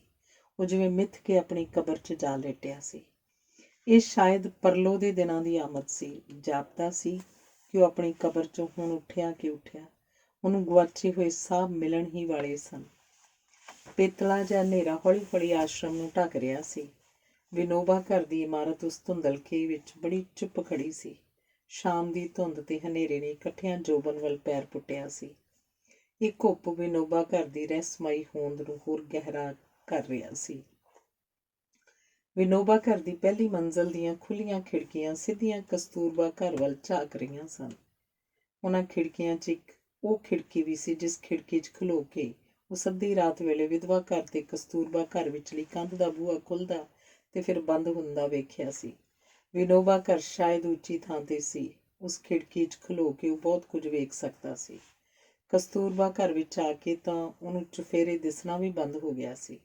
ਉਸ ਅਚਾਨਕ ਤਰਬਕ ਕੇ ਮੁੜ ਉਸ ਖਿੜਕੀ ਵੱਲ ਧੌਣ ਫੇਰੀ। ਉਹਨੂੰ ਜਾਪਿਆ ਹੁਣੇ ਹੁਣੇ ਉਸ ਖਿੜਕੀ ਦੀ ਚੁਗਾਠ ਤੇ ਦੋ ਹੱਥ ਟਿਕੇ ਹੋਏ ਸਨ। ਹੁਣੇ ਹੁਣੇ ਉਹ ਹੱਥ ਗਾਇਬ ਹੋ ਗਏ ਸਨ। ਉਸ ਅੱਖਾਂ ਮਲੀਆਂ। ਵਾਤਾਵਰਨ 'ਚੋਂ ਫੜਫੜ ਦੀ ਆਵਾਜ਼ ਆ ਰਹੀ ਸੀ। ਉਹ ਹੱਥ ਸ਼ਾਇਦ ਖੰਭ ਹੋ ਗਏ ਸਨ। ਉਹ ਖੰਭ ਉੱਡਣ ਦਾ ਯਤਨ ਕਰ ਰਹੇ ਸਨ। ਸ਼ਾਇਦ ਇਸੇ ਕਰਕੇ ਹਵਾ ਵਿੱਚ ਫੜਫੜਾਹਟ ਦੀ ਆਵਾਜ਼ ਸੀ। ਆਪਣੇ ਸਮੁੱਚੇ ਵਜੂਦ ਤੋਂ ਬਿਨਾਂ ਇਕੱਲੇ ਖੰਭ ਭਲਾ ਕਿਵੇਂ ਉੱਡ ਲੈਣਗੇ? ਉਹ ਜ਼ਰੂਰ ਢਹਿ ਪੈਣਗੇ। ਕਿਸੇ ਪਲ ਵੀ ਜ਼ਮੀਨ 'ਤੇ ਧੜਮ ਕਰਕੇ ਡਿੱਗ ਪੈਣਗੇ। ਉਹਨਾਂ ਖੰਭਾਂ ਨੂੰ ਤਿਤਲੀਆਂ ਫੜਨ ਵਾਲੇ ਜਾਲ 'ਚ ਬੋਝ ਕੇ ਬਚਾਇਆ ਜਾ ਸਕਦਾ ਸੀ। ਖਿੜਕੀ ਦੇ ਫਰੇਮ ਦੇ ਐਨ ਵਿਚਕਾਰ ਦੋ ਅੱਖਾਂ ਚਮਕ ਰਹੀਆਂ ਸਨ। ਅੱਖਾਂ ਦੀ ਜੋੜੀ ਲਗਾਤਾਰ ਉਹਨੂੰ ਘੂਰ ਰਹੀ ਸੀ। ਉਹਨਾਂ ਅੱਖਾਂ ਤੋਂ ਡਰ ਰਿਹਾ ਸੀ। ਉਹ ਉੱਥੋਂ ਕਾਹਲੇ ਪੈਰੀਂ ਉੱਠਿਆ ਤੇ ਅੰਦਰ ਚਲਾ ਗਿਆ। ਕਲਿਆਣੀ ਮਾਂ ਦੇ ਕਮਰੇ ਦਾ ਦਰਵਾਜ਼ਾ ਢੁੱਕਾ ਹੋਇਆ ਸੀ। ਦਰਵਾਜ਼ਾ ਠਕੋਰੇ ਬਿਨਾਂ ਗੌਤਮ ਕਲਿਆਣੀ ਮਾਂ ਦੇ ਕਮਰੇ 'ਚ ਜਾ ਵੜਿਆ। ਕਲਿਆਣੀ ਮਾਂ ਉਸ ਵੇਲੇ ਕੱਪੜੇ ਬਦਲਣ ਲੱਗੀ ਸੀ। ਉਹਦੇ ਹੱਥ ਉੱਥੇ ਰੁਕ ਗਏ। ਉਹਨੇ ਗੌਤਮ ਨੂੰ ਘੂਰਿਆ, ਵੇਖ ਗੌਤਮ, ਤੂੰ ਦਿਨ ਵੇਲੇ ਇਸ ਤਰ੍ਹਾਂ ਕਮਰੇ 'ਚ ਨਾ ਆਇਆ ਕਰ। ਰਾਤ ਦੀ ਗੱਲ ਹੋਰ ਹੈ। ਰਾਤ ਤਾਂ ਹੋ ਗਈ ਹੈ, ਬਾਹਰ ਵੇਖ ਲਓ ਭਾਵੇਂ। ਉਸ ਭੋਲੇ ਭਾਅ ਆਖਿਆ। ਤੇਰੀਆਂ ਇਹੋ ਜਿਹੀਆਂ ਗੱਲਾਂ ਤੋਂ ਹੀ ਲੱਗਦਾ ਹੈ ਕਿ ਤੂੰ ਹਾਲੇ ਬਚਿਆ ਹੋਇਆ ਹੈ। ਕਲਿਆਣੀ ਮਾਂ ਮੁਸਕਰਾਈ ਤੇ ਉਹਦੇ ਮੋਢੇ 'ਤੇ ਹੱਥ ਰੱਖ ਦਿੱਤਾ। ਹਾਂ ਦੱਸ, ਕੀ ਗੱਲ ਹੈ? ਮੈਨੂੰ ਉਸ ਖਿੜਕੀ 'ਚੋਂ ਕੋਈ ਘੂਰ ਰਿਹਾ ਸੀ। ਕਿਹੜੀ ਖਿੜਕੀ 'ਚੋਂ? ਵਿਨੋਬਾ ਘਰ ਵਾਲੀ। ਤੂੰ ਚੰਗਾ ਭਲਾ ਜਾਣਦਾ ਕਿ ਅੱਜ ਕੱਲ੍ਹ ਉਹ ਸਾਰੇ ਕਮਰੇ ਖਾਲੀ ਨੇ। ਨਹੀਂ, ਜ਼ਰੂਰ ਕੋਈ ਸੀ। ਜੇ ਕੋਈ ਸਹਿਜ ਭਾਅ ਖਲੋਤਾ ਵੀ ਹੋਵੇ ਤਾਂ ਵੀ ਕੀ ਹੈ? ਉਹ ਹੱਸੀ। ਤੂੰ ਅੱਜ ਕੱਲ੍ਹ ਬਹੁਤ ਵਹਿਮੀ ਹੋ ਗਿਆ ਹੈ। ਕਲਿਆਣੀ ਮਾਂ ਦੇ ਮੱਥੇ ਦੀਆਂ ਲਕੀਰਾਂ ਅਚਨਚੇਤੀ ਡੂੰਘੀਆਂ ਹੋ ਗਈਆਂ। ਉਹਨੇ ਗੌਤਮ ਨੂੰ ਮੋਢਿਆਂ ਤੋਂ ਫੜ ਕੇ ਮੰਜੇ 'ਤੇ ਬਿਠਾ ਦਿੱਤਾ। ਬੈਠ, ਮੈਂ ਹੁਣੇ ਆਈ। ਬੂਹਾ ਢੋ ਕੇ ਬਾਹਰ ਚਲੀ ਗਈ। ਗ੍ਰਹਿ ਸੇਵਕਾ ਰਸੋਈ 'ਚ ਕੰਮ ਲੱਗੀ ਸੀ। ਉਹਨੇ ਗ੍ਰਹਿ ਸੇਵਕਾ ਨੂੰ ਛੁੱਟੀ ਦੇ ਦਿੱਤੀ। ਗ੍ਰਹਿ ਸੇਵਕਾ ਹੱਥਲਾ ਕੰਮ ਉੱਥੇ ਹੀ ਛੱਡ ਕੇ ਤੁਰ ਪਈ। ਪਿੱਛੋਂ ਆਵਾਜ਼ ਮਾਰ ਕੇ ਉਸ ਆਖਿਆ, ਚੌਕੀਦਾਰ ਨੂੰ ਕਹੀਂ ਹੁਣ ਜਿਹੜਾ ਵੀ ਆਵੇ ਵਾਪਸ ਭੇਜ ਦੇਵੇ। ਮੈਂ ਹੁਣ ਕਿਸੇ ਨੂੰ ਨਹੀਂ ਮਿਲਾਂਗੀ। ਕਲਿਆਣੀ ਮਾਂ ਵਾਪਸ ਆਈ ਤਾਂ ਗੌਤਮ ਪਹਿਲਾਂ ਵਾਲੀ ਥਾਂ 'ਤੇ ਹੀ ਬੈਠਾ ਹੋਇਆ ਸੀ। ਉਹਨੇ ਵਿਸ਼ੇਸ਼ ਕੈਬਨਿਟ ਖੋਲ੍ਹਿਆ ਤੇ 2 ਗਲਾਸਾਂ 'ਚ ਸ਼ਰਾਬ ਪਾ ਕੇ ਇੱਕ ਗਲਾਸ ਗੌਤਮ ਵੱਲ ਕਰ ਦਿੱਤਾ। ਗੌਤਮ ਨੇ ਗਲਾਸ ਫੜਿਆ ਤੇ ਇੱਕੋ ਝੀਕ 'ਚ ਖਾਲੀ ਕਰ ਦਿੱਤਾ। ਸੇਕ ਜਿਹਾ ਉਹਦੀ ਛਾਤੀ ਵਿੱਚ ਦੀ ਹੁੰਦਾ ਹੋਇਆ ਸਾਰੇ ਸਰੀਰ 'ਚ ਫੈਲ ਗਿਆ। ਪਾਣੀ ਤਾਂ ਪਾ ਲੈਣਾ ਸੀ। ਚੁੱਪ ਰਿਹਾ। ਕਲਿਆਣੀ ਮਾਂ ਨੇ ਆਪਣਾ ਗਲਾਸ ਖਾਲੀ ਕੀਤਾ ਤੇ 2 ਗਲਾਸਾਂ 'ਚ ਮੁੜ ਸ਼ਰਾਬ ਪਾ ਲਿਆਈ। ਇਸ ਵਾਰ ਉਹਨੇ ਗੌਤਮ ਦੇ ਗਲਾਸ 'ਚ ਪਾਣੀ ਪਾ ਦਿੱਤਾ। ਕਲਿਆਣੀ ਮਾਂ ਨੇ ਇੱਕ ਲੰਮਾ ਘੁੱਟ ਭਰਿਆ ਤੇ ਗਲਾਸ ਪਾਸੇ ਰੱਖ ਦਿੱਤਾ। ਰਾਤ ਹਾਲੇ ਬਹੁਤੀ ਨਹੀਂ ਸੀ ਲੰਘੀ ਕਿ ਤੇਜ਼ ਰੌਸ਼ਨੀ ਅੱਖਾਂ ਨੂੰ ਖਾਣ ਲੱਗ ਪਈ। ਕਲਿਆਣੀ ਮਾਂ ਨੇ ਨੀਲੀ ਮੱਧਮ ਰੌਸ਼ਨੀ ਵਾਲੀ ਬੱਤੀ ਜਗਾ ਕੇ ਦੂਜੀ ਲਾਈਟ ਬੰਦ ਕਰ ਦਿੱਤੀ। ਨੀਲੀ ਰੌਸ਼ਨੀ 'ਚ ਉਹਨੇ ਆਪਣੇ ਸਿਰ ਦੀ ਪੱਟੀ ਉਤਾਰ ਦਿੱਤੀ ਤੇ ਵਾਲ ਖੋਲ੍ਹ ਕੇ ਆਕੜ ਭੰਨੀ। ਐਨਕ ਲਾ ਕੇ ਪਾਸ ਰੱਖਦਿਆਂ ਉਸ ਵਾਲਾਂ 'ਚ ਉਂਗਲਾਂ ਫੇਰੀਆਂ। ਉਹ ਆਪਣੀ ਉਮਰ ਨਾਲੋਂ ਬਹੁਤ ਨਿੱਕੀ ਦਿਸਣ ਲੱਗ ਪਈ ਸੀ। ਕਲਿਆਣੀ ਮਾਂ ਨੇ ਤਸੱਲੀ ਦਾ ਸਾਹ ਭਰਿਆ ਤੇ ਪਲੰਗ 'ਤੇ ਲੱਤਾਂ ਫੈਲਾ ਦਿੱਤੀਆਂ। ਦਿਨ ਤੇ ਰਾਤ 'ਚ ਕਿੰਨਾ ਫਰਕ ਹੁੰਦਾ ਹੈ, ਨਹੀਂ? ਹਾਂ, ਰਾਤ ਵੇਲੇ ਬੰਦਾ ਕਿੰਨਾ ਕੁਝ ਫਾਲਤੂ ਉਤਾਰ ਦਿੰਦਾ ਹੈ। ਉਹ ਆਪਣੇ ਜਿਸਮ ਤੋਂ ਬਾਹਰ ਡੁੱਲਣ ਲੱਗ ਪਈ ਸੀ। ਕੁਝ ਖਿੜੀ ਬੋਲੀ, ਜੇ ਰਾਤ ਨਾ ਹੁੰਦੀ ਤਾਂ ਬੰਦਾ ਆਪਣੇ ਆਪ ਤੋਂ ਕਦੇ ਵੀ ਸੁਰਖਰੂ ਨਾ ਹੁੰਦਾ। ਕੌਣ ਕਮਬਖਤ ਸੁਰਖਰੂ ਹੁੰਦਾ? ਗੌਤਮ ਨੇ ਕਾਹਲੀ ਨਾਲ ਗਲਾਸ ਖਾਲੀ ਕੀਤਾ। ਸ਼ਰਾਬ ਦਾ ਕਸੈਲਾ ਸਵਾਦ ਉਹਦੇ ਬੁੱਲ੍ਹਾਂ 'ਤੇ ਠਹਿਰ ਗਿਆ। ਸਿੱਲੀ ਜਿਹੀ ਆਵਾਜ਼ ਉਹਦੇ ਧੁਰ ਅੰਦਰੋਂ ਨਿਕਲੀ, ਰਾਤ ਹੁੰਦਿਆਂ ਮੇਰਾ ਤਾਂ ਸਾਹ ਘੁੱਟਿਆ ਜਾਂਦਾ ਹੈ, ਲੱਗਦਾ ਮੈਂ ਬਸ ਮਰਨ ਹੀ ਵਾਲਾ। ਕਲਿਆਣੀ ਮਾਂ ਉੱਠ ਕੇ ਬੈਠ ਗਈ। ਉਹਦੀ ਤੱਕਣੀ 'ਚ ਅਚਨਚੇਤੀ ਬਰਫ਼ ਜੰਮ ਗਈ। ਉਹਦੀ ਠਰੀ ਹੋਈ ਨਜ਼ਰ ਗੌਤਮ ਨੂੰ ਇੱਕ ਛਿਣ ਘੂਰਦੀ ਰਹੀ। ਇਹ ਉਹੀ ਵੇਖਣੀ ਸੀ ਜਿਹੜੀ ਆਸ਼ਰਮ ਵਾਲਿਆਂ ਦੀ ਰੀੜ੍ਹ ਦੀ ਹੱਡੀ ਵਿੱਚ ਝੁੰਝਣੀ ਛੇੜ ਦਿੰਦੀ ਸੀ, ਪਰ ਗੌਤਮ ਨੇ ਕਲਿਆਣੀ ਮਾਂ ਦੀਆਂ ਅੱਖਾਂ 'ਚ ਵੇਖਿਆ ਹੀ ਨਹੀਂ ਸੀ। ਉਹ ਆਪਣੇ ਹੀ ਹਨੇਰੇ 'ਚ ਗੁਆਚਾ ਹੋਇਆ ਸੀ। ਅਗਲੇ ਛਿਣ ਮੁਸਕਰਾਹਟ ਉਹਦੇ ਬੁੱਲ੍ਹਾਂ 'ਤੇ ਆ ਗਈ। ਉਹ ਬੋਲੀ, ਹਮੇਸ਼ਾ ਲਈ ਸਾਹ ਕੌਣ ਲਿਖਵਾ ਕੇ ਆਇਆ? ਜ਼ਿੰਦਗੀ ਨਾ ਤੇਰੀ ਰਾਖਵੀਂ ਹੈ ਤੇ ਨਾ ਮੇਰੀ, ਆਖਰ ਮੁੱਕ ਹੀ ਜਾਣੀ ਹੈ। ਇਸੇ ਲਈ ਮੈਂ ਸੋਚਦਾ ਮੈਨੂੰ ਜਿਉਂ ਲੈਣਾ ਚਾਹੀਦਾ ਹੈ। ਸ਼ਰਾਬ ਦਾ ਸਰੂਰ ਸਹਿਮੀਆਂ ਹੋਈਆਂ ਇੱਛਾਵਾਂ ਨਾਲ ਰਲ ਕੇ ਸ਼ਬਦਾਂ ਦਾ ਲਿਬਾਸ ਪਹਿਨ ਰਿਹਾ ਸੀ। ਉਸ ਆਖਿਆ, ਮੈਂ ਵੀ ਤਾਂ ਇਹੋ ਕਹਿੰਦੀ ਹਾਂ। ਦਿਨ ਚੜ੍ਹੇ ਘੋੜੇ ਸਵਾਰ ਆਉਂਦੇ ਨੇ ਤੇ ਦੌੜ ਜਾਂਦੇ ਨੇ। ਪਤਾ ਨਹੀਂ ਕਿੰਨੇ ਕੁ ਬਾਕੀ ਰਹਿ ਗਏ ਹੋਣਗੇ। ਆਪਾਂ ਨੂੰ ਸੱਚਮੁੱਚ ਹੀ ਜਿਉਂ ਲੈਣਾ ਚਾਹੀਦਾ ਹੈ। ਕਲਿਆਣੀ ਮਾਂ ਨੇ ਲੰਮਾ ਸਾਹ ਭਰਿਆ ਤੇ ਦੋਹਾਂ ਗਲਾਸਾਂ 'ਚ ਮੁੜ ਸ਼ਰਾਬ ਉਡੇਲ ਦਿੱਤੀ। ਦੋਵੇਂ ਦੇਰ ਰਾਤ ਤੱਕ ਨੀਲੀ ਰੌਸ਼ਨੀ 'ਚ ਭਿੱਜਦੇ ਰਹੇ। ਉਹਨਾਂ ਦੀ ਹੋਸ਼ ਲਗਾਤਾਰ ਡੁੱਬਦੀ ਧਰਦੀ ਰਹੀ। ਜਦੋਂ ਕੱਪੜਿਆਂ ਦੇ ਬੰਧਨਾਂ ਤੋਂ ਮੁਕਤ ਹੋਏ ਉਦੋਂ ਤੱਕ ਉਹਨਾਂ ਦੇ ਜਿਸਮ ਵੀ ਨੀਲੇ ਪੈ ਚੁੱਕੇ ਸਨ, ਪਰ ਨੀਲੇ ਜ਼ਹਿਰ ਦੀ ਤਾਸੀਰ ਪਰਖਣ ਜੋਗੀ ਉਹਨਾਂ ਨੂੰ ਹੋਸ਼ ਹੀ ਨਹੀਂ ਸੀ। ਅੰਗ 30ਵਾਂ। ਉਹ ਇੱਕ ਅਜੀਬ ਰੁੱਖ ਸੀ। ਉਹਦੀਆਂ ਜੜ੍ਹਾਂ ਜ਼ਮੀਨ 'ਚ ਸਨ, ਪਰ ਉਹ ਸਾਰੇ ਦਾ ਸਾਰਾ ਅਸਮਾਨ ਵੱਲ ਤੁਰ ਜਾਣਾ ਚਾਹੁੰਦਾ ਸੀ। ਅੱਧ ਅਸਮਾਨੇ ਪਹੁੰਚ ਕੇ ਅੰਦਰ ਤੱਕ ਦੁਖਣ ਲੱਗ ਪਿਆ ਸੀ। ਉਹਦੀਆਂ ਜੜ੍ਹਾਂ ਜ਼ਮੀਨ 'ਚ ਭਾਵੇਂ ਇੰਨੀਆਂ ਡੂੰਘੀਆਂ ਨਹੀਂ ਸਨ, ਫਿਰ ਵੀ ਪੁੱਟੀਆਂ ਨਹੀਂ ਸੀ ਜਾ ਸਕੀਆਂ। ਜੜ੍ਹਾਂ ਪੁੱਟਣ ਦੀ ਕੋਸ਼ਿਸ਼ ਵਿੱਚ ਉਹਦੀ ਆਤਮਾ ਦੀਆਂ ਪੇਸ਼ੀਆਂ ਖਿੱਚੀਆਂ ਗਈਆਂ ਸਨ। ਜਦੋਂ ਉਹਨੇ ਆਪਣੇ ਆਪ ਨੂੰ ਸੰਭਾਲਣ ਬਾਰੇ ਸੋਚਿਆ, ਉਦੋਂ ਤੱਕ ਉਹ ਬਹੁਤ ਖਿੱਲਰ ਚੁੱਕਾ ਸੀ। ਆਪਣੇ ਵਜੂਦ ਦੇ ਟੁਕੜੇ ਉਹ ਥਾਂ ਕਥਾਂ ਕਿਸ ਤਰ੍ਹਾਂ ਇਕੱਠੇ ਕਰੇ। ਦਿਨ ਇੱਕ ਇੱਕ ਕਰਕੇ ਰਾਤ ਵੱਲ ਤੁਰ ਜਾਂਦੇ ਰਹੇ ਤੇ ਉਹ ਹਰ ਉੱਗਦੇ ਦਿਨ ਕੋਲੋਂ ਕਿਸੇ ਕੌਤਕ ਦੀ ਤਵੱਕੋ ਕਰਦਾ ਰਿਹਾ। ਉਹ ਕੌਤਕ ਨਾ ਹੋਣਾ ਸੀ ਤੇ ਨਾ ਹੋਇਆ। ਉਹ ਆਸ਼ਰਮ ਦੇ ਕੰਮਾਂ 'ਚੋਂ ਸਿਰ ਸੁੱਟ ਕੇ ਕਦੀ ਕਦਾਈ ਉਹ ਤਾਂ ਵੇਖਦਾ ਤੇ ਉਦਾਸ ਹੋ ਜਾਂਦਾ। ਗੌਤਮ ਦਾ ਆਸ਼ਰਮ ਛੱਡ ਕੇ ਤੁਰ ਜਾਣ ਦਾ ਫੈਸਲਾ ਅੰਦਰਲੇ ਵਾਵ ਰੋਲਿਆਂ ਵਿੱਚ ਹੀ ਕਿਧਰੇ ਗੁਆਚ ਗਿਆ ਸੀ। ਉਹ ਨਿੱਘਰੇ ਹੋਏ ਬੰਦੇ ਵਾਂਗ ਸੋਚਦਾ, ਸ਼ਾਇਦ ਕਦੀ ਆਪੇ ਹੀ ਇੱਥੋਂ ਜਾਣ ਦਾ ਸਬੱਬ ਬਣ ਜਾਏ। ਇਹ ਖਾਦੀ ਭੰਡਾਰਾਂ ਦੇ ਸਾਲਾਨਾ ਮੁਆਇਨੇ ਦੇ ਦਿਨ ਸਨ। ਇਹਨਾਂ ਮੁਆਇਨਿਆਂ ਦੀ ਜ਼ਿੰਮੇਵਾਰੀ ਮੁੱਖ ਤੌਰ 'ਤੇ ਉਸੇ ਦੇ ਸਿਰ ਸੀ।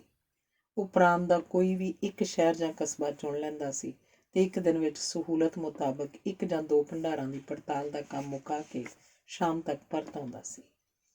ਪਹਿਲਾਂ ਇਹਨਾਂ ਭੰਡਾਰਾਂ ਦੀ ਪੜਤਾਲ ਦਾ ਕੰਮ ਖੁਦ ਕਲਿਆਣੀ ਮਾਂ ਨਿਭਾਉਂਦੀ ਸੀ, ਪਰ ਹੁਣ ਇਹ ਕੰਮ ਗੌਤਮ ਨੇ ਸੰਭਾਲਿਆ ਹੋਇਆ ਸੀ।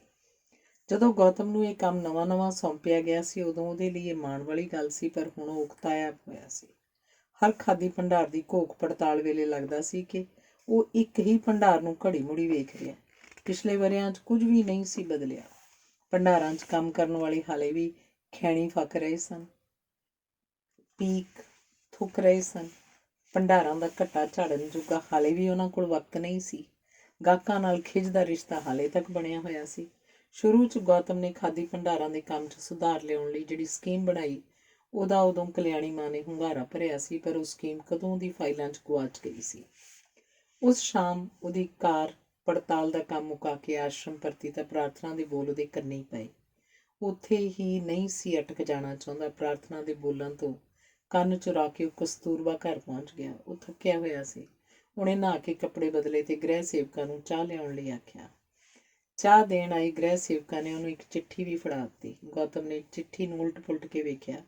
ਦੁਪਹਿਰੇ ਮਾਂ ਜੀ ਦੀਆਂ ਫਾਈਲਾਂ ਦੇ ਨਾਲ ਇਹ ਚਿੱਠੀ ਸ਼ੰਕਰ ਦੇ ਗਿਆ ਸੀ, ਗ੍ਰਹਿ ਸੇਵਕਾਂ ਨੇ ਦੱਸਿਆ। ਗੌਤਮ ਨੇ ਚਿੱਠੀ ਖੋਲ੍ਹੀ ਤਾਂ ਮਨ ਦੇ ਜਵਾਰ ਭਾਟਿਆਂ ਦੀ ਰਾਹੇ ਪੈ ਗਿਆ। ਰੇਤ ਥਲ ਦੇ ਸਫ਼ਰ ਤੇ ਤੁਰੀ ਇੱਕ ਇਕੱਲੀ ਔਰਤ ਨੂੰ ਛਾਂ ਚਾਹੀਦੀ ਸੀ, ਇੱਕ ਮਰਦ ਦੀ ਛਾਂ। ਸੂਰਜ ਤੇ ਰਚਨਾ ਨੇ ਰਲ ਕੇ ਸਰਗੀ ਲਈ ਉਹ ਛਾਂ ਲੱਭ ਲਈ ਸੀ। ਸਤੀਸ਼ ਰਚਨਾ ਦੀ ਮਾਸੀ ਦਾ ਮੁੰਡਾ ਸੀ। ਉਹ ਸਰਗੀ ਨੂੰ ਚੁੱਪ ਜਿਹੀ ਮੁਹੱਬਤ ਕਰਦਾ ਸੀ, ਪਰ ਉਹਦੀ ਮੁਹੱਬਤ ਦੇ ਜਵਾਰ ਦੀ ਕੋਈ ਲਹਿਰ ਕਦੀ ਸਰਗੀ ਤੱਕ ਨਹੀਂ ਸੀ ਪਹੁੰਚੀ। ਸ਼ਾਇਦ ਉਹ ਲਹਿਰਾਂ ਗੌਤਮ ਦੇ ਪਿਆਰ ਦੇ ਕਵਚ ਨਾਲ ਟਕਰਾ ਕੇ ਪਰਤ ਗਈਆਂ ਸਨ। ਹੁਣ ਬਹੁਤ ਦੇਰ ਤੋਂ ਉਹ ਜਵਾਰ ਸ਼ਾਂਤ ਸੀ। ਸ਼ਾਇਦ ਹੁਣ ਰਚਨਾ ਨੇ ਸਤੀਸ਼ ਨੂੰ ਹਲੂਣ ਕੇ ਚਾਨਣੀ ਦੀਆਂ ਰਿਸ਼ਮਾਂ ਵਿਖਾਲੀਆਂ ਸਨ। ਹੁਣ ਕਿਧਰੇ ਕੋਈ ਅੜਚਨ ਨਹੀਂ ਸੀ। ਗੌਤਮ ਤਾਂ ਮਨਫੀ ਦੀ ਰਕਮ ਸੀ। ਸਰਗੀ ਨੇ ਉਹਨੂੰ ਹੁਣ ਕਦੀ ਵੀ ਜਮ੍ਹਾਂ ਵਾਲੇ ਖਾਤੇ 'ਚ ਨਹੀਂ ਸੀ ਲਿਖਣਾ। ਰਚਨਾ ਤੇ ਸੂਰਜ ਛੇਤੀ ਇਸ ਕਾਰਜ ਨੂੰ ਨੇਪਰੇ ਚਾੜਨਾ ਚਾਹੁੰਦੇ ਸਨ। ਉਹਨਾਂ ਇਹ ਗੱਲ ਆਮ ਜਿਹੀਆਂ ਗੱਲਾਂ ਵਾਂਗ ਹੀ ਲਿਖ ਦਿੱਤੀ ਸੀ, ਜਿਵੇਂ ਇਸ ਖਬਰ ਦੀ ਕੋਈ ਤਾਸੀਰ ਹੀ ਨਹੀਂ ਹੁੰਦੀ। ਖਾਲੀ ਕੱਪ ਚੁੱਕਣ ਆਈ ਗ੍ਰਹਿ ਸੇਵਕਾ ਨੇ ਚਾਹ ਦਾ ਭਰਾਤਾ ਪਿਆਲਾ ਵੇਖਿਆ ਤਾਂ ਹੈਰਾਨ ਰਹਿ ਗਈ। ਤੂੰ ਚਾਹ ਨਵੀਂ ਬਣਾ ਕੇ ਲਿਆ। ਬਿਨਾਂ ਉਹਦੇ ਵੱਲ ਵੇਖਿਆ ਗੌਤਮ ਬੋਲਿਆ, ਇਹ ਤਾਂ ਪਈ ਪਈ ਅਸਲੋਂ ਠਰ ਗਈ ਹੈ ਜੀ। ਗ੍ਰਹਿ ਸੇਵਕਾ ਨੇ ਪਿਆਲਾ ਚੁੱਕ ਲਿਆ। ਗ੍ਰਹਿ ਸੇਵਕਾ ਦੇ ਜਾਣ ਪਿੱਛੋਂ ਗੌਤਮ ਨੇ ਚਿੱਠੀ ਇੱਕ ਵਾਰ ਫਿਰ ਪੜ੍ਹੀ। ਉਹ ਕੁਝ ਚਿਰ ਗਹਿਰੀ ਸੋਚ 'ਚ ਬੈਠਾ ਰਿਹਾ ਤੇ ਫਿਰ ਨਿਉਂ ਕੇ ਚਿੱਠੀ ਵਾਲਾ ਮੁੱਚੜਿਆ ਹੋਇਆ ਲਿਫਾਫਾ ਚੁੱਕ ਲਿਆ। ਉਹਨੇ ਲਿਫਾਫੇ ਨੂੰ ਉਲਟ ਪੁਲਟ ਕੇ ਵੇਖਿਆ। ਲਿਫਾਫੇ ਨੂੰ ਨਸਵਾਰੀ ਜਿਹੀ ਦਫ਼ਤਰੀ ਗੂੰਦ ਲਾ ਕੇ ਬੰਦ ਕੀਤਾ ਹੋਇਆ ਸੀ। ਉਹ ਲਿਫਾਫੇ ਨੂੰ ਨੱਕ ਕੋਲ ਲੈ ਗਿਆ। ਲਿਫਾਫੇ ਦੇ ਜੋੜ 'ਚੋਂ ਹਾਲੇ ਵੀ ਗੂੰਦ ਦੀ ਮੁਸ਼ਕ ਆ ਰਹੀ ਸੀ। ਕਿਸੇ ਨੇ ਲਿਫਾਫਾ ਖੋਲ੍ਹ ਕੇ ਚਿੱਠੀ ਪੜ੍ਹੀ ਸੀ ਤੇ ਫਿਰ ਦਫ਼ਤਰ ਦੀ ਗੂੰਦ ਲਾ ਕੇ ਲਿਫਾਫਾ ਮੁੜ ਬੰਦ ਕਰ ਦਿੱਤਾ ਸੀ। ਉਹ ਚੋਰ ਕਿਤਿਓਂ ਬਾਹਰੋਂ ਨਹੀਂ ਸੀ। ਗੌਤਮ ਨੇ ਮੱਥੇ ਦੀ ਤਰੇੜੀ ਪੂੰਝੀ। ਗ੍ਰਹਿ ਸੇਵਕਾ ਨੇ ਚਾਹ ਦਾ ਕੱਪ ਲਿਆ ਤੇ ਤਿਪਾਈ 'ਤੇ ਰੱਖ ਦਿੱਤਾ ਤੇ ਉੱਥੇ ਖਲੋਤੀ ਰਹੀ। ਗੌਤਮ ਗਰਮ ਚਾਹ 'ਚ ਉੱਠਦੀ ਭਾਫ਼ ਵੇਖਣ ਲੱਗ ਪਿਆ। ਉਹਨੇ ਸਿਰ ਉੱਪਰ ਚੁੱਕਿਆ ਤੇ ਖਿੱਚ ਕੇ ਬੋਲਿਆ, ਕੀ ਹੈ? ਜੇ ਤੁਸੀਂ ਪ੍ਰਾਰਥਨਾ ਸਭਾ 'ਚ ਜਾਣਾ ਹੈ ਤਾਂ ਚਰਖਾ ਲਿਆ ਦੇਵਾਂ?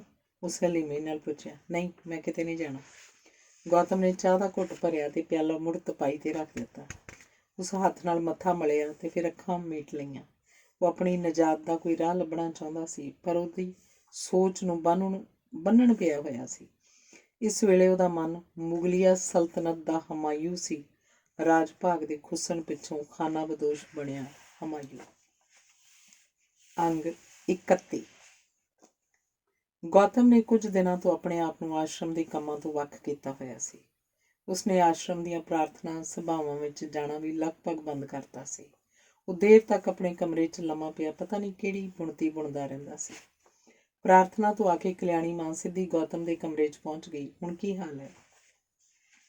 ਗੌਤਮ ਹਾਲੇ ਵੀ ਲੰਮਾ ਪਿਆ ਸੀ। ਉਹ ਅਰਕਾਂ 'ਤੇ ਭਾਰ ਪਾ ਕੇ ਉੱਠਿਆ ਤੇ ਸਰਕ ਕੇ ਢੋਹ ਲਾ ਲਈ। ਨੀਵੀਂ ਪਾਈ ਬੋਲਿਆ, ਰਾਤੀ ਮੈਨੂੰ ਹੋਸ਼ ਹੀ ਨਹੀਂ ਰਹੀ। ਪਤਾ ਨਹੀਂ ਕੀ ਹੋ ਗਿਆ ਸੀ ਮੈਨੂੰ। ਸਭ ਠੀਕ ਸੀ। ਉਹ ਮੁਸਕਰਾਈ। ਤੂੰ ਬੇਸ਼ੱਕ ਹਰ ਰਾਤ ਹੀ ਇਹਦਾ ਹੋਸ਼ ਗਵਾ ਦਿਆ ਕਰ। ਕਲਿਆਣੀ ਮਾਂ ਚੰਗੇ ਰੌਚ ਸੀ। ਗੌਤਮ ਨੇ ਆਪਣੀ ਗੱਲ ਕਹਿ ਦੇਣ ਦਾ ਮਨ ਬਣਾ ਲਿਆ। ਉਹ ਬੋਲਿਆ, ਮੇਰੇ ਮਨ 'ਤੇ ਕਈ ਦਿਨਾਂ ਤੋਂ ਇੱਕ ਗੱਲ ਦਾ ਬੋਝ ਹੈ। ਮੈਨੂੰ ਪਤਾ ਹੈ। ਉਹ ਪਹਿਲਾਂ ਵਾਂਗ ਹੀ ਮੁਸਕਰਾਈ। ਪਰ ਤੇਰੇ ਵਿੱਚ ਕਹਿਣ ਦਾ ਹੌਸਲਾ ਨਹੀਂ। ਹਾਂ, ਮੈਂ ਸੱਚਮੁੱਚ ਹੀ ਕਾਇਰ ਹੋ ਗਿਆ ਵਾਂ। ਉਹਦੇ ਬੋਲ ਨਿਰਾਸਤਾ ਵਿੱਚ ਢਲ ਗਏ। ਲੱਗਦਾ ਜੇ ਹੁਣ ਵੀ ਨਾ ਬੋਲਿਆ ਤਾਂ ਮੈਂ ਆਪਣੀ ਹੀ ਜ਼ਮੀਰ ਦੇ ਬੋਝ ਹੇਠ ਮਰ ਜਾਵਾਂਗਾ। ਮਰਦੇ ਅਸੀਂ ਉਦੋਂ ਹਾਂ ਜਦੋਂ ਜ਼ਿੰਦਗੀ ਤੋਂ ਥੱਕ ਚੁੱਕੇ ਹੁੰਦੇ ਹਾਂ।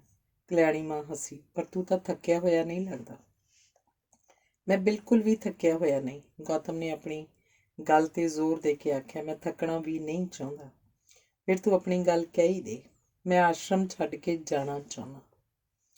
ਗੌਤਮ ਨੇ ਗੱਲ ਫਾੜ ਸੋਟਾ ਮਾਰਨ ਵਾਂਗ ਕੀਤੀ। ਕਲਿਆਣੀ ਮਾਂ ਤਰਬ ਗਈ। ਗੱਲ ਇੰਨੀ ਅਣਕਿਆਸੀ ਸੀ ਕਿ ਉਹ ਇੱਕ ਛਿਣ ਲਈ ਭਮੱਤਰ ਗਈ। ਉਸ ਇੱਕੋ ਛਿਣ ਦੀ ਚੁੱਪ ਦਾ ਭਾਰ ਮਣਾ ਮੁਹੀ ਸੀ। ਕੁਝ ਦਿਨਾਂ ਲਈ? ਕਲਿਆਣੀ ਮਾਂ ਨੇ ਸ਼ਾਂਤ ਰਹਿਣ ਦਾ ਦਿਖਾਵਾ ਕਰਦਿਆਂ ਪੁੱਛਿਆ। ਪਰ ਉਸ ਪਲ ਉਹਨੂੰ ਆਸ਼ਰਮੀ ਮੁਸਕਰਾਹਟ ਬੁੱਲ੍ਹਾਂ 'ਤੇ ਧਰਨੀ ਯਾਦ ਨਾ ਰਹੀ। ਨਹੀਂ, ਹਮੇਸ਼ਾ ਲਈ। ਗੌਤਮ ਨੇ ਅੱਖਾਂ ਨੀਵੀਆਂ ਪਾਈ ਰੱਖੀਆਂ। ਕਲਿਆਣੀ ਮਾਂ ਦਾ ਚਿਹਰਾ ਸਿਆਹ ਪੈ ਗਿਆ। ਉਹਦੇ ਮੱਥੇ ਦੀ ਪੱਟੀ ਢਿਲਕ ਕੇ ਅੱਖਾਂ ਤੱਕ ਆ ਗਈ। ਉਹਨੇ ਹੱਥ ਨਾਲ ਪੱਟੀ ਉਤਾਂਹ ਕੀਤੀ ਤੇ ਤਲਖ ਹੋਈ ਬੋਲੀ, ਗੌਤਮ, ਤੂੰ ਆਪਣੇ ਪੂਰੇ ਹੋਸ਼ 'ਚ ਨਹੀਂ ਹੈ। ਮੈਂ ਸੋਚ ਕੇ ਹੀ ਇਹ ਨਿਰਣਾ ਲਿਆ। ਦ੍ਰਿੜਤਾ ਨੇ ਅੰਦਰੋਂ ਸਿਰ ਪੁੱਟਿਆ। ਤੂੰ ਜਿੱਥੇ ਪਹੁੰਚ ਗਿਆ ਉੱਥੇ ਹਰ ਕੋਈ ਨਹੀਂ ਪਹੁੰਚਦਾ ਤੇ ਤੂੰ ਫਿਰ ਵੀ ਕਿੱਥੇ ਪਹੁੰਚ ਗਿਆ ਵਾਂ? ਗੌਤਮ ਦੇ ਸਵਾਲ ਦੀਆਂ ਜੜ੍ਹਾਂ ਉਤਲੀ ਸਤ੍ਹਾ ਤੱਕ ਹੀ ਨਹੀਂ ਸਨ, ਕੁਝ ਡੂੰਘੀਆਂ ਸਨ। ਕਲਿਆਣੀ ਮਾਂ ਪਰੇਸ਼ਾਨ ਹੋ ਗਈ। ਉਹ ਕਾਹਲੀ ਨਾਲ ਉੱਠ ਖਲੋਤੀ। ਤੂੰ ਇੱਕ ਅੱਧ ਦਿਨ ਹੋਰ ਸੋਚ, ਫਿਰ ਗੱਲ ਕਰਾਂਗੇ। ਕਲਿਆਣੀ ਮਾਂ ਦੇ ਜਾਣ ਪਿੱਛੋਂ ਉਹਨੇ ਆਪਣੇ ਆਪ ਨੂੰ ਕੁਝ ਸੁਰਖਰੂ ਵੀ ਮਹਿਸੂਸ ਕੀਤਾ ਤੇ ਕੁਝ ਬੇਆਰਾਮ ਵੀ। ਉਹਦੇ ਕੋਲੋਂ ਮੂਰਖਤਾ ਹੋ ਗਈ ਸੀ। ਕਲਿਆਣੀ ਮਾਂ ਨੂੰ ਪੁੱਛਣ ਦੀ ਕਿਹੜੀ ਲੋੜ ਸੀ? ਉਹ ਚੁੱਪਚਾਪ ਆਸ਼ਰਮ ਚੋਂ ਖਿਸਕ ਜਾਂਦਾ ਤਾਂ ਕਿਹਨੂੰ ਪਤਾ ਲੱਗਣਾ ਸੀ। ਕਲਿਆਣੀ ਮਾਂ ਨੂੰ ਇੰਨੀ ਕੁ ਗੱਲ ਕਹਿ ਕੇ ਉਹ ਆਪਣੀਆਂ ਅੱਖਾਂ 'ਚ ਝਾਕ ਸਕਣ ਜੋਗਾ ਹੋਇਆ ਸੀ, ਪਰ ਉਹਨੇ ਆਪਣੇ ਲਈ ਖਤਰਿਆਂ ਦੇ ਬੀਜ ਵੀ ਬੀਜ ਲਏ ਸਨ। ਉਹ ਨਹਾ ਧੋ ਕੇ ਤਿਆਰ ਹੋਇਆ ਤੇ ਸ਼ੈਲਫ 'ਚੋਂ ਕਿਤਾਬ ਚੁੱਕ ਕੇ ਪੜ੍ਹਨ ਬੈਠ ਗਿਆ। ਕਿਤਾਬ ਦੇ ਅੱਖਰ ਉਹਦੇ ਸਾਹਮਣੇ ਫੈਲ ਰਹੇ ਸਨ। ਸ਼ਬਦ ਦੋਸਤਾਂ ਦਾ ਮੋਹ ਨਹੀਂ ਸਨ ਕਿ ਉਹਨੂੰ ਬੰਨ੍ਹ ਲੈਂਦੇ।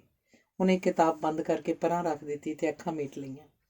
ਉਹ ਕੁਝ ਚਿਰ ਉਸੇ ਤਰ੍ਹਾਂ ਹੀ ਪਿਆ ਰਿਹਾ ਤੇ ਫਿਰ ਉੱਠ ਕੇ ਬਾਰੀ ਵਿੱਚ ਜਾ ਖਲੋਤਾ। ਬਾਹਰ ਦੂਰ ਤੱਕ ਫੈਲੀ ਹੋਈ ਕਲਿਆਣੀ ਮਾਂ ਦੀ ਸਲਤਨਤ ਸੀ।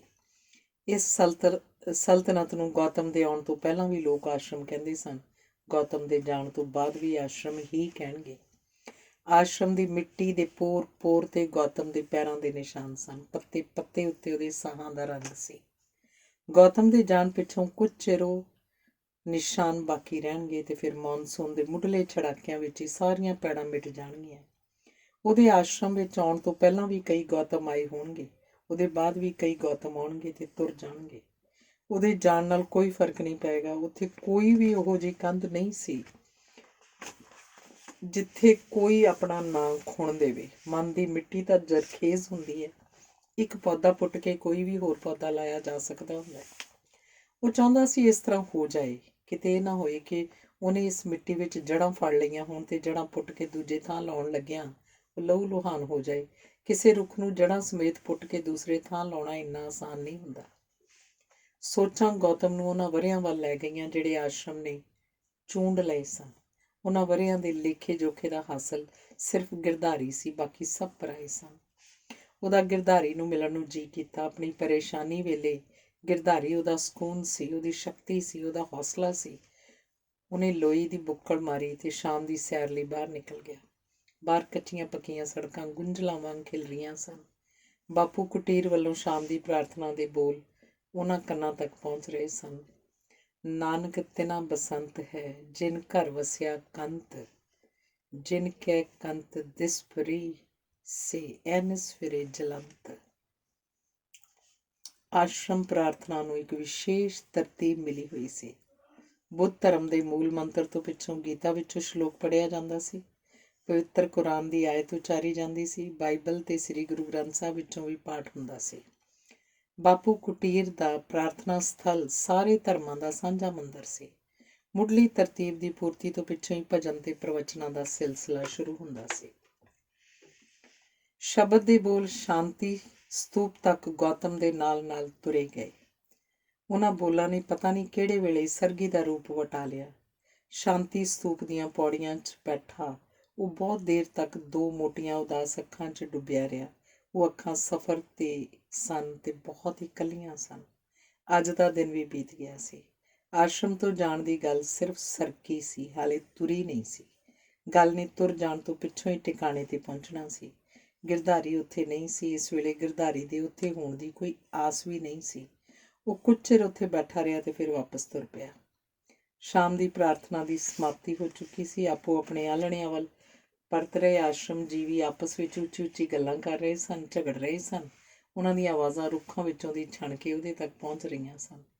ਰਾਤ ਦਾ ਪੈੜਾ ਆਪਣਾ ਰੰਗ ਗੂੜਾ ਕਰਨ ਦੇ ਆਰ ਵਿੱਚ ਸੀ। ਉਹਦੀ ਨਜ਼ਰ ਬਾਪੂ ਕੁਟੀਰ ਤੋਂ ਕਸਤੂਰਬਾ ਘਰ ਵੱਲ ਜਾਂਦੇ ਰਾਹ ਤੇ ਟਿਕ ਗਈ। ਸਲਤਨਤ ਦੀ ਰਾਜਮਾਤਾ ਸੱਜੇ ਹੱਥ ਵਿੱਚ ਗਾਂਧੀ ਚਰਖੇ ਵਾਲੀ ਸੰਦੂਕੜੀ ਫੜੀ ਹੌਲੀ ਹੌਲੀ ਤੁਰੀ ਜਾ ਰਹੀ ਸੀ। ਉਹ ਕਿਸੇ ਡੂੰਘੀ ਸੋਚ ਵਿੱਚ ਡੁੱਬੀ ਪ੍ਰਤੀਤ ਹੁੰਦੀ ਸੀ।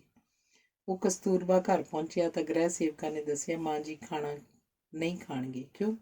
ਉਹਨਾਂ ਦਾ ਸਿਰ ਪੀੜ ਕਰ ਰਿਹਾ। ਮੈਂ ਗੋਲੀ ਦੇ ਦਿੱਤੀ ਹੈ, ਸ਼ਾਇਦ ਬਾਅਦ 'ਚ ਖਾ ਲੈਣ। ਮੈਂ ਤੁਹਾਡੇ ਲਈ ਖਾਣਾ ਪਰੋਸ ਦੇਵਾਂ? ਆਸ਼ਰਮ ਵਿੱਚ ਦਿਨ ਹੁੰਦਿਆਂ ਰਾਤ ਦਾ ਭੋਜਨ ਖਾ ਲੈਣ ਦੀ ਪਿੱਤ ਸੀ। ਅੱਜ ਤਾਂ ਸਗੋਂ ਕੁਝ ਦੇਰ ਹੋ ਗਈ ਸੀ। ਉਸੇ ਇੱਕ ਛਿਣ ਸੋਚਿਆ ਤਾਂ ਫਿਰ ਗ੍ਰਹਿ ਸੇਵਕਾਂ ਨੂੰ ਖਾਣਾ ਪਰੋਸਣ ਲਈ ਕਹਿ ਦਿੱਤਾ। ਗੌਤਮ ਉਦੋਂ ਖਾਣਾ ਖਾਣ 'ਚ ਰੁੱਝਿਆ ਸੀ ਜਦੋਂ ਕਲਿਆਣੀ ਮਾਂ ਉੱਥੇ ਆ ਗਈ। ਉਹਦੇ ਬੁੱਲ੍ਹਾਂ 'ਤੇ ਹਮੇਸ਼ਾ ਵਾਂਗ ਆਸ਼ਰਮੀ ਮੁਸਕਰਾਹਟ ਸੀ, ਪਰ ਅੱਖਾਂ ਦਾ ਪ੍ਰਭਾਵ ਐਨਕ ਦੇ ਸ਼ੀਸ਼ਿਆਂ ਉੱਲੇ ਲੁਕਿਆ ਹੋਇਆ ਸੀ। ਉਹ ਗੌਤਮ ਦੇ ਕੋਲ ਆ ਕੇ ਖਲੋ ਗਈ। ਕੀ ਹਾਲ ਹੈ? ਗੌਤਮ ਨੇ ਆਸ਼ਰਮੀ ਮੁਸਕਰਾਹਟ ਵਾਪਸ ਪਰਤਾ ਦਿੱਤੀ। ਬਸ ਠੀਕ ਆ। ਖਾਣੇ ਤੋਂ ਪਿੱਛੋਂ ਸਟੱਡੀ 'ਚ ਆ ਜਾਈਂ, ਤੇਰੇ ਨਾਲ ਕੁਝ ਗੱਲਾਂ ਕਰਨੀਆਂ ਨੇ, ਉਹਨੇ ਤੁਰਦੀ ਤੁਰਦੀ ਨੇ ਆਖਿਆ। ਰਾਤ ਦੇ ਭੋਜਨ ਤੋਂ ਪਿੱਛੋਂ ਹਰ ਰੋਜ਼ ਕੁਝ ਚਿਰ ਲਈ ਪੜ੍ਹਨ ਵਾਲੇ ਕਮਰੇ 'ਚ ਬੈਠਦੇ ਸਨ। ਦੁਨੀਆ ਭਰ ਦੀਆਂ ਗੱਲਾਂ ਕਰਦੇ ਸਨ। ਬਹਿਸ ਵਬਾਸਾ ਚੱਲਦਾ ਸੀ। ਇਹ ਉਹ ਵੇਲਾ ਹੁੰਦਾ ਸੀ ਜਦੋਂ ਦੋਵੇਂ ਆਪਣੀ ਸ਼ਖਸੀਅਤ ਦਾ ਮੁਖੌਟਾ ਉਤਾਰ ਲੈਂਦੇ ਸਨ। ਇਹ ਨਿੱਤ ਦਾ ਨੇਮ ਸੀ, ਪਰ ਅੱਜ ਤੋਂ ਪਹਿਲਾਂ ਤਾਂ ਕਦੀ ਵੀ ਇੱਕ ਦੂਜੇ ਨੂੰ ਸੱਦਾ ਦੇਣ ਦੀ ਲੋੜ ਨਹੀਂ ਸੀ ਪਈ। ਗੌਤਮ ਨੇ ਹੈਰਾਨ ਹੋ ਕੇ ਤੁਰੀ ਜਾਂਦੀ ਕਲਿਆਣੀ ਮਾਂ ਵੱਲ ਵੇਖਿਆ ਤੇ ਹਥਲੀ ਬੁਰਕੀ ਥਾਲੀ ਵਿੱਚ ਰੱਖ ਦਿੱਤੀ। ਅੰਗ 32ਵਾਂ। ਗੌਤਮ ਉਸ ਕਮਰੇ 'ਚ ਕੁਝ ਇਸ ਤਰ੍ਹਾਂ ਦਾਖਲ ਹੋਇਆ ਜਿਵੇਂ ਕਿਸੇ ਅਜਨਬੀ ਦਾ ਘਰ ਹੁੰਦਾ ਹੈ, ਜਿਵੇਂ ਰਾਤਾਂ ਦਾ ਰਿਸ਼ਤਾ ਚੇਤੇ 'ਚੋਂ ਕਿਧਰੇ ਗਿਰ ਗਿਆ ਹੁੰਦਾ ਹੈ। ਉਹ ਛੱਪੇ ਜਿਹੇ 'ਚ ਖਲੋਤਾ ਹੀ ਰਿਹਾ। ਉਹਨੂੰ ਖਿਆਲ ਹੀ ਨਾ ਆਇਆ ਕਿ ਕਲਿਆਣੀ ਮਾਂ ਨੂੰ ਖਲੋਤਿਆਂ ਛੱਡ ਕੇ ਬਹਿ ਜਾਣ ਦਾ ਹੱਕ ਬਹੁਤ ਪਹਿਲਾਂ ਉਹਨੇ ਆਪੇ ਹੀ ਲੈ ਲਿਆ ਸੀ। ਬੈਠ। ਕਲਿਆਣੀ ਮਾਂ ਨੇ ਸੋਫੇ ਵੱਲ ਇਸ਼ਾਰਾ ਕੀਤਾ। ਉੱਚੇ ਜੱਕੇ ਬੈਠ ਗਿਆ। ਕਲਿਆਣੀ ਮਾਂ ਇੱਕ ਛਿਣ ਉਹਦੇ ਚਿਹਰੇ ਨੂੰ ਵੇਖਦੀ ਰਹੀ ਤੇ ਫਿਰ ਜਿਵੇਂ ਉਹਨੇ ਗੌਤਮ ਨੂੰ ਸਾਰੇ ਨੂੰ ਹੀ ਪੜ੍ਹ ਲਿਆ ਹੁੰਦਾ, ਬੋਲੀ, ਸੋ ਤੂੰ ਜਾਣ ਦੀ ਪੱਕੀ ਠਾਣ ਲਈ ਹੈ? ਜੀ ਆ। ਕਲਿਆਣੀ ਮਾਂ ਨੇ ਲੰਮਾ ਸਾਹ ਭਰਿਆ। ਉਹ ਕੁਝ ਛਿਣ ਚੁੱਪ ਰਹੀ ਤੇ ਫਿਰ ਨਿਰਾਸ਼ਤਾ 'ਚ ਸਿਰ ਮਾਰਿਆ। ਮੈਂ ਤੇਰੇ ਲਈ ਕੀ ਕੁਝ ਸੋਚਿਆ ਹੋਇਆ ਸੀ, ਤੂੰ ਆਪਣਾ ਚੰਗਾ ਮਾੜਾ ਕਿਉਂ ਨਹੀਂ ਸਮਝਦਾ ਗੌਤਮ? ਜਿਸ ਭੀੜ ਵਿੱਚੋਂ ਤੂੰ ਨਿਕਲ ਕੇ ਆਇਆ ਉਸੇ ਭੀੜ 'ਚ ਫਿਰ ਰਲ ਜਾਣਾ ਚਾਹੁੰਦਾ। ਹੁਣ ਹਜ਼ਾਰਾਂ ਲੋਕ ਤੈਨੂੰ ਜਾਣਦੇ ਨੇ, ਤੇਰੇ ਬੋਲੇ ਲਫ਼ਜ਼ਾਂ ਨੂੰ ਅਰਥ ਦਿੰਦੇ ਨੇ। ਉਹ ਵਕਤ ਵੀ ਦੂਰ ਨਹੀਂ ਜਦੋਂ ਲੱਖਾਂ ਲੋਕ ਤੈਨੂੰ ਜਾਣਨ ਲੱਗ ਪੈਣਗੇ। ਹੁਣ ਤੇਰੇ ਕੋਲ ਪੈਸਾ ਹੈ, ਪੈਸੇ ਨਾਲ ਮਹਾਨ ਬਣਿਆ ਜਾ ਸਕਦਾ ਹੁੰਦਾ ਹੈ। ਗੌਤਮ, ਤੂੰ ਵੀ ਕੀਮਤ ਤਾਰ ਤੇ ਮਹਾਨ ਬਣ। ਕਲਿਆਣੀ ਮਾਂ ਦੇ ਪਿੱਛੇ ਮਹਾਤਮਾ ਗਾਂਧੀ ਦੀ ਫੋਟੋ ਤੇ ਸੂਤ ਦੀ ਅੱਟੀ ਲਟਕ ਰਹੀ ਸੀ। ਕਲਿਆਣੀ ਮਾਂ ਉਹ ਹਾਰ ਗੌਤਮ ਦੇ ਗਲ ਪਾਉਣ ਦੇ ਯਤਨ ਵਿੱਚ ਸੀ। ਤਸਵੀਰ 'ਚ ਮਹਾਤਮਾ ਗਾਂਧੀ ਬੜੀ ਤਰਸਯੋਗ ਹਾਲਤ ਵਿੱਚ ਮੁਸਕਰਾ ਰਿਹਾ ਸੀ। ਗੌਤਮ ਨੇ ਕਲਿਆਣੀ ਮਾਂ ਦੇ ਬੋਲਾਂ ਦਾ ਤਰਲਾ ਪਛਾਣ ਲਿਆ। ਜਿਹੜਾ ਡਰ ਤੇ ਤਣਾਅ ਉਹਦੇ ਹੋਣ ਨਾਲ ਤਾਰੀ ਹੋ ਜਾਂਦਾ ਸੀ, ਉੱਡ ਪੁੱਡ ਗਿਆ। ਉਸ ਫਿੱਕਾ ਜਿਹਾ ਹੱਸ ਕੇ ਆਖਿਆ, ਮੈਨੂੰ ਤਾਂ ਹੁਣ ਵੀ ਆਪਣੀ ਪਛਾਣ ਭੁੱਲੀ ਹੋਈ ਹੈ। ਜਦੋਂ ਲੱਖਾਂ ਲੋਕ ਮੈਨੂੰ ਜਾਣਨ ਲੱਗ ਪੈਣਗੇ ਉਦੋਂ ਤਾਂ ਗੁਆਚ ਹੀ ਜਾਵਾਂਗਾ ਮੈਂ। ਗੌਤਮ, ਕੀ ਹੋ ਗਿਆ ਤੈਨੂੰ? ਜ਼ਰਾ ਸੋਚ। ਤੂੰ ਆਮ ਆਦਮੀ ਨਹੀਂ। ਤੂੰ ਆਮ ਆਦਮੀ ਵਾਂਗ ਗੱਲਾਂ ਨਾ ਕਰ। ਕਲਿਆਣੀ ਮਾਂ ਦੀ ਠਰੀ ਹੋਈ ਆਵਾਜ਼ ਵਿੱਚ ਖਿਝ ਦਿਸਣ ਲੱਗ ਪਈ। ਮੈਂ ਆਮ ਆਦਮੀ ਹੀ ਹਾਂ। ਗੌਤਮ ਦੀ ਆਵਾਜ਼ ਗਹਿਰੇ ਪਾਣੀ ਵਾਂਗ ਸ਼ਾਂਤ ਸੀ। ਵੱਡਾ ਬਣਨ ਦੀ ਕੋਸ਼ਿਸ਼ ਵਿੱਚ ਮੈਂ ਭਾਵੇਂ ਕੁਝ ਵੀ ਦਿਸਦਾ ਰਿਹਾ ਹੋਵਾਂ, ਪਰ ਮੈਂ ਸਾਰਾ ਕੁਝ ਆਮ ਆਦਮੀ ਵਾਂਗ ਹੀ ਚਾਹੁੰਦਾ। ਮੁਹੱਬਤ, ਦੋਸਤ, ਸਕੂਨ, ਘਰ। ਗੌਤਮ ਦੀ ਗੱਲ ਦੀਆਂ ਜੜ੍ਹਾਂ ਮਿੱਟੀ ਦੀ ਉਤਲੀ ਸਤ੍ਹਾ ਤੱਕ ਨਹੀਂ ਸਨ। ਇਸ ਗੱਲ ਤੋਂ ਪਿੱਛੋਂ ਹੋਰ ਬਹਿਸ ਦੀ ਕੋਈ ਗੁੰਜਾਇਸ਼ ਨਹੀਂ ਸੀ। ਪਰ ਕਲਿਆਣੀ ਮਾਂ ਐਡੀ ਛੇਤੀ ਹਾਰ ਮੰਨਣ ਵਾਲੀ ਨਹੀਂ ਸੀ। ਉਹ ਬੋਲੀ, ਗੌਤਮ, ਤੂੰ ਨਹੀਂ ਜਾਣਦਾ। ਪੈਸੇ ਨਾਲ ਸਾਰਾ ਕੁਝ ਖਰੀਦਿਆ ਜਾ ਸਕਦਾ ਹੁੰਦਾ ਹੈ। ਤੂੰ ਖਰੀਦਣ ਦੀ ਕੋਸ਼ਿਸ਼ ਤਾਂ ਕਰ। ਇਹ ਭੁਲੇਖਾ ਮੈਨੂੰ ਵੀ ਸੀ। ਗੌਤਮ ਫਿੱਕਾ ਜਿਹਾ ਹੱਸਿਆ। ਪਰ ਮੈਥੋਂ ਤਾਂ ਕੁਝ ਵੀ ਖਰੀਦ ਨਹੀਂ ਹੋਇਆ। ਕੁਝ ਮਿਲਿਆ ਹੀ ਨਹੀਂ, ਸਗੋਂ ਬਹੁਤ ਕੁਝ ਗੁਆਚ ਗਿਆ। ਤੁਸੀਂ ਕੁਝ ਕਿਉਂ ਨਹੀਂ ਖਰੀਦਦੇ? ਮਸਲਨ? ਮੱਥੇ ਦੀ ਪੱਟੀ ਹੇਠ ਉਹਦੀ ਤਿਉੜੀ ਚੜ੍ਹ ਗਈ। ਮਸਲਨ ਭਟਕਦੇ ਹੋਏ ਮਨ ਲਈ ਸਕੂਨ। ਕਲਿਆਣੀ ਮਾਂ ਤਰਫਕੀ। ਗੌਤਮ ਦੇ ਬੋਲ ਪਹਾੜ ਤੋਂ ਰਿੜ ਕੇ ਸਿੱਧੇ ਵੱਜਣ ਵਾਲੇ ਪੱਥਰਾਂ ਵਾਂਗ ਸਨ। ਇਸ ਤਰ੍ਹਾਂ ਦੇ ਬੋਲ ਸੁਣਨ ਦੀ ਉਹਦੀ ਆਦਤ ਨਹੀਂ ਸੀ। ਉਹ ਲਹੂ ਲੁਹਾਨ ਹੋ ਗਈ। ਉਹਦੇ ਧੁਰ ਅੰਦਰ ਜੋ ਕੁਝ ਵੀ ਦੁਖਦਾ ਸੀ ਟਸ ਟਸ ਕਰਨ ਲੱਗ ਪਿਆ। ਬੋਲਾਂ ਦੇ ਸੇਕ ਨਾਲ ਉਹਦੀਆਂ ਠਰੀਆਂ ਨਜ਼ਰਾਂ 'ਚ ਜਿਵੇਂ ਬਰਫ਼ ਪਿਘਲ ਗਈ। ਗੌਤਮ ਕਾਹਲੀ ਨਾਲ ਬੋਲਿਆ, ਪਲੀਜ਼ ਮੈਨੂੰ ਮਾਫ਼ ਕਰ ਦਿਓ। ਤੁਹਾਡਾ ਮਨ ਦਿਖਾਉਣ ਦਾ ਮੇਰਾ ਕਤਈ ਇਰਾਦਾ ਨਹੀਂ ਸੀ। ਮੈਥੋਂ ਗਲਤੀ ਹੋ ਗਈ। ਮੈਂ ਤਾਂ ਬਸ ਇੰਨਾ ਕਹਿਣਾ ਸੀ ਕਿ ਮੈਨੂੰ ਮੁਕਤ ਕਰ ਦਿਓ। ਮੈਂ ਠੀਕ ਰਾਹ 'ਤੇ ਤੁਰ ਕੇ ਵੇਖਣਾ ਚਾਹੁੰਦਾ ਹਾਂ। ਕਲਿਆਣੀ ਮਾਂ ਨੇ ਰੁਮਾਲ ਨਾਲ ਅੱਖਾਂ ਨੂੰ ਸੁੱਕ ਮਾਨ ਜਿਹਾ ਕੀਤਾ ਤੇ ਫਿਰ ਹੌਲੀ ਜਿਹੀ ਬੋਲੀ, ਗੌਤਮ, ਠੀਕ ਰਸਤੇ 'ਤੇ ਚੱਲਣਾ ਬੜਾ ਖਤਰਨਾਕ ਹੁੰਦਾ ਹੈ। ਠੀਕ ਰਸਤੇ ਆਮ ਰਸਤੇ ਨਹੀਂ ਹੁੰਦੇ, ਇਸੇ ਲਈ ਬੜੇ ਸੁੰਨੇ ਹੁੰਦੇ ਨੇ। ਗੌਤਮ ਕਿਸੇ ਸਧਾਰਨ ਔਰਤ ਨਾਲ ਗੱਲ ਨਹੀਂ ਸੀ ਕਰ ਰਿਹਾ। ਹਜ਼ਾਰਾਂ ਆਦਮੀ ਜਿਸ ਔਰਤ ਦੇ ਨਾਂ ਅੱਗੇ ਸਿਰ ਝੁਕਾ ਦਿੰਦੇ ਸਨ, ਇਹ ਉਸ ਸਮਰੱਥਾ ਦੀ ਗਵਾਹੀ ਸੀ ਜਿਹਦੇ ਨਾਲ ਕਲਿਆਣੀ ਮਾਂ ਨੇ ਮਨਾਂ ਦੇ ਵਹਿਣ ਮੋੜੇ ਸਨ। ਉਹ ਸ਼ਬਦਾਂ ਦੀ ਦਲਦਲ 'ਚ ਡੁੱਬ ਸਕਦਾ ਸੀ। ਉਹ ਸੁਚੇਤ ਹੋ ਕੇ ਬੈਠ ਗਿਆ। ਉਹਨੇ ਉਸ ਦਲਦਲ 'ਚੋਂ ਬਾਹਰ ਆਉਣ ਲਈ ਆਪਣੇ ਸ਼ਬਦਾਂ ਨੂੰ ਚੱਪੂ ਵਾਂਗ ਵਰਤਿਆ। ਪਰ ਭੀੜ ਵਾਲੇ ਰਸਤਿਆਂ 'ਤੇ ਸ਼ਾਂਤੀ ਨਹੀਂ ਹੁੰਦੀ। ਸਾਰੇ ਗਲਤ ਲੋਕ ਉਹਨਾਂ ਰਸਤਿਆਂ 'ਤੇ ਹੀ ਹੁੰਦੇ ਨੇ। ਸੁੰਨੇ ਰਾਹਾਂ 'ਤੇ ਬੜੀ ਸ਼ਾਂਤੀ ਹੁੰਦੀ ਹੈ। ਕਲਿਆਣੀ ਮਾਂ ਨੇ ਹੌਕੇ ਵਰਗਾ ਸਾਹ ਭਰਿਆ ਤੇ ਲਾਗੇ ਪਈ ਕਿਤਾਬ ਨੂੰ ਹੱਥ ਨਾਲ ਪਰਾਂ ਸਰਕਾ ਦਿੱਤਾ। ਮੱਥੇ ਦੀ ਪੱਟੀ ਨੂੰ ਉਤਾਂਹ ਕਰਕੇ ਉਸ ਮੱਥਾ ਪੂੰਝਿਆ। ਪੁੱਲ ਗੋਲ ਕਰਕੇ ਉਸ ਫੂਕ ਮਾਰੀ। ਫੂਕ ਮਾਰਿਆਂ ਜਿਵੇਂ ਸਾਰੀ ਨਿਰਾਸਤਾ ਨੇ ਖਿੜਕੀਆਂ ਦੇ ਪਰਦਿਆਂ ਵਿੱਚ ਵੀ ਛਣ ਕੇ ਬਾਹਰ ਦੀ ਹਵਾ ਦੇ ਮੋਢੇ ਲੱਗ ਕੇ ਸੌਂ ਜਾਣਾ ਹੁੰਦਾ ਹੈ। ਉਦੋਂ ਤੱਕ ਕਲਿਆਣੀ ਮਾਂ ਦੇ ਚਿਹਰੇ ਦਾ ਉਛਾੜ ਛਿੱਦਾ ਪੈ ਚੁੱਕਿਆ ਸੀ। ਇੱਕ ਦੂਸਰੀ ਕਲਿਆਣੀ ਉਹਦੇ ਵਿੱਚੋਂ ਦਿਸਣ ਲੱਗ ਪਈ ਸੀ। ਉਸ ਦੂਸਰੀ ਕਲਿਆਣੀ ਦੇ ਚਿਹਰੇ ਤੇ ਅੰਤਾਂ ਦੀ ਵਿਚਾਰਗੀ ਸੀ। ਆਪਣੀ ਵਿਚਾਰਗੀ ਨੂੰ ਲੁਕਾਉਣ ਲਈ ਉਸ ਮੁਸਕਰਾਉਣ ਦਾ ਯਤਨ ਕੀਤਾ ਤੇ ਰੋਣ ਹਾਕੀ ਹੋ ਗਈ। ਬੋਲੀ, ਵੇਖ ਗੌਤਮ, ਅੱਜ ਮੈਂ ਸੱਚ ਬੋਲਣ ਲੱਗੀ ਹਾਂ। ਤੇਰੇ ਨਾਲ ਮੇਰਾ ਰਿਸ਼ਤਾ ਓਨਾ ਕੁ ਨਹੀਂ ਹੈ ਜਿੰਨਾ ਕੁ ਤੂੰ ਸੋਚਦਾ ਹੈ। ਇਸੇ ਲਈ ਤੇਰੇ ਕੋਲੋਂ ਕੋਈ ਗੱਲ ਲੁਕਾਵਾਂਗੀ ਨਹੀਂ। ਤੂੰ ਤਾਂ ਜਾਣਨਾ ਹੈ, ਕਿਸੇ ਦਾ ਜਿੰਨਾ ਵੱਡਾ ਰੁਤਬਾ ਹੈ ਓਨਾ ਹੀ ਵੱਡਾ ਝੂਠ ਬੋਲਣ ਦਾ ਹੱਕ ਰੱਖਦਾ ਹੈ। ਮੈਂ ਜਿਸ ਥਾਂ ਤੇ ਪਹੁੰਚ ਗਈ ਹਾਂ, ਇੱਥੋਂ ਤੱਕ ਪਹੁੰਚ ਕੇ ਆਮ ਤੌਰ ਤੇ ਲੋਕ ਆਪਣੇ ਆਪ ਨੂੰ ਕਦੀ ਗਲਤ ਨਹੀਂ ਕਹਿੰਦੇ, ਪਰ ਤੇਰੇ ਅੱਗੇ ਮੈਂ ਖੁਦ ਨੂੰ ਗਲਤ ਮੰਨ ਲੈਂਦੀ ਹਾਂ। ਮੈਂ ਜਾਣਦੀ ਹਾਂ ਬਹੁਤ ਕੁਝ ਗਲਤ ਹੈ, ਪਰ ਹੁਣ ਇਹ ਮੇਰੀ ਆਦਤ ਬਣ ਗਿਆ ਹੈ। ਮੈਂ ਪਿਛਾਂਹ ਨਹੀਂ ਪਰਤ ਸਕਦੀ। ਬਹੁਤ ਦੇਰ ਹੋ ਗਈ ਹੈ। ਜਦੋਂ ਮੈਂ ਸੇਵਾ ਭਾਵ ਲੈ ਕੇ ਸਿਆਸਤਦਾਨਾਂ ਨਾਲ ਤੁਰੀ ਸੀ ਤਾਂ ਮੈਨੂੰ ਛੇਤੀ ਪਤਾ ਲੱਗ ਗਿਆ ਸੀ ਕਿ ਰਾਜਨੀਤੀ ਉਹਨਾਂ ਵਿੱਚੋਂ ਬਹੁਤਿਆਂ ਲੋਕਾਂ ਦਾ ਭੁੱਸ ਸੀ। ਉਹਨਾਂ ਲੋਕਾਂ 'ਚ ਘਿਰੀ ਮੈਂ ਬਹੁਤ ਕੁਝ ਗਲਤ ਕਰ ਬੈਠੀ ਸਾਂ ਤੇ ਉਹ ਗਲਤ ਮੁੜ ਕਦੀ ਵੀ ਠੀਕ ਨਹੀਂ ਹੋ ਸਕਿਆ। ਮੈਨੂੰ ਪਤਾ ਸੀ ਤੂੰ ਮੇਰੇ ਨਾਲ ਨਹੀਂ ਤੁਰ ਸਕੇਂਗਾ, ਪਰ ਤੂੰ ਇੰਨੀ ਕਾਹਲ ਕਰੇਂਗਾ ਇਹ ਮੈਨੂੰ ਨਹੀਂ ਪਤਾ ਸੀ। ਤੂੰ ਪਰਤ ਜਾ ਗੌਤਮ, ਪਰ ਇਹ ਬੀਤੇ ਦਿਨਾਂ ਵਾਲੀ ਦੋਸਤੀ ਦਾ ਖਾਤਮਾ ਨਹੀਂ। ਤੈਨੂੰ ਜਦੋਂ ਵੀ ਮੇਰੀ ਲੋੜ ਪਵੇ ਬਿਨਾਂ ਝਿਜਕ ਆਸ਼ਰਮ ਦੇ ਖੁੱਲ੍ਹੇ ਫਾਟਕ ਰਾਹੀਂ ਅੰਦਰ ਆ ਜਾਈਂ। ਪਰ ਇੱਕ ਗੱਲ ਯਾਦ ਰੱਖੀ ਗੌਤਮ, ਆਸ਼ਰਮ ਵਿੱਚ ਦੂਸਰੀ ਵਾਰ ਆ ਕੇ ਤੂੰ ਕਦੀ ਵਾਪਸ ਨਹੀਂ ਜਾ ਸਕੇਂਗਾ। ਉਹ ਅਚਾਨਕ ਚੁੱਪ ਕਰ ਗਈ। ਵਕਤ ਦੇ ਪੈਰੀਂ ਇੱਕ ਪਲ ਲਈ ਸੰਗਲ ਪੈ ਗਏ। ਕਲਿਆਣੀ ਮਾਂ ਨੇ ਇੱਕ ਵਾਰ ਮੁੜ ਅੱਖਾਂ ਪੂੰਝੀਆਂ ਤੇ ਘੜੀ ਵੱਲ ਵੇਖਦਿਆਂ ਉੱਠ ਬੈਠੀ। ਮੈਂ ਚੱਲਦੀ ਹਾਂ, ਹੁਣ ਆਪਣੀ ਮੁਲਾਕਾਤ ਸ਼ਾਇਦ ਨਾ ਹੋਵੇ। ਮੈਂ ਕੱਲ੍ਹ ਤੜਕਸਾਰੀ ਚੰਡੀਗੜ੍ਹ ਤੁਰ ਜਾਣਾ। ਮਹਿਲਾ ਕਲਿਆਣ ਸਮਤੀ ਦੀ ਮੀਟਿੰਗ ਹੈ, ਉੱਥੋਂ ਪਰਸੋਂ ਤੱਕ ਮਸਾਂ ਮੁੜਿਆ ਜਾਓ। ਮੈਂ ਇੱਕ ਦਿਨ ਹੋਰ ਰੁਕ ਜਾਣਾ ਵਾਂ। ਨਹੀਂ, ਤੇਰਾ ਰੁਕਣਾ ਕਿਤੇ ਜਾਨ ਦਾ ਖੌਅ ਨਾ ਹੋ ਜਾਏ। ਤੂੰ ਕੱਲ੍ਹ ਹੀ ਚਲਿਆ ਜਾਵੇਂ। ਜੀ। ਉਹ ਦਰਵਾਜ਼ੇ ਲਾਗੇ ਜਾ ਕੇ ਰੁਕ ਗਈ ਤੇ ਪਿੱਛੇ ਮੁੜ ਕੇ ਬੋਲੀ, ਅਲਮਾਰੀ ਦੀ ਚਾਬੀ ਪਹਿਲਾਂ ਵਾਲੀ ਥਾਂ 'ਤੇ ਪਈ ਹੈ। ਤੈਨੂੰ ਜਾਣ ਵੇਲੇ ਪੈਸਿਆਂ ਦੀ ਲੋੜ ਪਏਗੀ, ਜਿੰਨੇ ਚਾਹੀਦੇ ਹੋਏ ਲੈ ਲਵੀਂ। ਬਾਅਦ ਵਿੱਚ ਚਾਬੀ ਉੱਥੇ ਹੀ ਰੱਖ ਦੇਈਂ। ਗੌਤਮ ਨੂੰ ਉਸ ਵੇਲੇ ਕੋਈ ਗੱਲ ਨਾ ਉੜੀ। ਉਹ ਬਦਹਵਾਸ ਜਿਹਾ ਬੈਠਾ ਰਿਹਾ। ਕਲਿਆਣੀ ਮਾਂ ਨੂੰ ਜਿਵੇਂ ਅਚਨਚੇਤੀ ਕੁਝ ਯਾਦ ਆ ਗਿਆ। ਉਹ ਮੁੜ ਗੌਤਮ ਕੋਲ ਤੁਰ ਆਈ।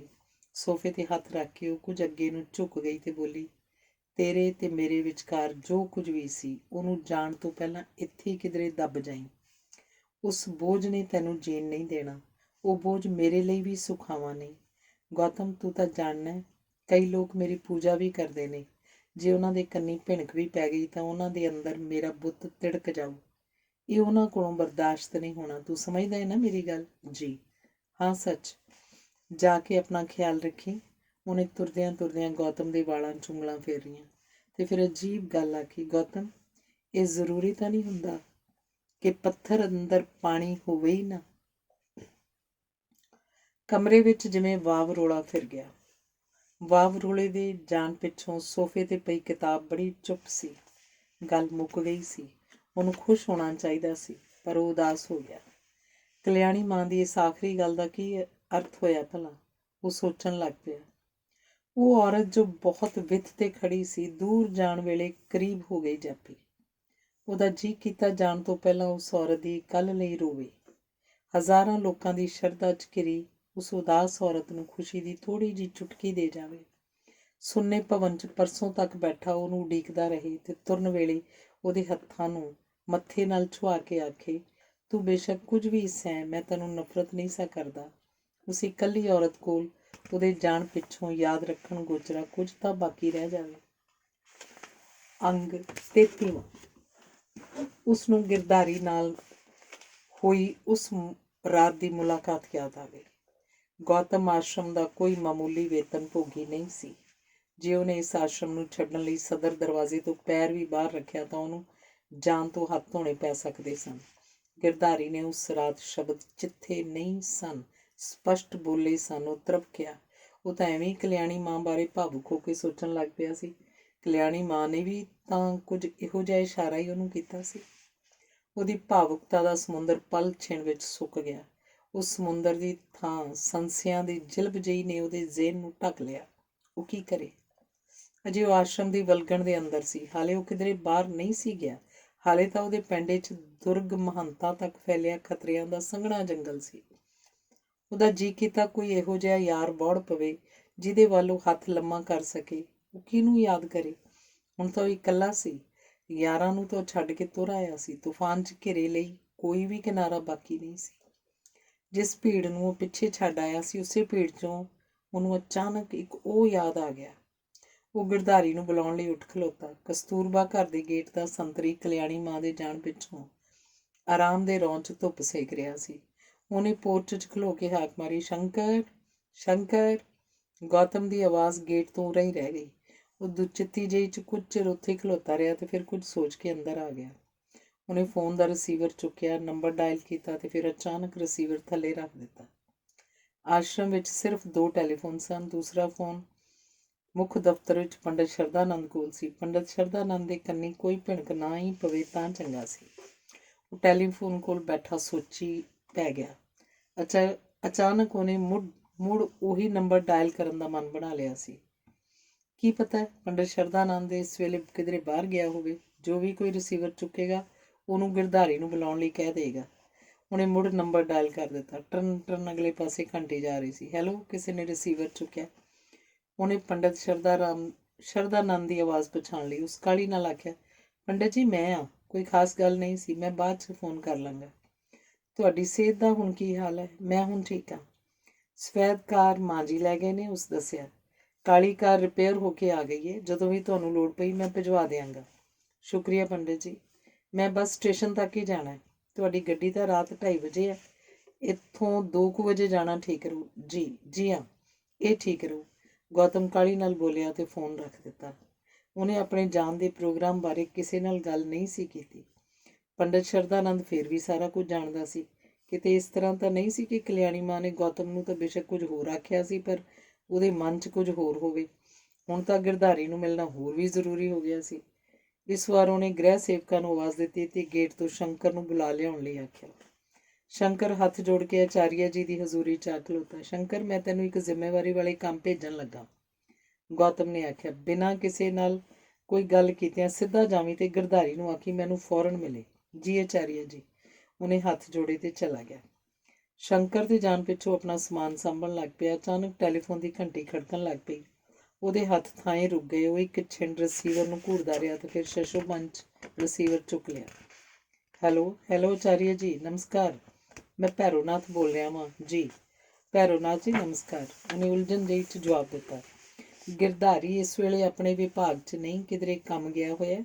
ਜਦੋਂ ਵੀ ਆਇਆ ਮੈਂ ਭਿਜਵਾ ਦਿਆਂਗਾ, ਭੈਰੋਨਾਥ ਨੇ ਹਲੀਮੀ ਨਾਲ ਦੱਸਿਆ। ਪਰ ਤੁਸੀਂ ਫੋਨ 'ਤੇ ਕੀ ਕਰ ਰਹੇ ਹੋ? ਅੱਜ ਪੰਡਿਤ ਜੀ ਖਾਦੀ ਵਿਦਿਆਲੇ ਦਾ ਨਿਰੀਖਣ ਕਰ ਰਹੇ ਨੇ।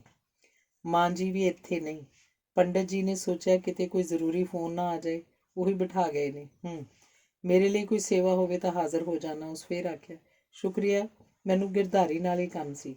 ਗਿਰਧਾਰੀ ਜਦੋਂ ਵੀ ਆਇਆ ਮੈਂ ਭਿਜਵਾ ਦਿਆਂਗਾ। ਫੋਨ ਰੱਖ ਕੇ ਉਹਨੇ ਮੱਥੇ ਦੀ ਤਰੇਲੀ ਪੂੰਝੀ। ਅੱਜ ਸਾਰੇ ਉਹਦੇ ਨਾਲ ਲੋੜੋਂ ਵੱਧ ਮਿੱਠੇ ਤੇ ਹਲੀਮ ਸਨ। ਇਹ ਗੱਲ ਉਹਨੂੰ ਘਬਰਾਹਟ ਦੇ ਰਹੀ ਸੀ।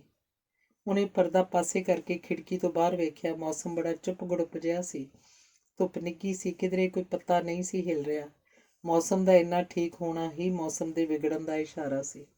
ਉਹ ਹੁਣ ਕੀ ਕਰੇ? ਜਾਲ ਤਾਂ ਸ਼ਾਇਦ ਬੁਣਿਆ ਜਾ ਚੁੱਕਾ ਸੀ। ਕਲਿਆਣੀ ਮਾਂ ਵੀ ਕਿਤੇ ਜਾਣ-ਬੁੱਝ ਕੇ ਹੀ ਆਸ਼ਰਮ 'ਚ ਤਾਂ ਨਹੀਂ ਸੀ ਗਈ। ਉਹ ਦੋਵਾਂ ਹੱਥਾਂ 'ਚ ਸਿਰ ਫੜ ਕੇ ਬੈਠ ਗਿਆ। ਗਿਰਧਾਰੀ ਹੀ ਡੁੱਬਦੇ ਲਈ ਇੱਕ ਆਸਰਾ ਸੀ। ਹੁਣ ਉਹ ਗਿਰਧਾਰੀ ਤੱਕ ਵੀ ਨਹੀਂ ਸੀ ਪਹੁੰਚ ਸਕਦਾ।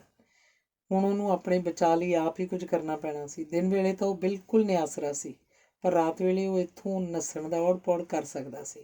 ਸੰਘਣਾ ਜੰਗਲ ਦੋਸਤ ਬਣ ਕੇ ਉਹਦੀ ਸਹਾਇਤਾ ਕਰ ਸਕਦਾ ਸੀ।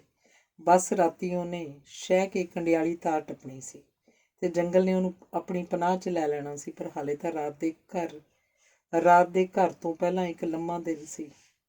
ਉਹ ਦਿਨ ਦਾ ਪੈਂਡਾ ਮੁਕਾਉਣ ਲਈ ਸੋਫੇ 'ਤੇ ਲੰਮਾ ਪੈ ਗਿਆ ਤੇ ਅੱਖਾਂ ਮੀਟ ਲਈਆਂ। ਜਾਗੋ ਮਿੱਟੀ 'ਚ ਇੱਕ ਹੋਰ ਸੰਸੇ ਨੇ ਉਹਨੂੰ ਆ ਘੇਰਿਆ। ਜੇ ਉਹ ਇੱਥੋਂ ਨੱਸਣ 'ਚ ਸਫਲ ਹੋ ਵੀ ਜਾਵੇ ਤਾਂ ਰਾਤ ਵੇਲੇ ਜੰਗਲ ਦਾ ਕੀ ਭਰੋਸਾ ਸੀ? ਹਨੇਰੇ 'ਚ ਤਾਂ ਜੰਗਲੀ ਜਾਨਵਰ ਭੋਜਨ ਦੀ ਤਲਾਸ਼ 'ਚ ਹਰਲ-ਹਰਲ ਕਰਦੇ ਫਿਰਦੇ ਸਨ। ਉਹ ਕਿਸੇ ਵੀ ਮਾਸਾਹਾਰੀ ਦਾ ਸ਼ਿਕਾਰ ਹੋ ਸਕਦਾ ਸੀ। ਇਹ ਵੀ ਕੌਣ ਜਾਣੇ ਕਿ ਉਹ ਰਾਹੋਂ ਖੁੰਝ ਜਾਵੇ। ਆਚਾਰੀਆ ਜੀ। ਗ੍ਰਹਿ ਸੇਵਕਾ ਉਹਨੂੰ ਆਵਾਜ਼ ਦੇ ਰਹੀ ਸੀ। ਗੌਤਮ ਸ਼ਾਇਦ ਨੀਂਦ 'ਚ ਲੈ ਗਿਆ ਸੀ। ਉਹ ਬੜਵਾਏ ਉੱਠ ਬੈਠਾ। ਕੀ ਹੈ? ਜੀ ਬਾਹਰ ਤੁਹਾਨੂੰ ਗਿਰਧਾਰੀ ਬਾਬੂ ਮਿਲਣ ਆਏ ਨੇ, ਗ੍ਰਹਿ ਸੇਵਕਾ ਨੇ ਦੱਸਿਆ। ਇਹ ਖਬਰ ਬਰਫਾਂ ਮਾਰੇ ਲਈ ਨਿੱਘੀ ਧੁੱਪ ਵਰਗੀ ਸੀ। ਉਹ ਨਿੱਘ ਮਾਣਨ ਉਸ ਨਿੱਘ ਨਾਲ ਉਹਦੀ ਸੋਚ ਦਾ ਨੀਲਾ ਬਦਨ ਹੌਲੀ-ਹੌਲੀ ਆਪਣੇ ਗੁਲਾਬੀ ਰੰਗ ਵੱਲ ਪਰਤ ਆਇਆ। ਉਹਨੂੰ ਬਾਹਰ ਕਿਉਂ ਰੋਕਿਆ ਹੋਇਆ? ਉਸ ਕਾਹਲੀ ਨਾਲ ਆਖਿਆ। ਉਹਨੂੰ ਝਟਪਟ ਅੰਦਰ ਲਿਆ। ਉਹ ਗਿਰਧਾਰੀ ਨੂੰ ਇਸ ਤਰ੍ਹਾਂ ਮਿਲਿਆ ਜਿਵੇਂ ਮਿਲਿਆ ਮੁੱਦਤ ਹੋ ਗਈ ਹੁੰਦੀ ਹੈ। ਗਿਰਧਾਰੀ ਨੇ ਉਹਦੇ ਵੱਲ ਹੈਰਾਨ ਹੋ ਕੇ ਵੇਖਿਆ। ਸੁੱਖ ਤਾਂ ਹੈ ਨਾ? ਗਿਰਧਾਰੀ, ਤੂੰ ਆ ਗਿਆ ਤਾਂ ਸਭ ਸੁੱਖ ਹੀ ਹੈ, ਤੂੰ ਖਲੋਤਾ ਕਿਵੇਂ, ਬੈਠ ਤਾਂ ਸਹੀ। ਗੌਤਮ ਨੇ ਕਾਹਲੀ ਕਾਹਲੀ ਆਪਣੇ ਮਨ ਦੇ ਸੰਸਿਆਂ ਦਾ ਵਰਕਾ ਵਰਕਾ ਫਰੋਲਤਾ। ਗਿਰਧਾਰੀ ਨੇ ਉਹਦੇ ਹੱਥ ਨੂੰ 2 ਵਾਰ ਥਾਪੜਿਆ।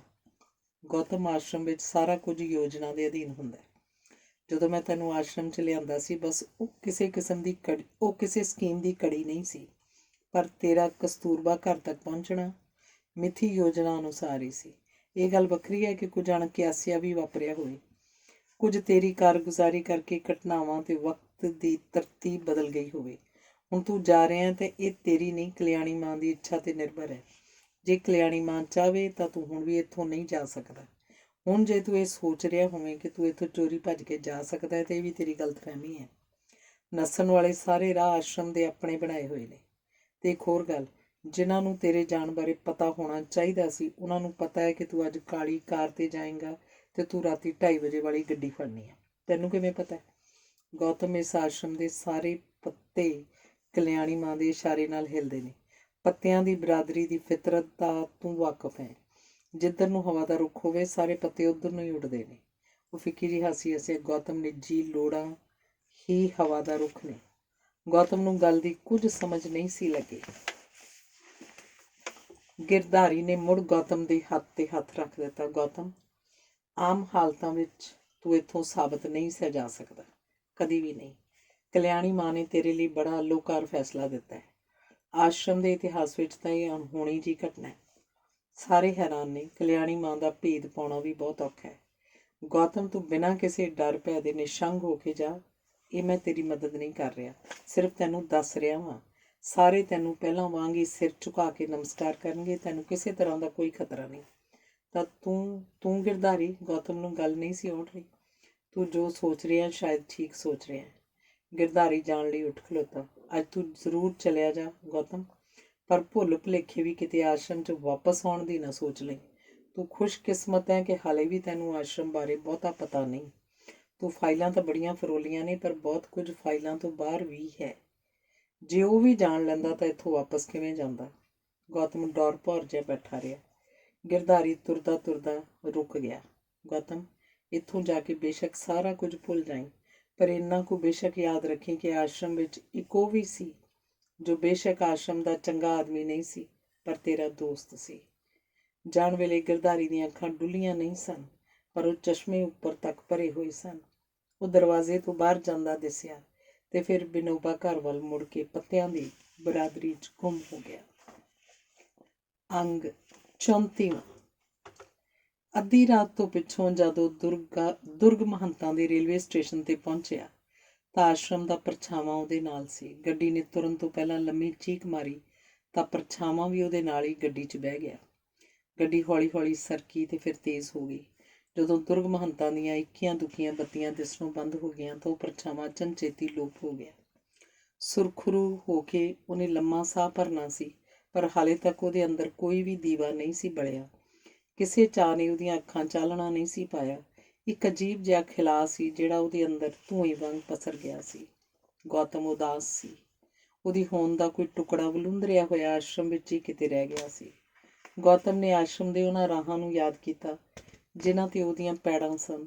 ਉਹਨਾਂ ਰਾਤਾਂ ਨੂੰ ਯਾਦ ਕੀਤਾ ਜਦੋਂ ਸੁਪਨੇ ਬੁਣ ਰਿਹਾ ਸੀ। ਉਹ ਕਹਿ ਯਾਦ ਕੀਤੇ ਜੋ ਦੋਸਤੀ ਦੇ ਸਨ। ਉਹਨੂੰ ਜਾਪਿਆ ਆਸ਼ਰਮ ਦਾ ਵੇਲਾ ਤਾਂ ਖੱਟ ਮਿੱਠੇ ਸੰਤਰੇ ਵਰਗਾ ਸੀ, ਪਰ ਸੰਤਰੇ ਦੀਆਂ ਸਾਰੀਆਂ ਫਾੜੀਆਂ ਤਾਂ ਖੱਟ ਮਿੱਠੀਆਂ ਨਹੀਂ ਸਨ। ਗੌਤਮ ਦੇ ਚੇਤੇ 'ਚ ਉਹ ਵਿਆਹੀਆਂ ਵੀ ਸਨ ਜਦੋਂ ਉਹਦਾ ਵਜੂਦ ਵੇਸਵਾ ਸੀ, ਜਦੋਂ ਉਹਦੀ ਫਿਤਰਤ ਦਲਾਲ ਸੀ। ਇਹਨਾਂ ਬੇਈਆਂ ਨੂੰ ਉਹ ਕਿਹੜੀ ਮੱਲਮ ਨਾਲ ਪੂਰੇ? ਉਹਨੂੰ ਆਪਣੇ ਆਪ 'ਤੇ ਕਚਿਆਣ ਜਿਹੀ ਆਈ। ਉਸ ਦੰਦੀਆਂ ਕਰੀਚ ਕੇ ਅੱਖਾਂ ਮੀਟ ਲਈਆਂ ਤੇ ਫਿਰ ਨੀਂਦ 'ਚ ਲੈ ਗਿਆ। ਗੌਤਮ ਦੀ ਨੀਂਦ ਕਿਸੇ ਦਰਵੇਸ਼ ਦੀ ਨੀਂਦ ਨਹੀਂ ਸੀ, ਬਾਰ-ਬਾਰ ਟੁੱਟਦੀ ਰਹੀ। ਰਾਤ ਭਰ ਉਹਦੇ ਸੁਪਨੇ ਬੇਚੈਨ ਹੁੰਦੇ ਰਹੇ। ਉਹ ਤੜਕਸਾਰ ਉੱਠ ਕੇ ਤਿਆਰ ਹੋ ਗਿਆ। ਉਹਨੇ ਆਪਣਾ ਬਿਸਤਰਾ ਬੰਨ੍ਹਿਆ ਤੇ ਟੈਚੀ ਕੇਸ ਕੋਲ ਰੱਖ ਦਿੱਤਾ, ਪਰ ਦਿੱਲੀ ਇੰਨੀ ਨੇੜੇ ਤਾਂ ਨਹੀਂ ਸੀ। ਇੱਕ ਵਾਰ ਗੌਤਮ ਦਿੱਲੀ ਤੋਂ ਦੂਰ ਚਲਾ ਗਿਆ ਸੀ, ਹੁਣ ਕਿਤੇ ਦਿੱਲੀ ਉਹਦੇ ਕੋਲੋਂ ਦੂਰ ਨਾ ਚਲੀ ਜਾਏ। ਗੱਡੀ ਆਪਣੀ ਪੂਰੀ ਰਫ਼ਤਾਰ ਵਿੱਚ ਸੀ। ਦਿੱਲੀ ਦਾ ਕੋਈ ਦੂਰ ਤੱਕ ਨਿਸ਼ਾਨ ਨਹੀਂ ਸੀ। ਉਹਦੇ ਸਾਥੀ ਮੁਸਾਫਿਰ ਹਾਲੇ ਬਿਸਤਰਿਆਂ ਵਿੱਚ ਊਂਘ ਹੀ ਰਹੇ ਸਨ। ਗੌਤਮ ਨੂੰ ਅਚਵੀ ਜਿਹੀ ਲੱਗੀ ਹੋਈ ਸੀ। ਜੇਬ 'ਚ ਪਿਆ ਰਚਨਾ ਦਾ ਖੱਤ ਉਹਨੂੰ ਪਰੇਸ਼ਾਨ ਕਰ ਰਿਹਾ ਸੀ। ਜੇ ਮੁਹੱਬਤ ਕਫਨ ਦੀ ਸ਼ਕਲ ਲੈ ਲਵੇ ਤਾਂ ਉਹਨੂੰ ਪਾਈ ਰੱਖਣਾ ਵਾਜਬ ਨਹੀਂ, ਖਾਸ ਕਰ ਉਦੋਂ ਜਦੋਂ ਧਿਰ ਸਾਹ ਲੈ ਰਹੀ ਹੋਵੇ। ਰਚਨਾ ਨੇ ਲਿਖਿਆ ਸੀ, ਸਰਗੀ ਨੂੰ ਅਸੀਂ ਦੋਵੇਂ ਇਹੋ ਗੱਲ ਸਮਝਾਉਣ ਦੀ ਕੋਸ਼ਿਸ਼ ਕਰ ਰਹੇ ਹਾਂ। ਤੇਰੀ ਆਖਰੀ ਮੁਲਾਕਾਤ ਤੋਂ ਪਿੱਛੋਂ ਦਲੀਲ ਸਮਝਣ ਲੱਗ ਪਈਏ। ਅਸੀਂ ਦੋਹਾਂ ਰਲ ਕੇ ਉਹਦੇ ਲਈ ਵਰ ਭਾਲਿਆ ਏ। ਤੂੰ ਸ਼ਾਇਦ ਸਤੀਸ਼ ਨੂੰ ਮਿਲਿਆ ਹੋਇਆ ਹੈ। ਉਹ ਸੂਰਜ ਦੇ ਨਾਲ ਹੀ ਕੰਮ ਕਰਦਾ ਹੈ। ਸਤੀਸ਼ ਵੱਲੋਂ ਤਾਂ ਪੱਕੀ ਹਾਂ ਏ। ਹੁਣ ਬਸ ਸਰਗੀ ਨੇ ਹੁੰਗਾਰਾ ਭਰਨਾ ਹੈ। ਦਰਅਸਲ ਹੁਣ ਸਰਗੀ ਦਾ ਹੋਰ ਇਕੱਲਿਆਂ ਰਹਿਣਾ ਠੀਕ ਨਹੀਂ। ਰਿਸ਼ਤੇਦਾਰਾਂ ਦੇ ਦਬਾਅ ਹੇਠ ਕੋਈ ਗਲਤ ਫੈਸਲਾ ਨਾ ਲੈ ਲਵੇ। ਮੈਨੂੰ ਤਾਂ ਡਰ ਹੀ ਲੱਗਦਾ ਹੈ। ਰੱਬ ਨੇ ਸੁੱਖ ਰੱਖੀ ਤਾਂ ਤੇਰੇ ਮੁੜ ਦਿੱਲੀ ਆਉਣ ਤੱਕ ਸਰਗੀ ਘਰ-ਬਾਰ ਵਾਲੀ ਹੋ ਜਾਏਗੀ। ਤੈਨੂੰ ਇਹ ਸਭ ਦੱਸਣ ਦੀ ਕੋਈ ਲੋੜ ਨਹੀਂ ਸੀ, ਪਰ ਫਿਰ ਸੋਚਿਆ ਕਿਤੇ ਤੂੰ ਇਹ ਨਾ ਆਖੇ। ਚਿੱਠੀ ਦੇ ਇਸ ਭਾਗ ਤੇ ਆ ਕੇ ਉਹ ਸਿਰਫ ਅਟਕਿਆ ਹੀ ਨਹੀਂ, ਕੰਬਿਆ ਵੀ। ਉਹਨੇ ਚਿੱਠੀ ਤੈਅ ਕਰਕੇ ਜੇਬ 'ਚ ਪਾ ਲਈ। ਇਸ ਤੋਂ ਅੱਗੇ ਚਿੱਠੀ ਪੜ੍ਹਨ ਦਾ ਕੋਈ ਤੁਕ ਨਹੀਂ ਸੀ। ਪਹਿਲੋਂ ਵੀ ਉਹਨੇ ਇਸ ਚਿੱਠੀ ਨੂੰ ਅਣਗਿਣਤ ਵਾਰ ਪੜ੍ਹਿਆ ਸੀ। ਤਿਲਾਂਜਲੀ ਤੋਂ ਪਿੱਛੋਂ ਵੀ ਸਰਗੀ ਉਹਨੂੰ ਪਰਾਈ ਨਹੀਂ ਸੀ ਜਾਪੀ। ਵਿੱਥ ਤੇ ਬੈਠੀ ਹੋਈ ਵੀ ਸਰਗੀ ਗੌਤਮ ਨੂੰ ਨੇੜੇ ਲੱਗਦੀ ਰਹੀ ਸੀ। ਰਚਨਾ ਦੇ ਖੱਤ ਤੋਂ ਪਿੱਛੋਂ ਤਾਂ ਉਹ ਨੇੜੇ ਵੀ ਬਹਿ ਜਾਂਦੀ ਤਾਂ ਕਈ ਯੋਜਨ ਦੂਰ ਦਿਸਣੀ ਸੀ। ਫਿਰ ਤਾਂ ਰਿਸ਼ਤਿਆਂ ਦੇ ਦਾਅਵਿਆਂ ਦੀਆਂ ਕੰਧਾਂ ਹੋਣੀਆਂ ਸਨ। ਫਿਰ ਤਾਂ ਪਰਾਇਆ ਹੱਕ ਮੰਗਲ ਸੂਤਰ ਬਣ ਕੇ ਉਹਦੇ ਗਲ 'ਚ ਪਿਆ ਹੋਣਾ ਸੀ। ਜੇ ਸੱਚਮੁੱਚ ਹੀ ਅਜਿਹਾ ਹੋ ਗਿਆ ਹੋਇਆ ਤਾਂ ਇਸ ਵੇਲੇ ਆਪਣੇ ਕਿਸੇ ਸਵਾਲ ਦਾ ਜਵਾਬ ਉਹ ਆਪ ਨਹੀਂ ਸੀ ਦੇਣਾ ਚਾਹੁੰਦਾ। ਗੱਡੀ ਦਿੱਲੀ ਪਹੁੰਚੀ ਤਾਂ ਉਹਨੇ ਕਾਹਲੀ ਨਾਲ ਉਤਰ ਕੇ ਸਮਾਨ ਕਲੌਕ ਰੂਮ 'ਚ ਜਮ੍ਹਾਂ ਕਰਵਾ ਦਿੱਤਾ। ਸਟੇਸ਼ਨ ਤੋਂ ਬਾਹਰ ਆ ਕੇ ਉਹ 3 ਵੀਲਰ 'ਚ ਬੈਠ ਗਿਆ ਤੇ ਡਰਾਈਵਰ ਨੂੰ ਪੁਰਾਣੀ ਦਿੱਲੀ ਦੀ ਜੂਨਾਪੁਰ ਬਸਤੀ ਵੱਲ ਤੋਰ ਲਿਆ। ਅਖੀਰਲਾ 35ਵਾਂ ਅੰਕ। ਸਿਮ ਦਾ ਮੰਤਰ ਬੜਾ ਗਲ ਘੋਟੂ ਸੀ ਤੇ ਉਹ ਕਾਸਮ ਵਾਲੀ ਅਮੀਰੀ ਆਸ਼ਰਮ ਦੀ ਚਾਰਦੀਵਾਰੀ ਨੂੰ ਸੌਂਪ ਕੇ ਤੁਰ ਆਇਆ ਸੀ। ਹੁਣ ਅਲੀ ਬਾਬੇ ਵਰਗਾ ਦਰਵੇਸ਼ ਗਲੀ ਦੇ ਉਸ ਮੋੜ ਤੇ ਖੜਾ ਸੀ, ਜਿਸ ਗਲੀ ਦੇ ਅੰਦਰ ਇੱਕ ਨਿੱਕੇ ਜਿਹੇ ਘਰ 'ਚ ਉਹਦੇ ਜਿਉਣ ਲਈ ਸਾਹ ਸਨ। ਇੱਕ ਭਿੱਜੇ ਕੁੱਤੇ ਨੇ ਉਹਦੇ ਕੋਲੋਂ ਲੰਘਦਿਆਂ ਸਰੀਰ ਛੰਡਿਆ ਤੇ ਉਹਦੇ ਖੱਦਰ ਦੇ ਕੱਪੜਿਆਂ ਤੇ ਕਿੰਨੇ ਸਾਰੇ ਛਿੱਟੇ ਪਾ ਦਿੱਤੇ। ਗਲੀ ਵਿੱਚ ਨਾਲੀ ਦਾ ਪਾਣੀ ਰੁਕਿਆ ਹੋਇਆ ਸੀ। ਕਿਸੇ ਨੇ ਲੰਘਣ ਲਈ ਗੰਦੇ ਪਾਣੀ ਚਿੱਟਾਂ ਰੱਖ ਦਿੱਤੀਆਂ ਸਨ। ਉਹਨੇ ਪਜਾਮਾ ਕੁਲੁੰਝ ਕੇ ਪੈਰ ਗਾਂਹ ਪੁੱਟੇ। ਸਾਹਮਣੇ 200 ਗਜ਼ ਤੇ ਸਰਗੀ ਦਾ ਬੂਹਾ ਸੀ। ਉਹਦੇ ਸਾਹਾਂ ਦੀ ਗਤੀ ਤੀਬਰ ਹੋ ਗਈ। ਉਹਦਾ ਦਿਲ ਧੱਕ-ਧੱਕ ਕਰਨ ਲੱਗ ਪਿਆ। ਕਿਤੇ ਸੰਦਲੀ ਬੂਹਾ ਕਿਸੇ ਧਾੜਵੀ ਦੇ ਕਿਲੇ ਦਾ ਸਦਰ ਦਰਵਾਜ਼ਾ ਨਾ ਬਣ ਗਿਆ ਹੋਵੇ। ਉਹਦੀ ਤੋਰ ਦੇ ਨਾਲ ਪੱਥਰਾਂ ਦਾ ਭਾਰ ਵੱਧਦਾ ਗਿਆ। ਜੇ ਸਰਗੀ ਲਈ ਭਾਲਿਆ ਸਾਥ ਹਾਲੇ ਤੱਕ ਰਿਸ਼ਤੇ ਦੀਆਂ ਤੰਦਾਂ ਵਿੱਚ ਨਾ ਵੀ ਬੱਝ ਸਕਿਆ ਹੋਵੇ ਤਾਂ ਵੀ ਉਹ ਬੇਗੁਨਾਹ ਤਾਂ ਨਹੀਂ ਹੋ ਜਾਂਦਾ। ਸਰਗੀ ਕਿਸ ਤਰ੍ਹਾਂ ਮਿਲੇਗੀ ਉਹਨੂੰ? ਗੌਤਮ ਨੇ ਸਰਗੀ ਦੇ ਘਰ ਇੱਕ ਵਾਰ ਆਪਣੇ ਹੱਥੀਂ ਕੈਕਟਸ ਬੀਜਿਆ ਸੀ। ਕਿਤੇ ਉਹੀ ਕੈਕਟਸ ਜੜ੍ਹਾਂ ਸਮੇਤ ਪੁੱਟ ਕੇ ਗੌਤਮ ਦੇ ਹੱਥਾਂ ਉੱਤੇ ਤਾਂ ਨਹੀਂ ਧਰ ਦੇਵੇਗੀ। ਗੌਤਮ ਨੇ ਕਾਹਲੀ ਨਾਲ ਹੱਥਾਂ ਦੀਆਂ ਤਲੀਆਂ ਨੂੰ ਕਮੀਜ਼ ਨਾਲ ਪੂੰਝ ਲਿਆ, ਜਿਵੇਂ ਤਲੀਆਂ 'ਚ ਕੰਡੇ ਪੁੜ ਗਏ ਹੁੰਦੇ ਨੇ। ਚੜ੍ਹਦੇ ਸੂਰਜ ਦੀ ਲਾਲੀ ਨੂੰ ਪਿੱਛੇ ਛੱਡ ਕੇ ਗੌਤਮ ਇਸ ਲਈ ਪਹਾੜ 'ਤੇ ਜਾ ਚੜ੍ਹਿਆ ਸੀ ਕਿ ਪਹਾੜ ਦੀ ਟੀਸੀ ਉੱਤੇ ਉਹਨੂੰ ਜੀ ਭਰ ਕੇ ਧੁੱਪ ਮਿਲੇਗੀ। ਪਰ ਪਹਾੜ ਦੀ ਚੋਟੀ 'ਤੇ ਧੁੱਪ ਨਹੀਂ ਸੀ, ਧੁੰਦ ਸੀ, ਸਰਦ ਹਵਾਵਾਂ ਸਨ ਤੇ ਚਿੱਟੀ ਬਰਫ਼ ਸੀ।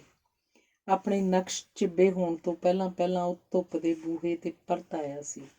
ਬੰਦ ਬੂਹੇ ਉਹਲੇ ਸੰਸਿਆਂ ਦੇ ਜੰਗਲ ਸਨ। ਬੰਦ ਬੂਹੇ ਦੇ ਬਾਹਰ ਸਹਿਮ ਦੀ ਪੋਲੀ ਸੀ। ਟਕ ਟਕ ਟਕ।